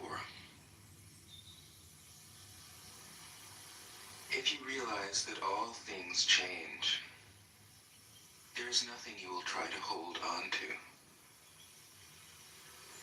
If you aren't afraid of dying, there's nothing you can't achieve. Trying to control the future is like trying to take the master carpenter's place. When you handle the master carpenter's tools, chances are that you'll cut your hand. 75. When taxes are too high, people go hungry. When the government is too intrusive, people lose their spirit. Act for the people's benefit. Trust them. Leave them alone. 77. 76. Men are born soft and supple. Dead, they are stiff and hard. Plants are born tender and pliant. Dead, they are brittle and dry. Thus, whoever is stiff and inflexible is a disciple of death. Whoever is soft and yielding is a disciple of life. The hard and stiff will be broken. The soft and supple will prevail. 77. As it acts in the world, the Tao is like the bending of a bow. The top is bent downward. The bottom is bent up. It adjusts excess and deficiency so that there is perfect balance. It takes from what is too much and gives to what isn't enough. Those who try to control, who use force to protect their power, go against the direction of the Tao. They take from those who don't have enough and give to those who have far too much. The master can keep giving because there is no end to her wealth. She acts without expectation, succeeds without taking credit, and doesn't think that she is better than anyone else. 78. Nothing in the world is as soft and yielding as water. Yet for dissolving the hard and inflexible, nothing can surpass it. The soft overcomes the hard. The gentle overcomes the rigid. Everyone knows this is true, but few can put it into practice. Therefore, the master remains serene in the midst of sorrow. Evil cannot enter his heart because he has given up helping. He is people's greatest help. True words seem paradoxical. 79. Failure is an opportunity. If you blame someone else, there is no end to the blame. Therefore, the master fulfills her own obligations and corrects her own mistakes. She does what she needs to do and demands nothing of others. 80. If a country is governed wisely, its inhabitants will be content. They enjoy the labor of their hands and don't waste time inventing labor-saving machines. Since they do love their homes, they aren't interested in travel. There may be a few wagons and boats, but these don't go anywhere. There may be an arsenal of weapons, but nobody ever uses them. People enjoy their food, take pleasure in being with their families, spend weekends working in their gardens, delight in the doings of the neighborhood. And even though the next country is so close that people can hear its roosters crowing and its dogs barking, they are content to die of old age without ever having gone to see it. 81. True words aren't eloquent. Eloquent words aren't true. Wise men don't need to prove their point. Men who need to prove their point aren't wise. The master has no possessions. The more he does for others, the happier he is. The more he gives to others, the wealthier he is. The Tao nourishes by not forcing, by not dominating. The master leads.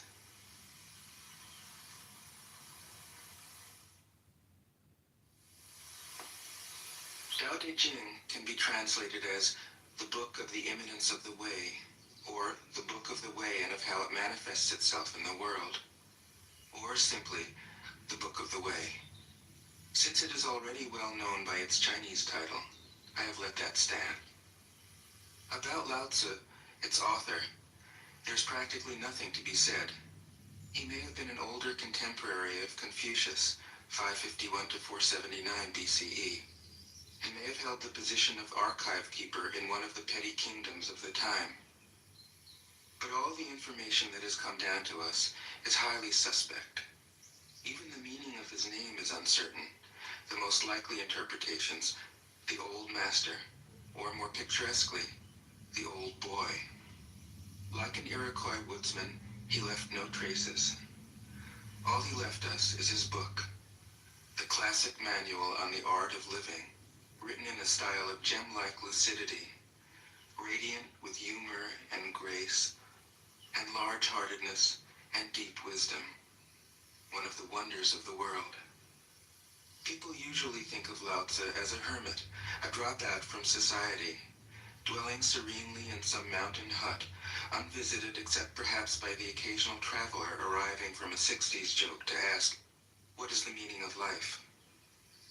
But it's clear from his teachings that he deeply cared about society, if society means the welfare of one's fellow human beings.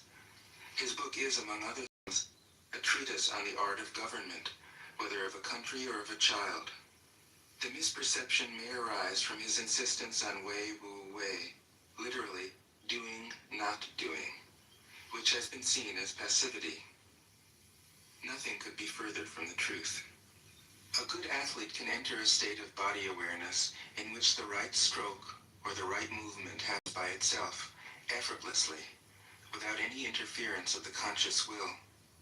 This is a paradigm for non-action, the purest and most effective form of action. The game plays the game. The poem writes the poem. We can't tell the dancer from the dance. Less and less do you need to force things, until finally you arrive at non-action. When nothing is done, nothing is left undone. Nothing is done because the doer has wholeheartedly vanished into the deed. The fuel has been completely transformed into flame. This nothing is in fact everything. It happens when we trust the intelligence of the universe in the same way that an athlete or a dancer trusts the superior intelligence of the body. Hence Lao Tzu's emphasis on softness. Softness means the opposite of rigidity, and is synonymous with suppleness, adaptability, endurance. Anyone who has seen a Tai Chi or Aikido master doing not doing will know how powerful this softness is. Lao Tzu's central figure is a man or woman whose life is in perfect harmony with the way things are. This is not an idea, it is a reality. I have seen it. The master has mastered nature, not in the sense of conquering it, but of becoming it. In surrendering to the Tao, in giving up all concepts, judgments, and desires, her mind has grown naturally compassionate. She finds, deep in her own experience, the central truths of the art of living, which are paradoxical only on the surface, that the more truly solitary we are, the more compassionate we can be. The more we let go of what we love, the more present our love becomes. The clearer our insight into what is beyond good and evil, the more we can embody the good. Until finally she is able to say, in all humility, I am the Tao, the truth, the life. The teaching of the Tao Te Ching is moral in the deepest sense, unencumbered by any concept of sin. The master doesn't see evil as a force to resist, but simply as an opaqueness, a state of self-absorption, which is in disharmony with the universal process, so that, as with a dirty window, the light can't shine through. This freedom from moral categories allows him his great compassion for the wicked and the selfish. Thus, the master is available to all people and doesn't reject anyone. He is ready to use all situations and doesn't waste anything. This is called embodying the light. What is a good man but a bad man's teacher? What is a bad man but a good man's job? If you don't understand this, you will get lost, however intelligent you are. It is the great secret. The listener will notice that in the many passages where Lao Tzu describes the master, I've used the pronoun she at least as often as he. The Chinese language doesn't make a distinction. In English, we have to choose. But since we are all potentially the master, since the master is essentially us, I felt it would be untrue to present a male archetype, as other versions have ironically done. Ironically, because of all the great world religions, the teaching of Lao Tzu is by far the most female. Of course, you'd feel free throughout the recording to substitute he for she, or vice versa. As to method, I worked from Paul Karas's literal version, which provides English equivalents, often very quaint ones, alongside each of the Chinese ideograms. I also consulted dozens of translations into English, German, and French. But the most essential preparation for my work was a 14 years long course of Zen training, which brought me face to face with Lao Tzu and his true disciples and heirs, the early Chinese Zen masters. With great poetry, the freest translation is sometimes the most faithful. We must try its effect as an English poem, Dr. Johnson said. That is the way to judge of the merit of a translation. I have often been fairly literal, or as literal as one can be with such a subtle, kaleidoscopic book as the Tao Te Ching. But I have also paraphrased, expanded, contracted, interpreted, worked with the text, played with it, until it became embodied in a language that felt genuine to me. If I haven't always translated Lao Tzu's words, my intention has always been to translate his mind. Describing the indescribable, teaching the unteachable, pointing the way to the way. What does Lao Tzu think he is doing here? It can't be done. No way. Hence, Po Chu-yi, poet and stand-up comedian, wrote, "He who talks doesn't know, he who knows doesn't talk." That is what Lao Tzu told us in a book of 5,000 words. If he was the one who knew, how could he have been such a blabbermouth?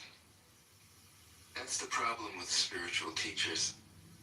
They have to be blabbermouths. But their words are, in the traditional Buddhist metaphor, fingers pointing at the moon.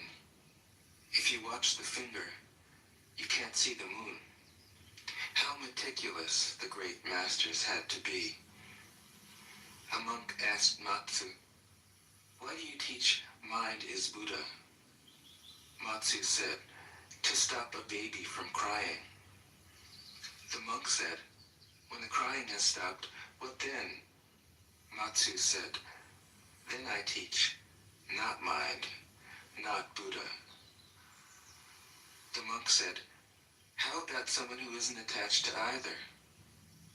Matsu said, I would tell him, not beings. The monk said, and what if you met a man unattached to all things? What would you tell him? Matsu said, I would just let him experience the great Tao. In fact, the truth is right before our eyes, right under our noses.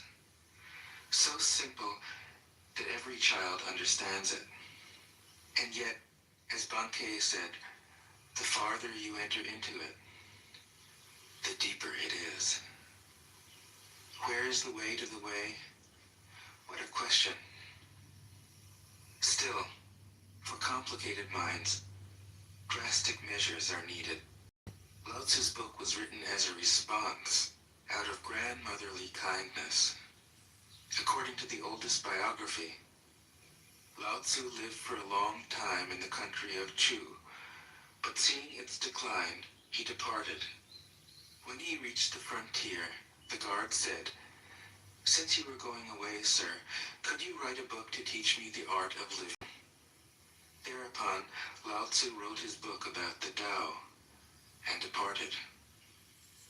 This is legend, but it is an accurate description of the way in which true teaching happens. He who knows doesn't talk, but words are no hindrance for him. He uses them as he would use gardening tools. When someone asks, he answers.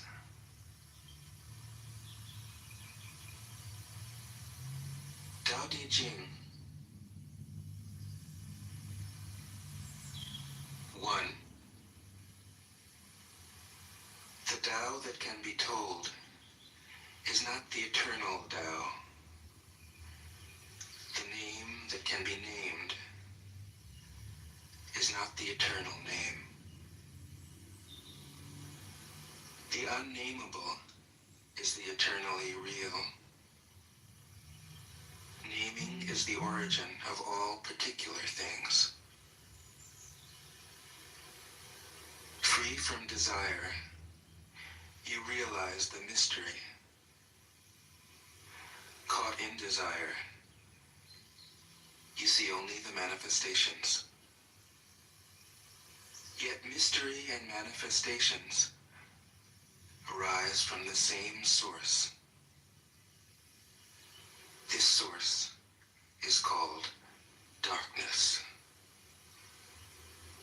Darkness within darkness. The gateway to all understanding. 2. When people see some things as beautiful, other things become ugly. When people see some things as good, other things become bad. Being and non-being create each other. Difficult and easy support each other. Long and short define each other. High and low depend on each other. Before and after follow each other. Therefore the master acts without doing anything and teaches without saying anything. Things arise and she lets them come. Things disappear and she lets them go. She has but doesn't possess, acts but doesn't expect. When her work is done, she forgets it. That is why it lasts forever. 3. If you overesteem great men, people become powerless. If you overvalue possessions, people begin to steal. The Master leads, emptying people's minds and filling their cores by weakening their ambition and toughening their resolve. He helps people lose everything they know, everything they desire, and creates confusion in those who think that they know. Practice not doing, and everything will fall into place. 4. The Tao is like a well, used but never used up. It is like the eternal void, filled with infinite possibilities. It is hidden but always present. I don't know who gave birth to it. It is older than God.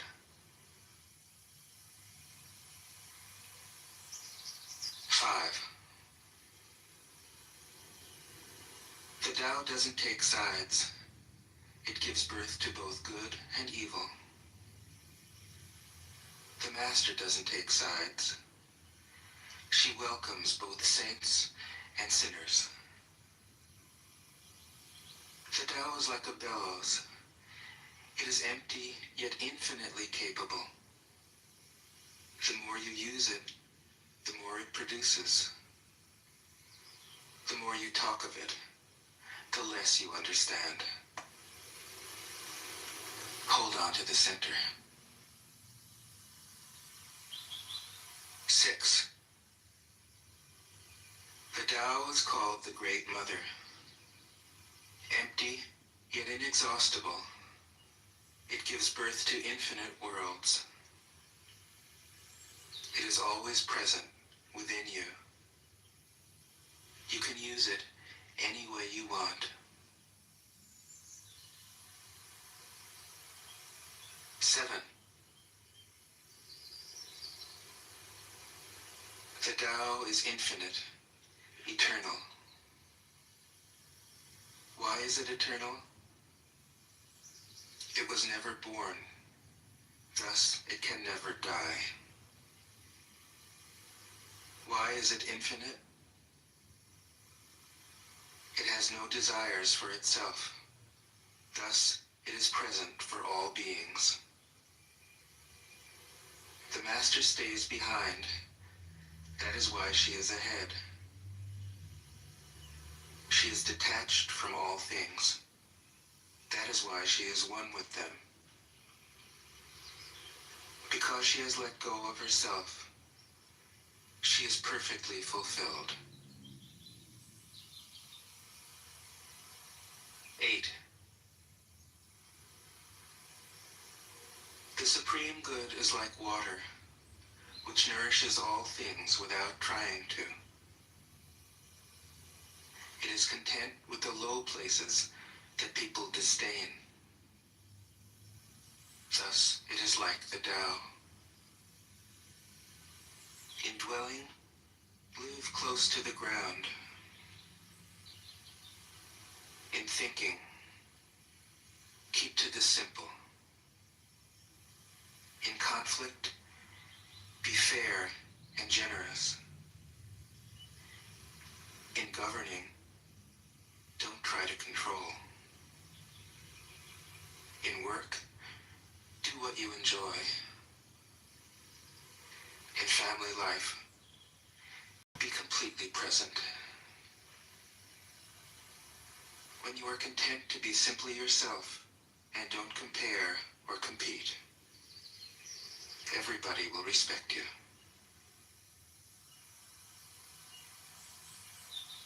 9. Fill your bowl to the brim. It will spill. Keep sharpening your knife, and it will blunt. Chase after money and security, and your heart will never unclench. Care about people's approval, and you will be their prisoner. Do your work, then step back. The only path to serenity. 10. Can you coax your mind from its wandering and keep to the original oneness? Can you let your body become supple as a newborn child's? Can you cleanse your inner vision until you see nothing but the light? Can you love people and lead them without imposing your will? Can you deal with the most vital matters by letting events take their course? Can you step back from your own mind and thus understand all things? Giving birth and nourishing. Having without possessing. Acting with no expectations. Leading and not trying to control. This is the supreme virtue.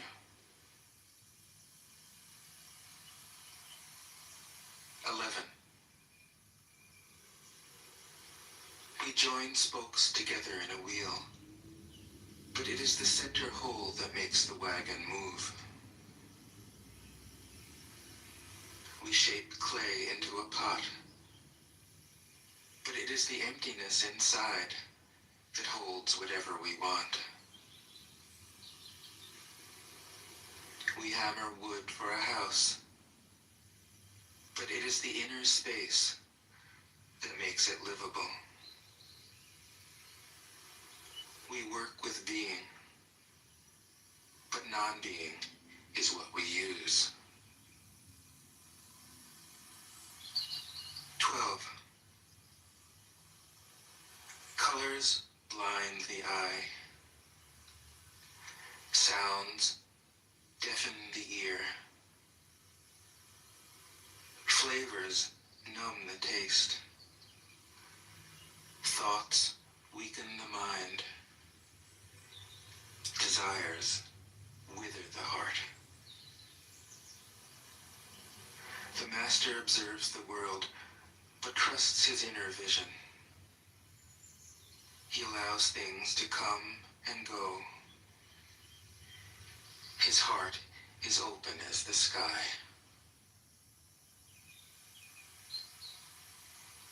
13.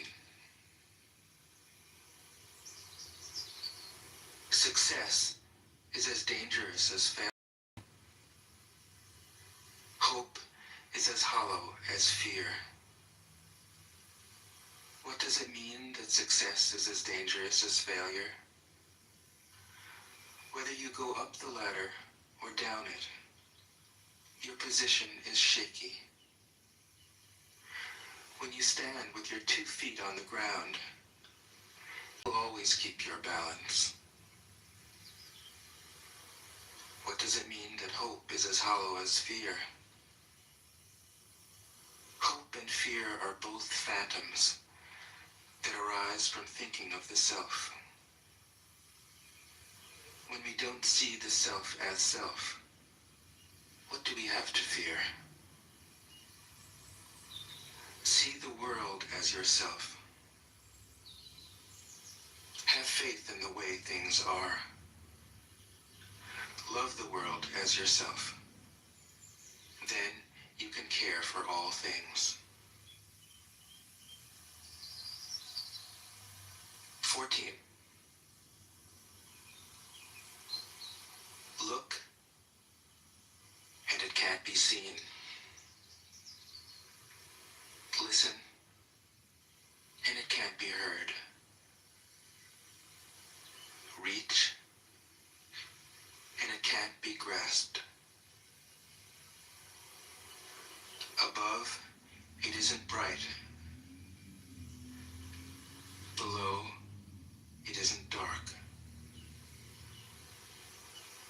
Seamless, unnameable, it returns to the realm of nothing. Form that includes all forms. Image without an image. Subtle, beyond all conception. Approach it, and there is no beginning. Follow it, and there is no end. You can't know it, but you can be it, at ease in your own life. Just realize where you come from. This is the essence of wisdom. 15. The ancient masters were profound and subtle. Their wisdom was unfathomable. There is no way to describe it. All we can describe is their appearance. They were careful as someone crossing an iced-over stream, alert as a warrior in enemy territory, courteous as a guest, fluid as melting ice, shapeable as a block of wood, receptive as a valley, clear as a glass of water. Do you have the patience to wait till your mud settles and the water is clear? Can you remain unmoving till the right action arises by itself? The master doesn't seek fulfillment. Not seeking, not expecting. She is present and can welcome all things. 16. Empty your mind of all thoughts. Let your heart be at peace. Watch the turmoil of beings, but contemplate their return. Each separate being in the universe returns to the common source. Returning to the source is serenity. If you don't realize the source, you stumble in confusion and sorrow. When you realize where you come from, you naturally become tolerant, disinterested, amused, kind-hearted as a grandmother, dignified as a king. Immersed in the wonder of the Tao, you can deal with whatever life brings you. And when death comes, you are ready. 17. When the master governs, the people are hardly aware that he exists. Next best is a leader who is loved. Next, one who is feared. The worst is one who is despised. If you don't trust the people, you make them untrustworthy. The master doesn't talk, he acts. When his work is done, the people say, "Amazing, we did it, all by ourselves." 18. When the great Tao is forgotten, goodness and piety appear.